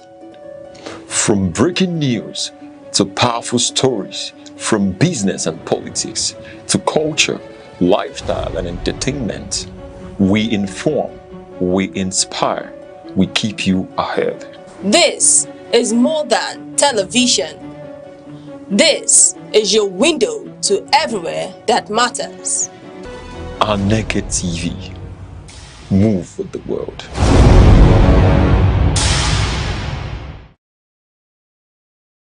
Security is not just police on patrol. It is safety in homes, schools, markets, and mines. Without it, progress is impossible. Be alert, report danger, support community watch. True security is collective responsibility. We are glad to have you join Security Watch once again on Aneke TV. It is the enlightenment program that always pushes for the safety of lives and property. In other words, it makes sure that at all times, life is safe and property is safe too. You can find us on our socials, our Facebook, our X, our TikTok, Instagram, and YouTube at Aneke TV. Thank you so much. My name is Chukwamaka Obasi, and today our focus is on the security duties of the National Drug Law Enforcement Agency, NDLEA. And today we are in the studio with one of the biggest masquerades. And of course, we are here with the Principal Staff Officer, Media and Advocacy Unit, National Drug Law Enforcement Agency, Enugu State Command. Chidi Ebogu, you're welcome on the show, sir. Thank you very much. All right, you are here to speak to the world. Of course, they are going to hear from your mouth directly. How do you feel being here, sir? I feel good. I feel all right. It's a nice place to be. It's to in helping in disseminating information to the public. I feel glad to be here. Okay, why do you think people abuse drugs? There are many reasons why people abuse drugs. Maybe you can say out of curiosity, out of peer pressure, out of social or economic pressure, and lots more. So people abuse drugs due to different reasons. When it comes to the aspect of curiosity, maybe they want to experiment how these things feel. They begin to test it. So let me test this to know how it will feel. From that experiment, they can also start using drugs. Peer pressure, the type of friends you have in school or where you work or the people you move around can also influence you to start abusing this drug. They will introduce you into taking it, but before you know it, you are already hooked up there. Come to maybe say, let me also say maybe the social factor or economic factor. Find out that people who are not really doing well in school might decide to begin to take into drugs, thinking that it will be a way out. You know, maybe people that before you know it, it will lead them to school dropout. So different reasons can make people, or pressure, family pressure and the rest of them. When you think you cannot cope with a certain situation, you begin to take solace in drug abuse. And before you know it, you are already hooked. Okay, then what can be the effects of drug abuse, especially on the young people? Yeah, there's a lot of effects of drug abuse. Apart from the health implication, you know, you find out that in the society as a nation like Nigeria, you find out that it's not only the natural resources that makes a country grow in economic aspect of life. You find out that human development is also aspect of life, helps in growing the economy. And when the youth start abusing drugs, you find out that this will affect their especially academic performances, you know. So, and whereby these things affect the academic, it leads to school dropouts, it leads to wasted time. Before you know it, it will start affecting the economy. And also the health implication of abusing drug. Apart from, you find out that drug abuse can lead to diseases, problem like heart disease, problem like mental health problem like even your physical person can also be affected while using drug. And it can also lead to HIV and all these kind of diseases. So there's numerous effects of using drug abuse. You mean somebody that abuses drug can contract HIV? Yes, because if I know that in the mix of injecting or in the process of injecting this drug into your body, because there is one you inject, they don't care, they are not careful in the usage of all these syringe and needles. Thereby, one person can use, another person can use. You know, it will be a means of transmitting. Somebody that has HIV can also transmit it through the process and other diseases. Okay, does it take them out of their normal senses? Of course, that is what it causes. Drug abuse, you know, the implication is that it's utter, you know, drug is like anything you take other than water that can alter your behavior or your mood or how you act. So this drug of abuse, if you take it, you eventually to alter the way you think, the way you behave, your mood, and it begins to make you to think. You will begin to think irrational. You will not be thinking straight. Something that when you see an object, you think is very close to you, not knowing that it's very far from you. You know, so that's the effect of all this drug of abuse. You have all mentioned the negative effects of this drug abuse, but there is this saying that whatever that has an advantage has a disadvantage. What could be the advantage of drug abuse? For now, there is no known advantage of abusing drug, you know, because these drugs we'll talk about is not, you know, we have different types of drugs. There's one you take medically that will help cure your sickness, and there's this one that when you take it, it begins to affect your system or how you behave. So we cannot say for now there's any advantages of abusing drug. You understand? Instead, the negative aspect of it is more outweigh. In short, there is no advantage for now. Okay, that's no advantage. It has not been discovered that there's anything one gets from abusing this drug. Okay, now the intake of these drugs, which is drug abuse, especially by the young people, how does it translate to the society? Of course, very well, because when the youth of the society, who are supposed to be the future leaders of tomorrow, find themselves trapped in drug abuse, then who will now be the leaders of tomorrow? They will not be effective wherever they are working. If they are into school, you find out they will drop out. And school dropout, you know where they ends. You will not be economically viable. You will be unemployable. So you cannot help the society in any way. Because they say a healthy society is where the young ones are doing what? Being productive, being active in whatever they do. And when we are into drugs, it will only lead you to be redundancy in anywhere. Even if at work, if you find yourself working in any place and eventually you start abusing drug, it can lead you to be out of work, because you will not be performing what you are asked to do, and thereby this thing will also reduce the GDP of the country. So that is why we encourage people to look elsewhere and stop abusing drugs. You are talking as if drug has a permanent effect on the abusers. Yes, it do. If not properly checked, if anyone you see abusing drug, if not properly checked, you find out that you can easily you can easily start it, but you find out to leave that drug, because all these substances of abuse has the tendency of hooking you up, making you addictive. So you find out that you can easily start it, but to leave that drug without the help of person might be difficult. So that is why we preach in the first place to not even try it at all, because this drug has that tendency of making you to try it again. So we believe that with the knowledge that this drug is not good for your health, one shouldn't try to even start it, talk more of using it. Okay, that means if you try it once, there's every likelihood that you're going to try again. Yes. And it is better you don't try Yes, at you all. don't even, yes. We encourage people to be assertive in saying no. Even if your friends out there who are engaging in this drug is trying to lure you into taking it, you should be assertive in saying them no, telling them no. You should also be knowledgeable to know that these things are not good. That is why NDLA, as a security agency, is doing everything possible. I say everything possible to educate the poor blacks, both the market women. We do a sensitization in schools. Primary at times we do even go to the instead of doing in primary schools, because we find out that this thing starts from primary schools. We do from primary school, secondary school, even high institution, workplace, marketplace, well, even in community, rural community.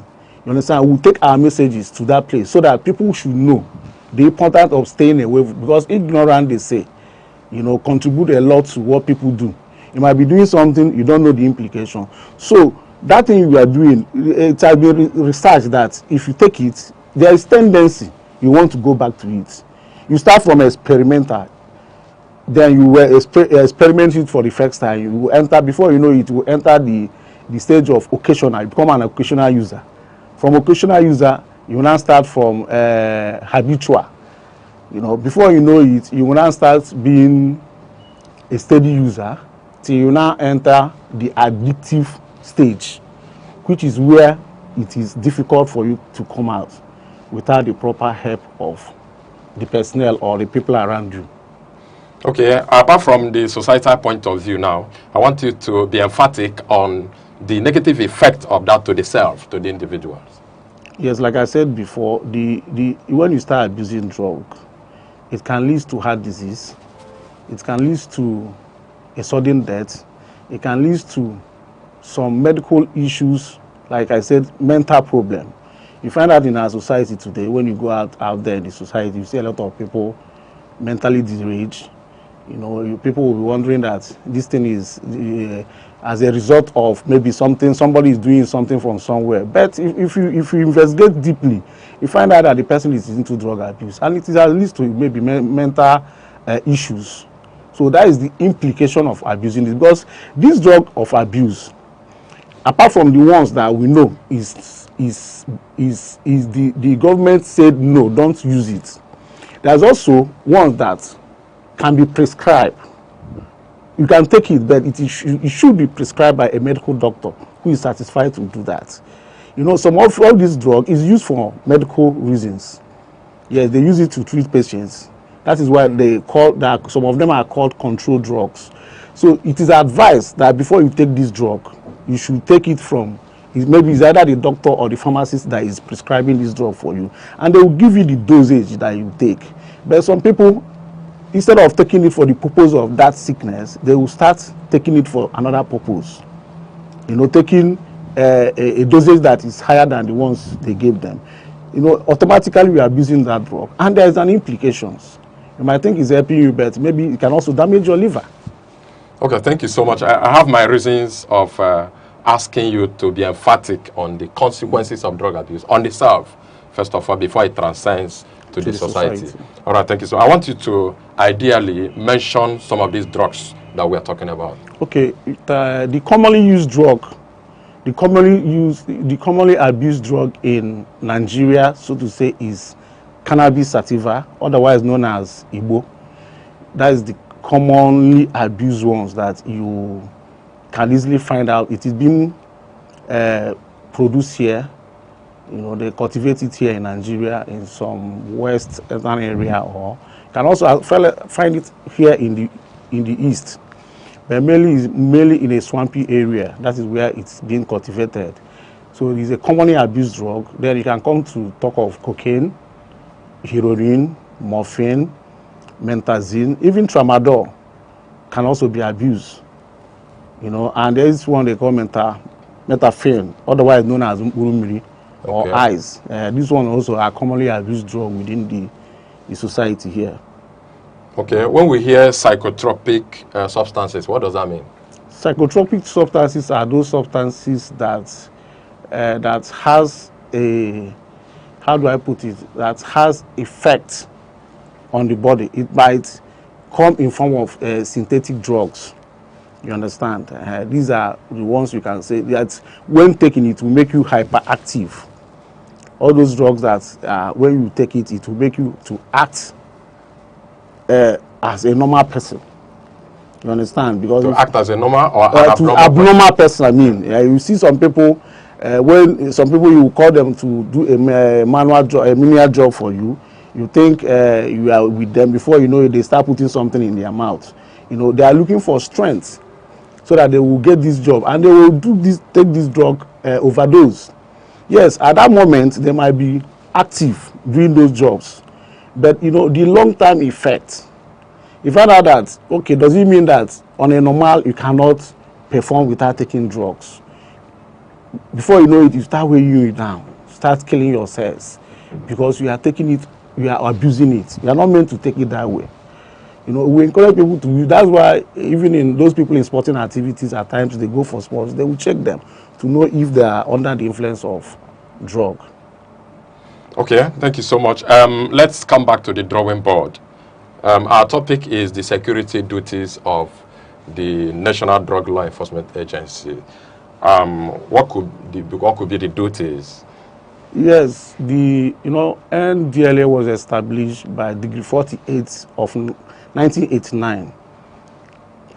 After the UN Convention on Narcotic Drugs, 1961, then another UN Convention in 1971 on narcotic drugs and psychotropic substances.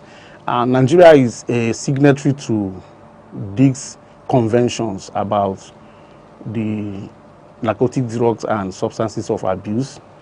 So after which we now have NDLA Act and CAP 30, the Law of Federal Republic of Nigeria of 2004, which is the act that established NDLA. And this act gives us some responsibilities, like arresting drug traffickers, enforcement of drug traffickers or offenders, interdicting drugs, seizure and arrest, and also one of our duties is public enlightenment, you understand, and treatment and rehabilitations. These fall in line with our duties.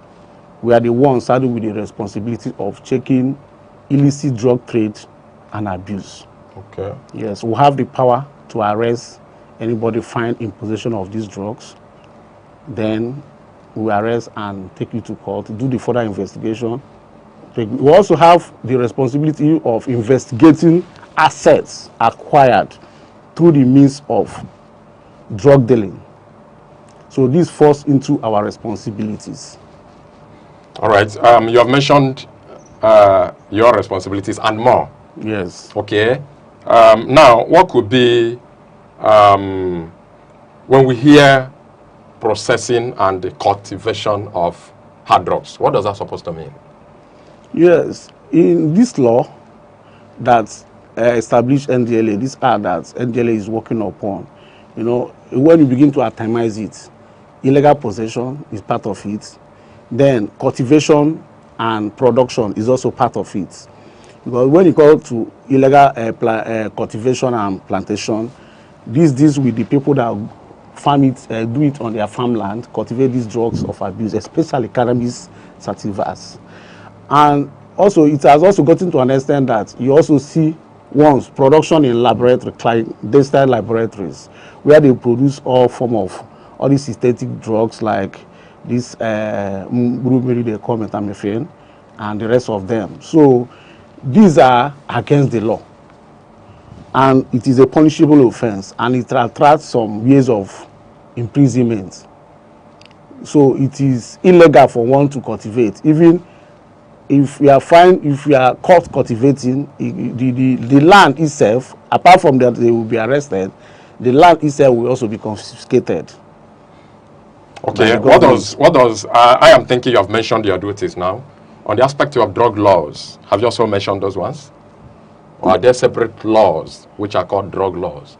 Yes, we have our acts. Okay. Which states all the categories of all these drugs, and what if you are caught with this, what is the penalty likely to be? You understand? Like I said, if we find a clandestine lab, the tendency that not only that those culprits will be arrested and charged to court, the premises used for that place will also be confiscated. It's also part of NDLA law. You understand? Establishing, or that is what we do as NDLA. And proceed of crime, we can, if we also trace your money that you are in various places, maybe through that, maybe you are dealing on drug and you are laundering this money, it is also our duties to also trace those things to that extent and repatriate it back to the government. Okay. Then how do you go about eliminating the processing or the manufacturing of these hard drugs? Yes, you know, we work on intelligence. Intelligence is also part of our duties, because in NDLA we have different directorates. We have Directorate of General Investigation, we have Directorate of Intelligence Gathering, we have Directorate of Training and Manpower, we have maybe Admin and Establishment, we have the Directorate of Proceed of Crime. So we have different directorates that works in tandem with the mandate given to NDLA. So all those directorates also work in line with those things. So in terms of how do we get this information, or how do we now know that these people are dealing on those things? That's the intelligence unit we are getting, because we sort out, we look for information out there. When we get it, we process it and we go in for them. You understand? So our information comes from different ways, from angle. You will be on the watch, on the lookout, to know how these things, even in the border areas where some of these chemicals are being brought in, we'll also monitor it. Seaports, airports, you know, all these cargo anywhere, even the way beyond that they do, we'll monitor the process and also get information from the public. Okay. Yeah, so. Okay. All right. Yeah, you were saying something. No, and any information we get, we'll process it and we'll go in for them. Okay, let's come to how you identify, or when you identify all of these cultivated narcotic plants and illegal drug taps. How do you handle them? Yes, how we identify it is this. We've been on the job for a very long time. Though it's not just that we'll see somebody with, if you see cannabis sativa now, you will know it, because out of experience and training, you will know that this is cannabis sativa. But it doesn't end there. When you bring the people or the arrested person in the office, you have to still field test that drug. We have equipment that we use in testing it. After even testing it, you will still take it to forensic lab where it will be tested more to also prove that this drug is this particular drug of abuse that is prohibited or a part of the controlled drugs. So we'll have means of identifying it, and we'll have means of knowing that this is this and this is that. Okay, we have oftentimes seen your men on the highways, like the police and road safety. What are you doing on the highways? Yes, you know, the highways is, you know, these drugs, when you ask yourself, how does this drug get into the nook and crannies of the communities? You know, more especially there are some places they don't produce this drug, like the northern part of this country, you cannot easily cultivate cannabis sativa. So you find out that the area that cultivates it most will harvest it and transport it down to that place. Like all these kind of synthetic drugs, tramadol and the rest of them, you know, you find out that most of the factories are maybe either up west, so they buy it there, they even import it, and you know where our seaports are. So it is the duty of MDLA, law enforcement agency, to be at this point of entry. You know, the highways, the seaports, the airports, where they bring in these things, to enable us intercept. We call it those places maybe interdiction points. You know, you see them coming with vehicle, you pack them, you search them thoroughly to know if they are carrying something. And it has been working for us. We've been getting many of them through that means. So it's part of our work. Okay, thank you so to much. Be on the road. When or how do you place your strict check on the trafficking and sales of these hard drugs? How do we place your strict check? Apart from checking vehicles, yes. What other measures do you Yes, employ? we have officers on ground, like in Enugu State Command. We have different area commands. We have in Enugu State, Enugu Ezike. We have in Nsukka. We have in Ojiriva. We have in 90 Mile. We have in Ogu area command. It's the intention of the chairman, the chief executive, Buba Marwa, retired, to establish NDLA posts or commands in all the local government of the federation. But because of manpower, we are still finding it difficult, and maybe other logistics problems, because you have to get an office space where your men will stay. But notwithstanding, the men we have on ground who do our surveillances will go into the streets, look around and know what is happening. You can feel it, you can know it. People also can give you information that there are these hot joints where people gather to have their ways with all these drugs, you know, and we live among them too. So we get our information, and when we get this information, like I said, we always process the intelligence units of our command will process this information gotten by different officers on the field. Then when we come to our office, we process it and we plan for the operation. Okay, what special business do you have with this money laundering syndicate? Yeah, the business we have with money laundering syndicate is that, you know, this drug we are talking about is people are making a lot of money. Out of the drugs? From the sales of this drug, because this drug is not easily come by. So when they find themselves in the market, the price tends to be high, and people look at it as something that is a business that can easily start with a small capital. So we have barons, syndicates around, you know, pushing all these drugs, because a poor man or somebody with a low income can't just go out there and import drug in a container. You understand? So you find out that it's these syndicates, these barons in our midst, that is also financing this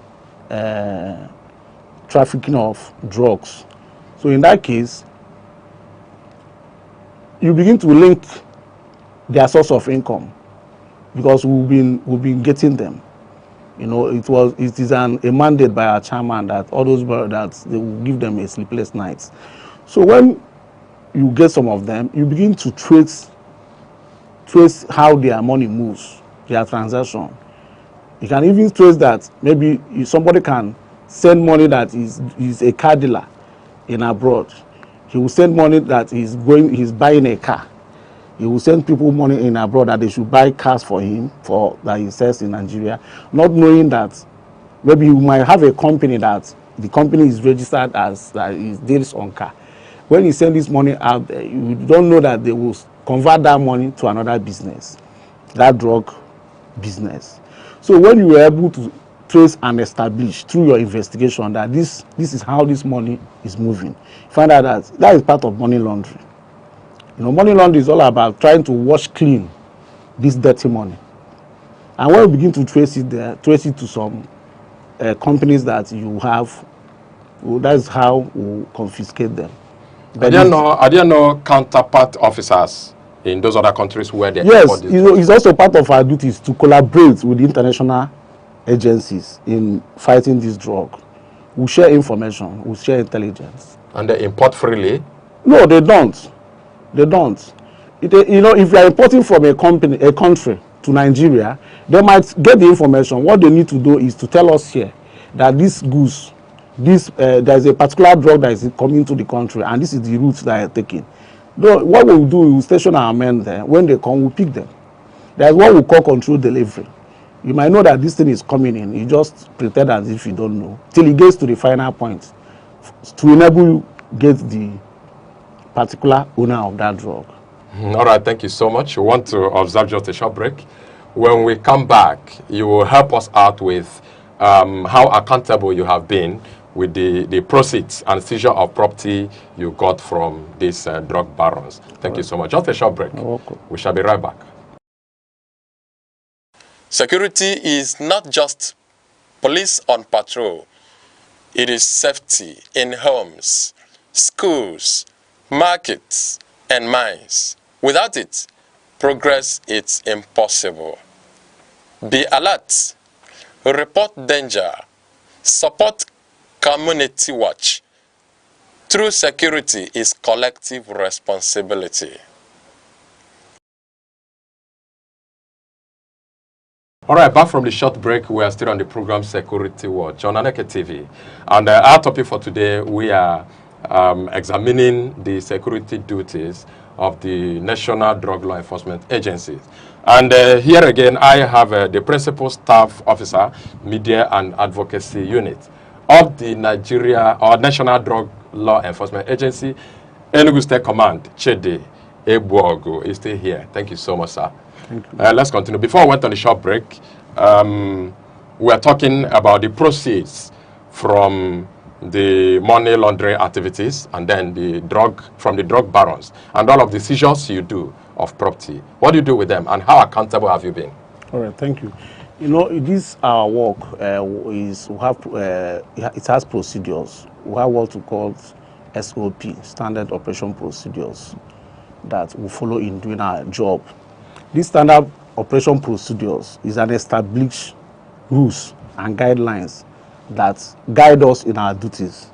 Any of these drugs you seize, when you get to the office, after field testing it, the next thing you do is to weigh it to know the kg or the grams in the presence of the suspect. Then after which, other ones, the drug will go for further examinations to confirm from the experts if actually that drug is that particular drug that you are suspecting. Then after which we'll do our investigations. Our investigation will now lead to all these proceeds of crime from this business, this illegal business that you are doing. After getting those information and identifying those properties, either by, you know, through your documents, we'll know it's in your name, we'll do our proper investigation. We'll also go to the bank to know the kind of money you have in the bank and the proceeds, if it is made from that drug dealings. So after which we'll compile all these things, it will be in the case file and you'll be charged to court and we'll present our facts to the court, to the judge. It is now at the discretion of judge to determine if actually what we are saying is true. And if we prove otherwise, if we prove that what we brought to him is true, it is now the judge that will give his sentence. And also we will now file for features of those assets seized, be it house or money or vehicle. You understand? Because most times vehicle is also a means of conveyance. You know, most of the drugs we seize in a vehicle, we'll bring in those vehicles, we'll check, because it's a means of conveyance of that drug. At times, that is why we advise some drivers, anytime you are taking a way bill, you should be sure of the way bill you are carrying. Because if we are bringing in way bill for somebody, and we check and find out that it's a controlled drug, you also involved in that case till we get the real owner. And even if we get the real owner, you will still be in court to testify that yes, you are the one conveying these drugs. So all these proceeds, we take record of them.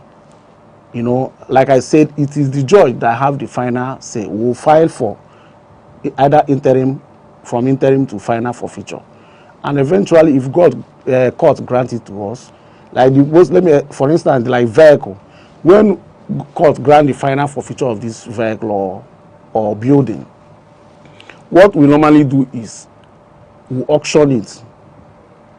We do auctions. We have auctioneers. They will come and apply. It will be in an open place. People can come and bid for the options. And at the end of the day, anything sold out from those things will be paid into the government account. So that is how those things work. This idea of selling them auctions, is it within the ambit of the law? Yes. It's within the ambit of law. Because they will monitor it. You understand? They will monitor. They have government licensed auctioneers. It's not even we, the NDLA, that will sell it. It's those licensed auctioneers that you invite. They will ask people to start bidding. They will come and take pictures of those assets and start the auction. And it will be in an open place. You know how they do bidding. And when the highest bidders take those property home, it becomes theirs permanently. Yes, because they've paid for it, but the money is being paid into the federal government's coffer. So all those things will take record of them. You might not even know who is the buyer. You understand? It's not something, so we are accountable to that extent. You might end up seeing that some officer will not get those things. Because it is made open for the general public to come and bid. But any interested officer can bid? Of course. We are also a Nigerian, so we have the right to bid. But like I said, it is not done internally. Because if it is done internally, there is tendency that it will be abused or compromised. That is why you make it a public thing. Okay, you mentioned that you after your filing, you hand over to the judge. Yes. And those are on the aspect of the property. Yes. And the money being seized. Yes. Then what happens to the syndicate himself or herself? The syndicate, it depends on the sentence the judge gave him. If he's given 2, 3, 4 years, 15 years, he will go there and serve his terms. He become an ex-convict. Then, on some of the drug seized, normally we will take it back to our office. We put it in our exhibit room. With time, when it becomes so large that we cannot contain it again, we also apply to the court to give us order to do public destruction of those drugs. I think in Enugu we did public destruction in the last 2 years or thereabouts. So if court grant that order, it's also a public thing. We'll bring out those drugs and take it to maybe a lonely place, because the theft of during the burning, the theft, if you do it within the premises where people live, it has a theft. It has a theft that because people will start inhaling it. So we'll go very far from the town and do the public burning to the glaring of everybody. So that is how it works. So okay, when these barons are being sentenced, for instance, what next? Yeah, when you serve your sentence now. Is that the only rehabilitation services you have? No. You know, on contrary, in as much as we are doing enforcement, in this agency, there's something we call supply aspect of our job and demand reduction aspect of the job. The supply aspect of it will try to cut off the supply You know, we'll try to, that is when we now do arrest, we go out there to start arresting those people dealing on those, trafficking on those drugs. That is an aspect of cutting off the supply. Because when you cut off the supply, imagine a situation where they will be bringing loads, cages of cannabis sativa to maybe Enugu State, and we're able to seize those drugs that is running maybe to 50, 40 kg or 60 or 70 kg in a month. So you find out if these drugs find themselves in the public, what would have happened? So when you cut off the supply, it's still part of it. You've reduced the consumption. You know what? You know it might not eradicate it entirely, but you reduce it to the barest minimum. You know, and when you reduce it, the price will also go up with the little in the market. And it's not everybody that can afford to buy it. You know, when you don't have money to buy it, you might decide not to take. So we'll do the supply aspect of it. Outside that, outside taking people to the prison, sentencing them, we also do what we call drug demand reduction. We have a unit called drug demand reduction. That unit is more of reducing the demand. They engage in sensitization, public enlightenment. They tell people to the needs, to the dangers of abusing this drug, and also involved in treatment and rehabilitation. Because some of these drug users, some of them are users, some of them are not dealers. So what we do to them is to render help to them, help them to come out of that habit. We call them drug dependent persons. Are they not being sentenced? No, they don't. We don't sentence them. The users? No, we don't sentence them. Rather, we'll counsel them. We'll have that's a counseling unit where even if we can bust a joint, you get some of the users inside the joint. You bring them to the office. You do your investigation. You sieve them out. You know that these people are users. You understand? That is why I say NDLA will based on our listening to professionalism, and we'll do a thorough job. We are dedicated to our work. We don't just work any for the sake of working. If we bust a point and see that people will gather some, because you might not really identify who is who. It is when you gather them, then you come to the office, you begin to sieve. You will know the users. You know even the users will help you to identify the dealers. So after those investigations, you take them to counseling units. They will counsel them. After that, you set them free? Yes, they will go. How sure are you they will not go back to using the drugs? No, well, that's the essence of the counseling. We might also put them on the note that somebody will come and maybe sign shorty on them, and he will write undertaking that he will be visiting our office once in a week for the counseling unit. You know, we'll follow up, we'll do a check. You know, when you place somebody on maybe 1 month counseling, believe me, he will begin to see reasons why he don't need to go into those drugs. What happens to their peer group members that maybe entice them or lure them into it's possible that maybe after this your experience that you know you were arrested in a joint and they take you to our office. After talking to you, we begin to see reasons why you will not go back to that place. You might go back and start. If your friends is telling you, let's go back again, you tell them, no, from the experience I have last time, I wouldn't want to go back again, and I think this thing I'm doing is not good. That is why we engage more on public enlightenment.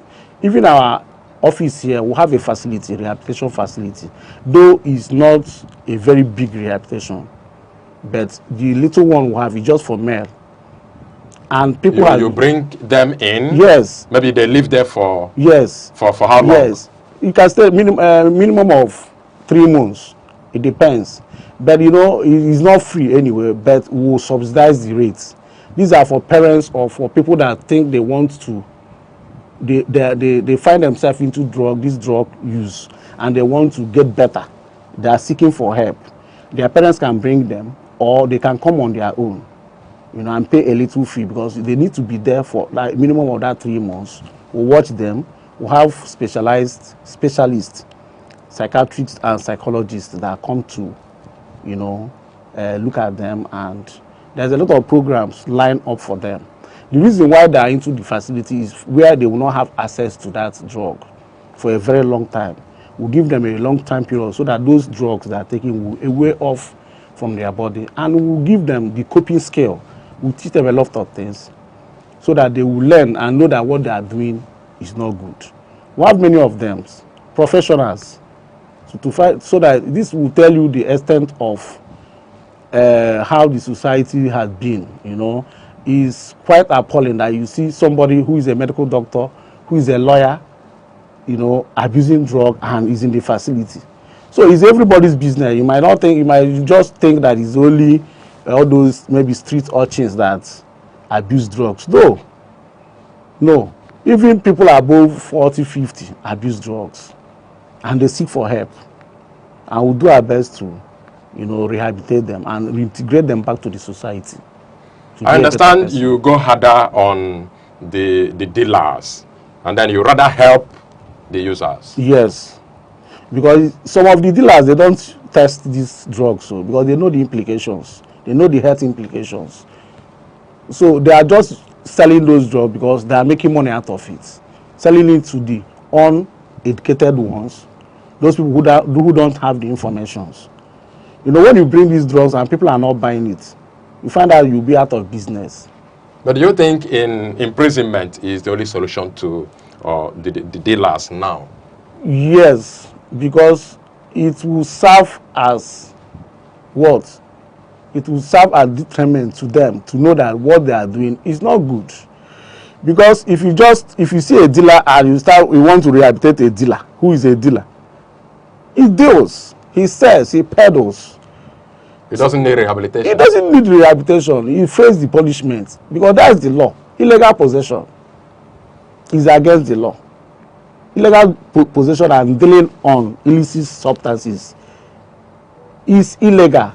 So you don't give them, but the aspect we are saying, illegal possession, you can see somebody with a small wrap of is possessing it, but it's not enough for you to begin to say that he's a dealer. Maybe he's a user.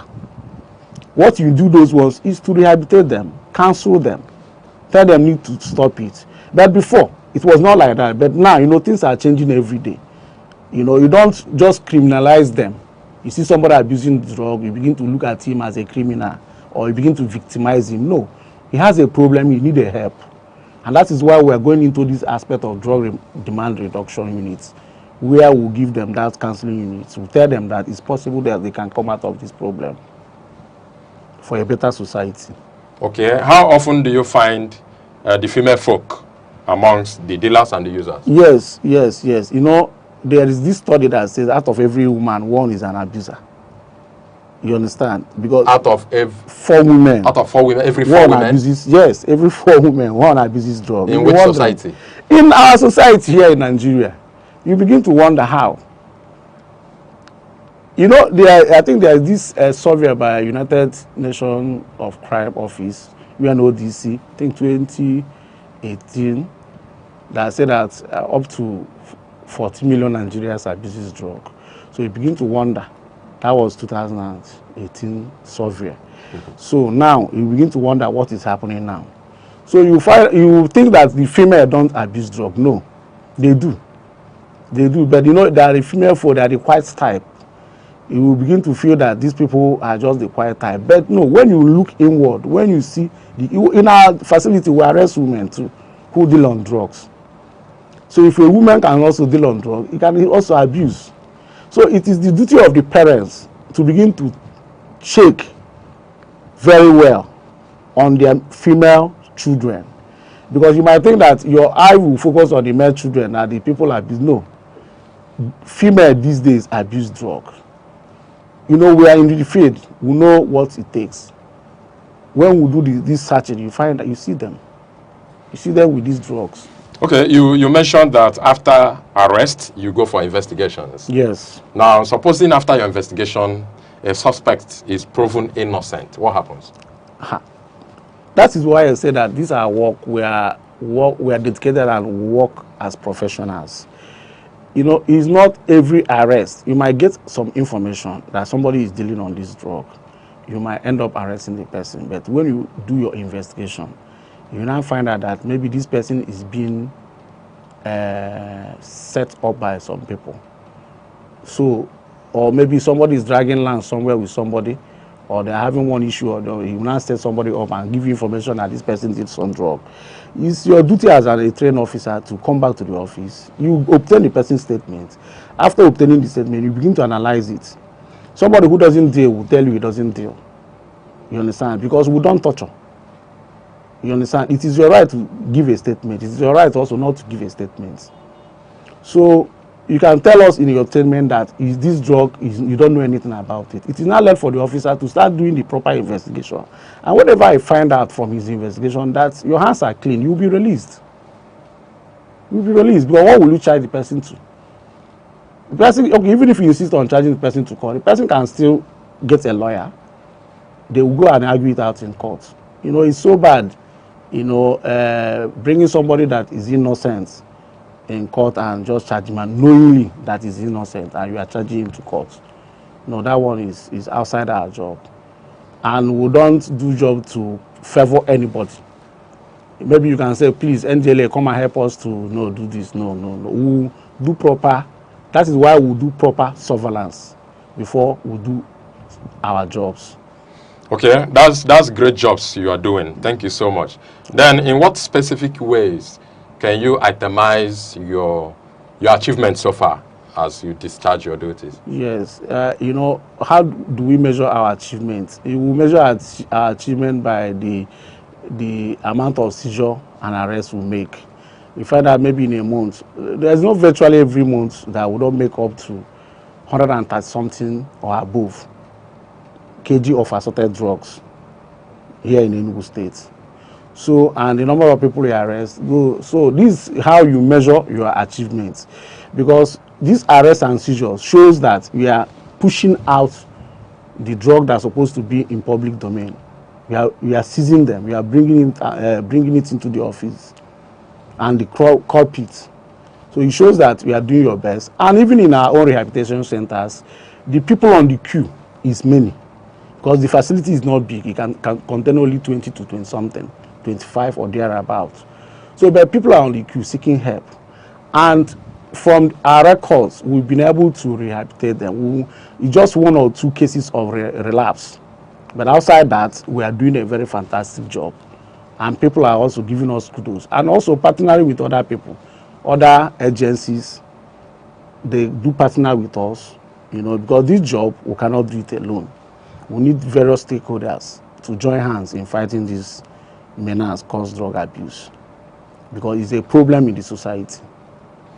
Okay, how have you been able to dismantle any organized drug criminal network in the recent times? Yes, you've been watching, you've been following us on maybe Instagram or YouTube or our weekly reports, because what we do after every week and month is to review all our arrests nationwide. You find out that NDLA has stepped up ever since we had our new chairman, retired Brigadier Buba Marwa, the chief executive of NDLA. You find that the man has been doing a very good job. The measure of arrest and seizure he has been able to do within the period he is holding CWA as NDLA, the top man, shows that he's doing a lot of job. And the president also commended him and also gave him second tenure, meaning that he's doing very well. And it is his mandate, like he said, I told you earlier, that he has given us the mandate to dismantle all the drug barons, both home and abroad. And we are doing that. If you check out, you will see most time you will see the arrests we make, unlike before. We seize container, even in airport there you see, we know there are different mode of consignment. There are this recent arrest that stockfish. Imagine stockfish, somebody is taking it to abroad and he stuffed drugs inside. You'll be wondering, it's open, you see the stockfish in transparent bag, but inside that stockfish, the head of it, there is drug inside it. So we know the mode of their concealment. Even in shoes, sole of shoes, somebody will say he's importing shoes and you don't know that within inside the sole is drug that is packing into it. They've brought out different means of concealment, but our officers are also getting them. So very soon they will know they will be out of business.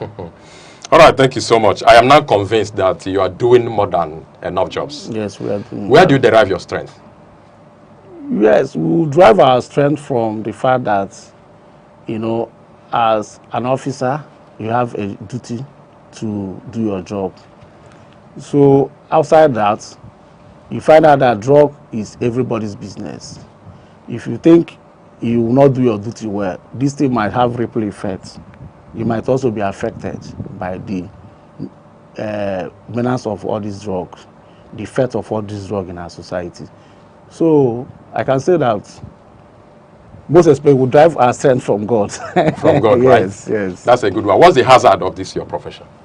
Yes, the job has many hazards, so to say, because you know when you are a drug officer, you are enemy to some people.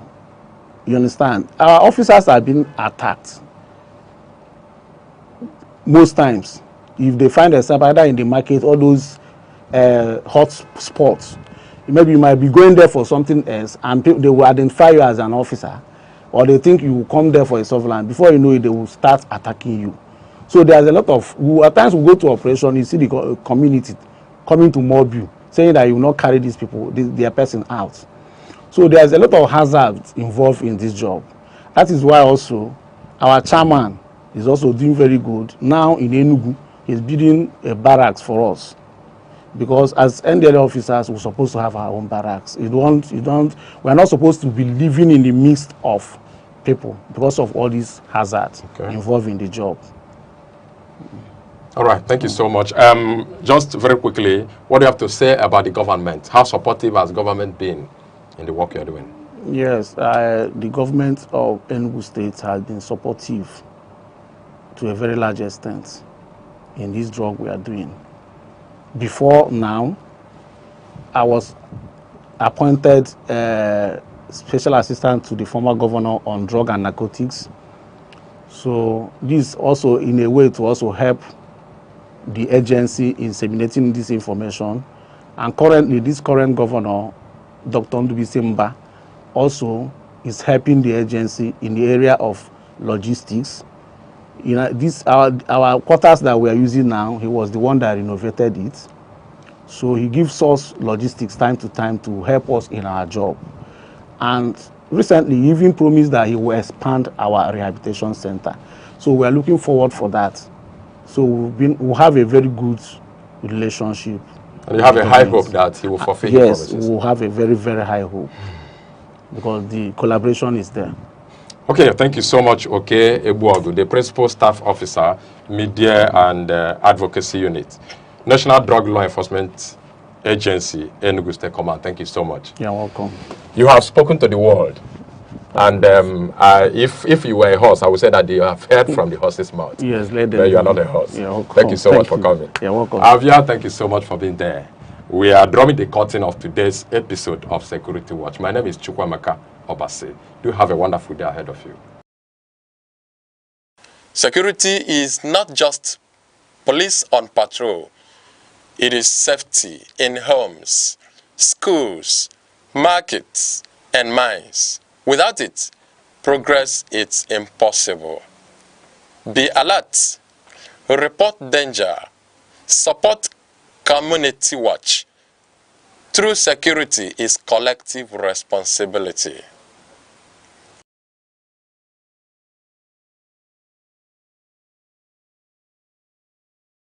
Ebonyi State, the salt of the nation.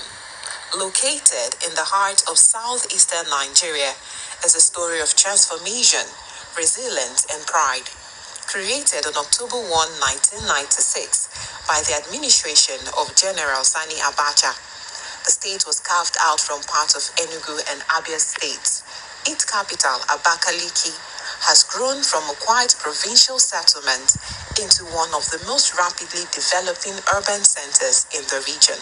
The name Ebonyi is derived from the Ebonyi River, while its slogan, the salt of the nation, reflects the state's historic salt deposits in Amachara and Uburu, which were once central to trade and local industry. These salt lakes stand as living symbols of self-reliance and the resourcefulness of the Ebonyi people. Culturally, Ebonyi is a proud custodian of Igbo heritage. The people are known for their strong communal spirit, creativity, and deep connection to their traditions. The New Yam Festival, Ogene music, nkwa, umwaboho dance, and the colorful displays of masquerades all reflect the beauty and vibrancy of the state's cultural life.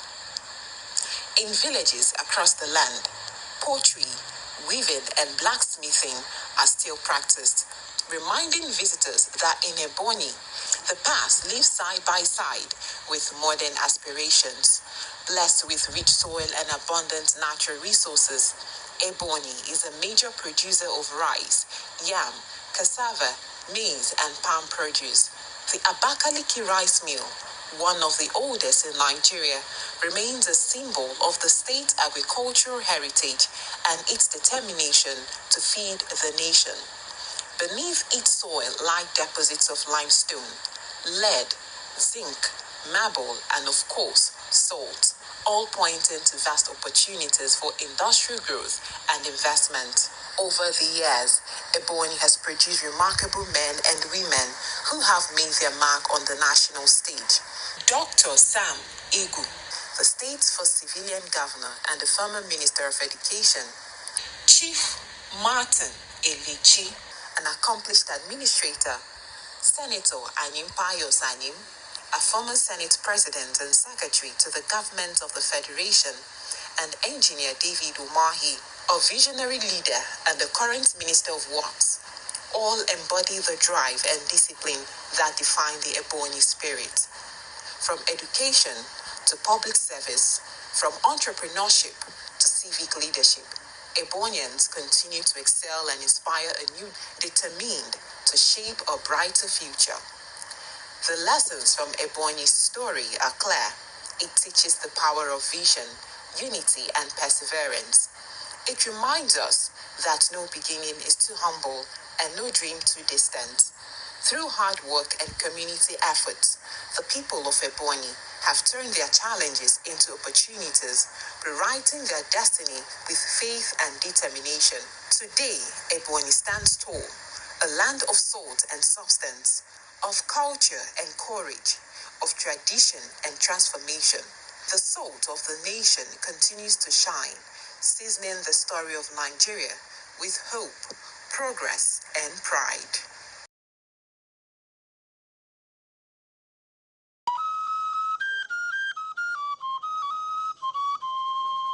Need advert placements, coverage for events, or the latest news stories? Call 070-3043-7110 right now. Aneke TV, move with the world.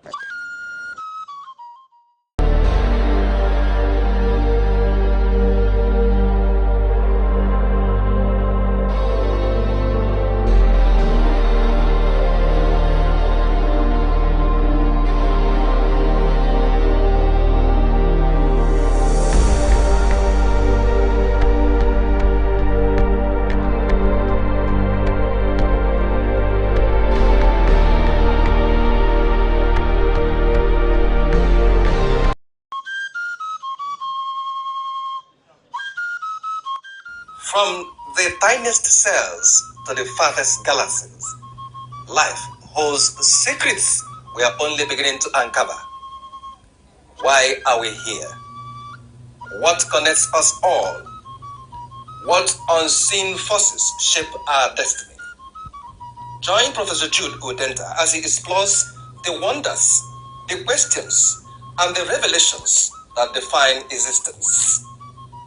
Mysteries of life, where every answer sparks a new discovery. Watch now on Aneke TV every Monday.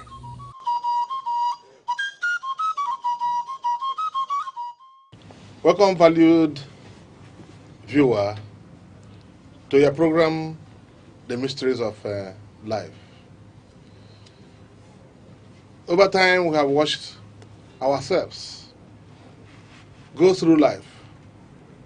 And we have seen so many things from the scriptures and even beyond. As little children, we were told so many stories about how to see ghosts. If you go to market, that if you bend and you look downwards, you see ghosts, and so on and so on. And we have had a lot of stories. So there are so many mysteries of life. But one of those mysteries of life is what the Bible says, that only a fool says that there is no God. But even that concept of God is still a very big mystery. That's why in the world we have atheists, then we have agnostics, then we have Christians, like the Reverend that is here with us. Then we also have Satanists, and so on and so on. And today we are looking at the topic worship. What actually is worship? How do we actually get involved in genuine worship? What we are facing today in the world, is it actually worship or what? And we are talking of not worship that is happening in the Middle East, no. We're talking of the WORSHIP, worship. And within the studio to look into this issue of worship, we have our brother, Reverend Carlo Oka. Reverend Oka, you're welcome to the program. Thank you. And then, of course, we have our brother here, Mazi Gabriel Aneke Anichukwu. Aneke, you're welcome to the program. Prof, good day. Let us start from the Reverend, who is a pastor. What is this thing called worship? How do we approach it? Because it's causing a lot of crisis all over the place. And people are getting so angry with ourselves, And just before we started, we were talking about the Pharisees and the Sadducees, two different groups that faced Jesus. The political group and the spiritual group, and so on and so on. So, worship, what is worship? Okay, thank you, Sam. Viewer, worship is a pivotal aspect of human life, and in human life, the quest to get acquainted with a deity, to get acquainted with a God, is right there in the heart of man. So worship is an expression of praise, expression of loyalty, expression of a kind of, regard to a supreme being, a supreme deity, whereby the worshipper claims to submit to the authority, leadership of that deity. And in that regard, he is obligated to pay homage, is obligated to sing praises, is obligated to perform sacrifices and rituals that will appease that deity. That is worship. Aneke, I am getting confused. What is worship? Worship is a very vast word. It's vast, it's multidimensional. It's philosophical, it's psychological, it's intellectual too. So, based on the mysteries of life, we are tackling the spiritual aspect of worship. Worship, from my own personal understanding, but nobody knows it all, is ascribing importance to a spiritual being or a deity, venerating a deity, either supreme deity or sub-deity. It's a kind of performing, getting oneself in obligation to pray to that deity or sub-deity for one's welfare in life, for one's protection in life. Subscribing to the deity's blessings, protections, and guidance in all one does as an object of, they say this is an object of worship. For our Christians, Jesus Christ is the object of worship. To Hindu, to Shintos, they have their, to Muslim, Muhammad is the object of worship. The focal point, the fulcrum of one's or people's worship. That is, worship means what sheep, what you ascribe what to. It's a two compound what. The other one is sheep. What? Sheep. So that's my understanding of worship. Yeah, because I'm trying to look at it from, like you said, from the mysteries of life, and we have got to the point where some people said that because you mentioned our being, we give up a lot of things. I had the word appeasement, and then I got confused because appeasing that being, whether it is the supreme being or what you use, the sub deity, because you talked of the supreme deity and sub deity. I mean, we understand that, but now some people have argued that mankind has chosen to worship out of fear of mortality. Reverend Carlo, that mankind has chosen to, worship out of fear of mortality. What do you think about that?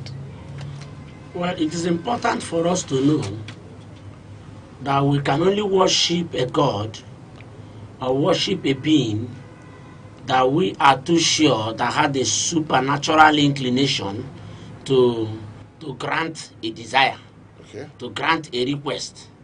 And when that is established, the person can now position his spirit, his mind, to render a certain level of praise or prayer or sacrifice, because worship has to do with prayer, praise, and sacrifice.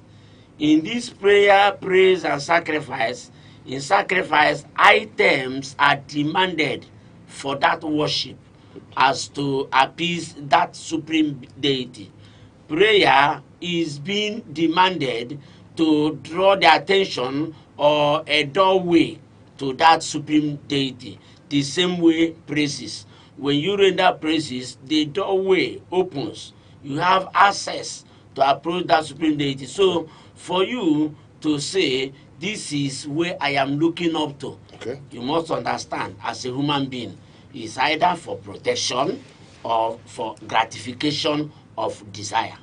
Yeah, because my problem is this now, that people have come to argue that mankind came up with all these issues of worship out of fear of mortality, because man is going to die one day, and then they talk of mortality, and then that mankind should end like any other of the lower creatures. I don't need to name any of them, but at least I know that we normally eat a lot of dairy creatures, which we don't need to name. Now, so why do you think that those people are right to say that that mankind's tendency towards worship is out of fear of mortality? Out of fear of death. That's mortality is death. So it's said that he or she who worships Almighty God because of fear will surely worship the devil when devil appears. So let's getting directly into your question. Yes. Your question. That's why, from my own point of view, I take most religions or the religious adherents as people who come to God Almighty because of their needs, either needs for protection or needs for blessings. That's why I call many of the religions we have today as religion of needs, because a lot of us are not coming to God or to the whatever deity, even those who have said they are going back to the root, because of how to purify their soul, spirit, and body. It's all how to get gratification, as we said, how to get this or get that. Many of these people who are Christians, most of the Christians are not coming to God to salvation message is the greatest message you can have as a Christian. Business. Salvation message. How you can be at peace with Jesus Christ so that you inherit eternal life. And as a traditionalist, the core of your worship should be geared towards how you live your life on earth to get a good reincarnation. So that when you come back, you reap the good things of soul. So, but as you said, a lot of us are going surging to God, or either idolatry or paganism or whatever you call them, because of to get protection, to get blessings, to get fruits of the womb. It's all how to get something from God, but not how to give. Not how to give. So, but that's why we have few worshippers of God this day, nowadays. Even from the Christian script, it says in John chapter 4, verse 23 to 24, say that those who worship God should worship him in spirit and in truth. Any worship that is not under the altars of spirit, in spirit and in truth is just false worship. You are worshiping that deity just for what? Not for the transformation of your soul, but for material of frivolous benefits you can get. So people don't care about how their eschatology, how they live their life, how they die. All they know is that so far as this God can give me what I need, they are not talking of the afterlife, and that's the reason for high level of moral decadence in our society. You know, I like the way he presented a number of things now. He presented the word eschatology. Yes. They presented the word afterlife. Yes. And that is the problem we have. The problem we have, some of our viewers may never believe that there is afterlife. It's not about that there's hunger in the land. But is there afterlife, Reverend? Yeah, there is afterlife. But the truth of the matter is that whether one worships God because of protection or not, you will surely die. Death is an inevitable end. One must surely die, whether you worship God out of fear or protection or whatever, or for what you get, you will surely die one day. So the point is that there is a supreme being to worship. He said, what sheep?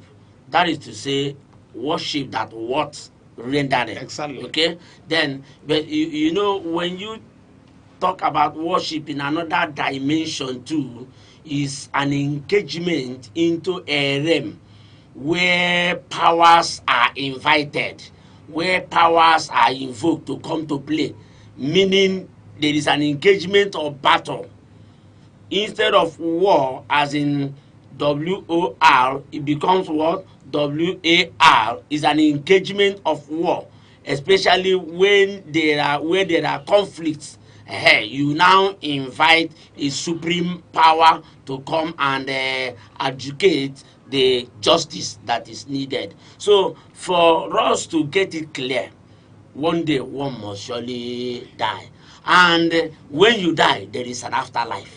That is the problem. There's an afterlife. That's the problem. For the Bible says it is appointed unto man once to do what? To die. And after that, judgment follows. The judgment that follows is the judgment that determines afterlife. That's the problem. That's where we are having this problem now. Where we are having the problem is that we are talking about this afterlife. And then the atheists do not believe in afterlife, my brother. No. Atheist, true, though it's a belief. Belief is a value-laden issue. It's not something you can explain. It's I don't know what I've had in Africa, but I know we have them in Europe. Yeah, no, it's even in Africa. That's I don't know whether I don't know whether there are atheists in Africa. But as an atheist, even as an atheist, there are some problems that is above the person's explanation. We show that atheist that there is a supreme force. To that thing he denies, he accepts indirectly.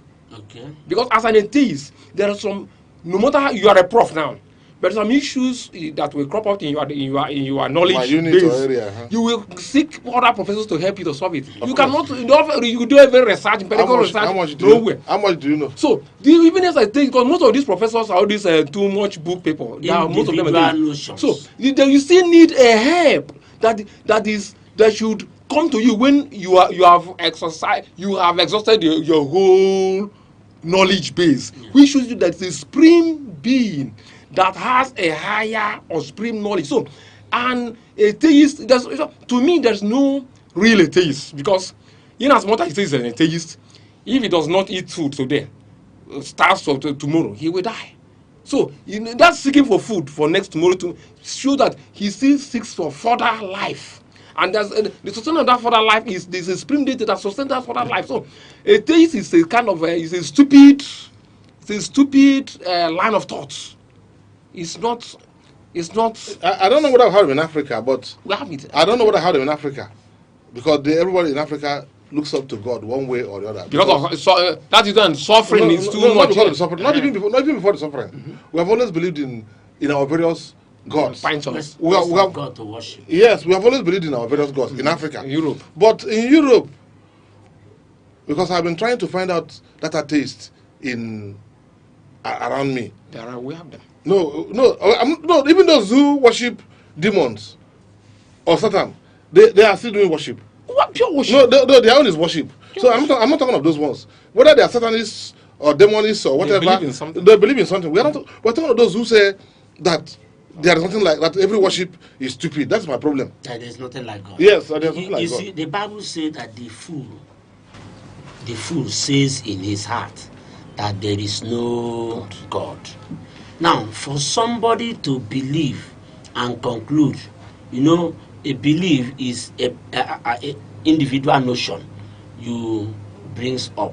For you to believe there is no God, you didn't ask yourself the beginning. You didn't ask yourself the ending. You didn't ask yourself, if actually I will die, which you will die, when am I going to die? What will be the thing that will kill me? And where will it happen? If you are able to answer this question, then that will give you a proof that there is God. Okay, I think you're taking me back to what happened between our brother Muhammad Ali and a child during one of the interviews. Okay. Because in that interview, the child said, Ali said, is anyone here who doesn't believe in God? The child raised the hand. He said, you don't believe in God? He said, yes. He said, so are you saying now that, then he said, he used the tumbler. There was a glass of water there. He said, yeah, so this glass suddenly popped up here. Good. All these buildings suddenly popped up here. Yes. Then he said, it is not true, because we are all what he called it. We are all there's a word he used, for stakeholders. He said that we are all holding the ground for a moment, but there's a word he used. I've forgotten that particular word, and that to that extent you are still going to give your own account of what you have done, that the man that has set the place, that the being that has set the place, and that you are using it, and that you are going to give account of what you have done with your little time. So why am I talking like that? I'm talking like that because worship has become a very complicated thing among us. It's true. So when we come back, we will now look into the various forms that we have seen worship take, in our society, and then the way forward. Every second, the world changes, markets rise, leaders speak, stories unfold. To keep up, you don't just need news, you need clarity, you need speed, you need perspective. That's why Aneke TV brings you the global pulse. Accurate, reliable, right when it matters most. Aneke TV. Move with the world.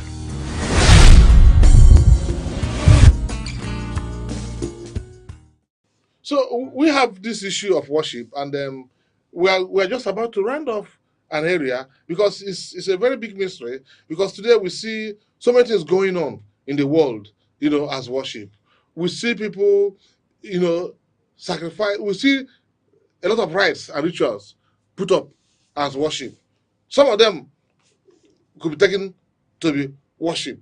There's a word that came out here when we were discussing, appeasing God, as the supreme being, and pleasing God, because there are two different things. Appeasement of God is one thing, pleasing God is another thing, and that's where we have problem now. So I want to go back to Reverend Okalo. With this worship, the appeasement part of what we call worship, and then those who please God, which is the worship. How do we separate the two? I want to believe and strongly advocate that worship has probably 3 legs. Okay. Yes, one leg is the adoration aspect of worship, where you ascribe glory to God. The other one is a petition aspect of worship, where you come to God with your request of what you want God to do for you, and then you'll be able to render certain sacrifices in order to attract his mercy and attention. Then the other three leg is the war aspect of worship. The war aspect of worship, where you now bring in or provoke the anger of God to help you fight your enemy, which in turn may deserve certain sacrifices or certain spiritual activities in the name of worship, where they ask you to bring one thing or the other, depending on the understanding and the revelation of the worshipper and the supervisor. So all these things, one should be able to know which angle you are operating from. If it is to give glory to God, that is done not in secret, not with any privacy. You lay prostrated before the Lord, you give honor to him, sing praises. If there is offering to give, you give, and that settles it. If it is to present your petition to God, you go ahead and present your petition. If your spirit directs you on something to do, to attach to it, or your supervisor makes a demand in attachment to that, that settles it. The other of the war aspect of it also goes with, but in the whole thing is that we should understand that the God that we serve, the worship he's interested in is the worship in truth and in spirit. Not in animal. Because I used to tell my people, if you bring it, if God didn't come, I will take it. I will take it to him. You are the God in charge. And funnily, we all laugh. God eats truth. God eats sincerity. God eats nothing but truth. And when the Bible says spirit, he's telling you about the will of God. Okay. That is what God is. Yeah, because I am looking at that appeasement part of it and then the pleasing part of it. And you mentioned something that you just reminded us of now. Those who worship God must worship him in spirit and in truth. But then, when the lawyer met Jesus and tried to confound him and asked him, what's the greatest law? He said, hear now, O Israel. Then he went down, then finally landed and said, the Lord your God is number one. Then he said, well said, Master. To love the Lord your God with all your heart, with all your mind, with all your soul. Faculty of reasoning. With every faculty of reasoning. Then he said, and then to love your neighbor as yourself is much more than any holocaust or offering. And then Jesus looked at the man and said, you are not far from the kingdom of heaven. So, my brother, this worship, because I want us to round this off, to look at, are we really appeasing God? Are we making effort to please God? By loving our fellow human being, by loving God in total, one, and then by loving our fellow human being in total, two. When we talk of I love referring to this John chapter 4, 23 to 24. Says those who worship him. I told people that reading the Bible does not make you a Christian. Even as a non-Christian, you need to read the Bible because it's a book of wisdom, book of God, word of God. So worshiping God in spirit is sincere worship, not because of material things. And worshiping him in truth means in line with the ordained principles, accepted principles of God. Because there's a way most of us worship God. We can worship. You cannot go.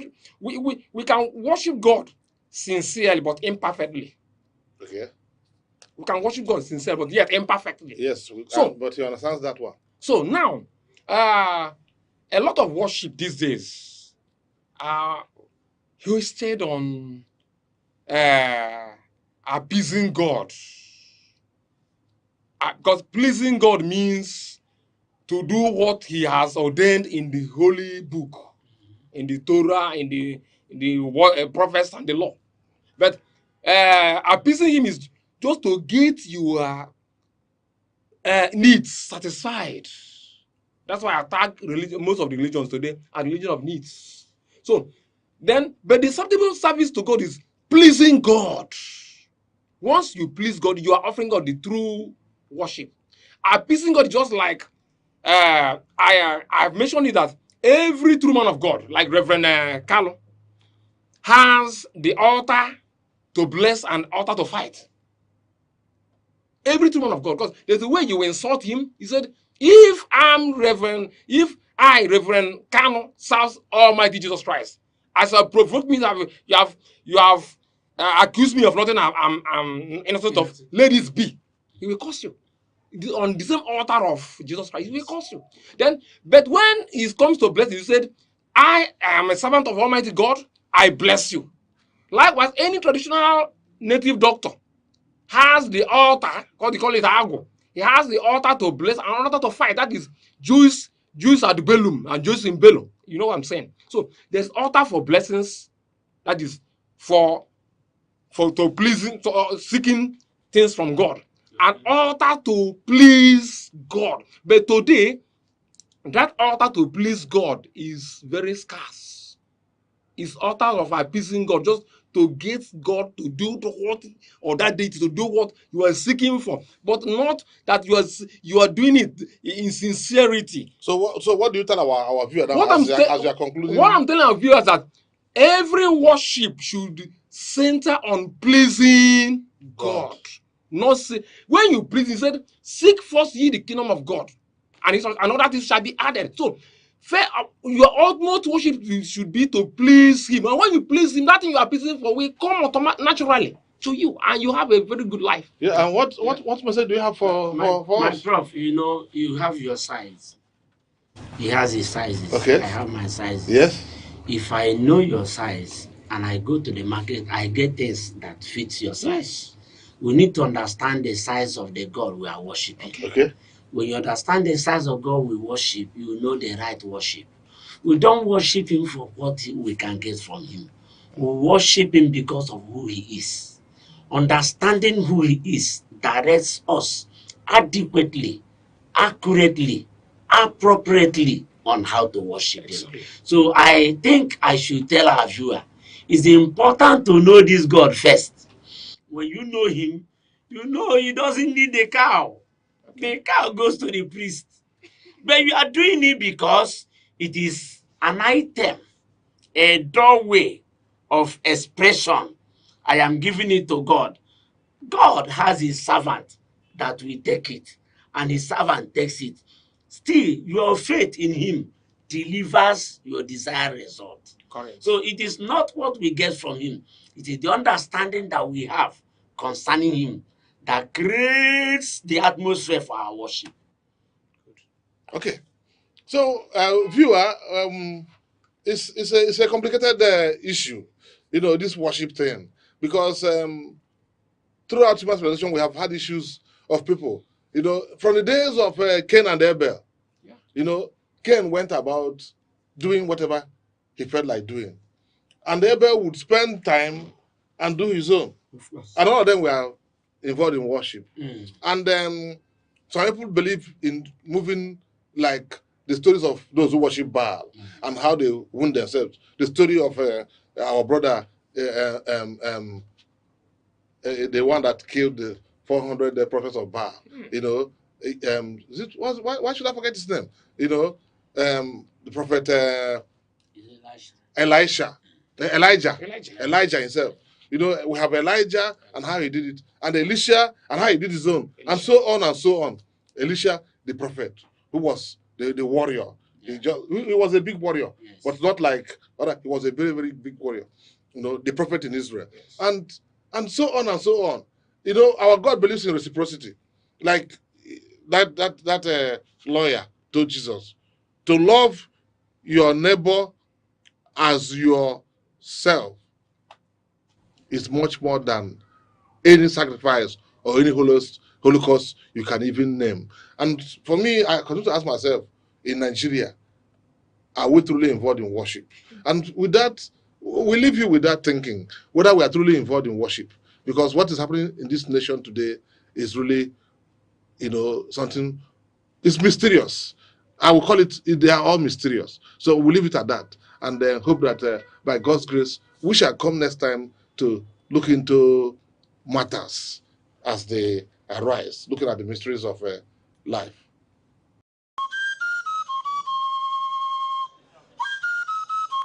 From the tiniest cells to the farthest galaxies, life holds secrets we are only beginning to uncover. Why are we here? What connects us all? What unseen forces shape our destiny? Join Professor Jude Udenta as he explores the wonders, the questions, and the revelations that define existence.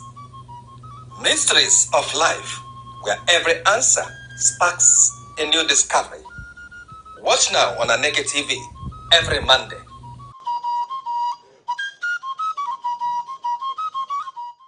Nigeria, a land of striking contrasts, where nature unfolds into dominant ecological identities. The lush southern forests and the vast northern savanna belts, stretching from the humid Atlantic coast to the dry fringes of the Sahara. Nigeria's vegetation is shaped by climate, rainfall, and human activity. Broadly, it is divided into the southern forest zones and the northern savanna belts. In the south, abundant rainfall gives rise to tropical rainforest, thick, multi-layered ecosystems, rich in biodiversity, towering trees from a continuous canopy, sheltering countless plants and animal species. These forests are not only ecological treasures, but also economic lifelines supporting agriculture and livelihoods. Closer to the coast, fresh water and mangrove swamps dominate. Here, water and land intertwine, creating unique habitats adapted to flooding and salinity. The mangrove forests of the Niger Delta are among the largest in Africa, vital for coastal protection and marine life.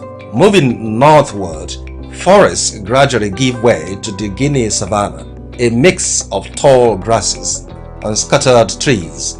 This region supports farming and livestock, forming Nigeria's agricultural heartland. Farther north lies the Sudan savanna, where rainfall decreases and vegetation becomes sparser.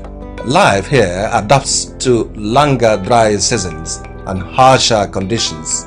At the northern edge, the Sahel savanna marks the transition to the desert. Vegetation is sparse, and survival depends on resilience of both people and nature. However, Nigeria's vegetation faces growing threats. Deforestation in the south and desertification in the north are reshaping the landscape. Population growth, agriculture, and climate change continue to exert pressure on these fragile ecosystems. Yet, hope remains.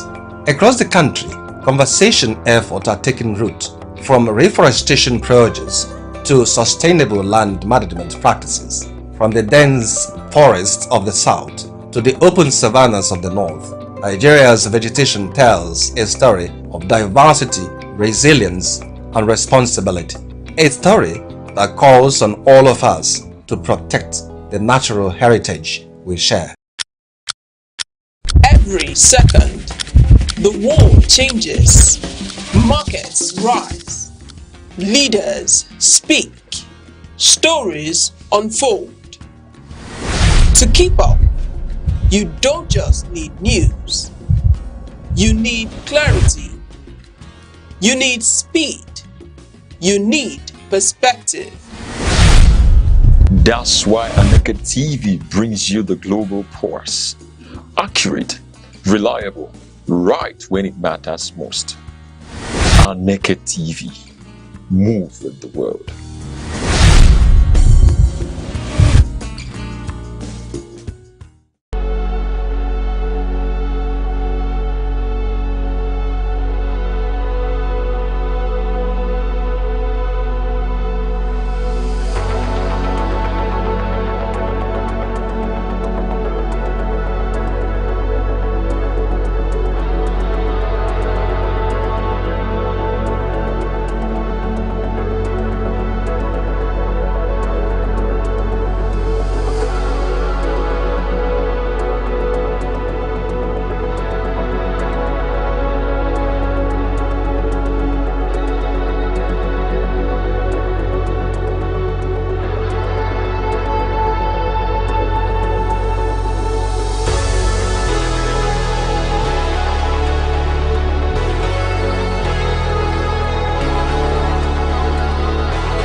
In an age of endless information, the true advantage is not access, it is interpretation.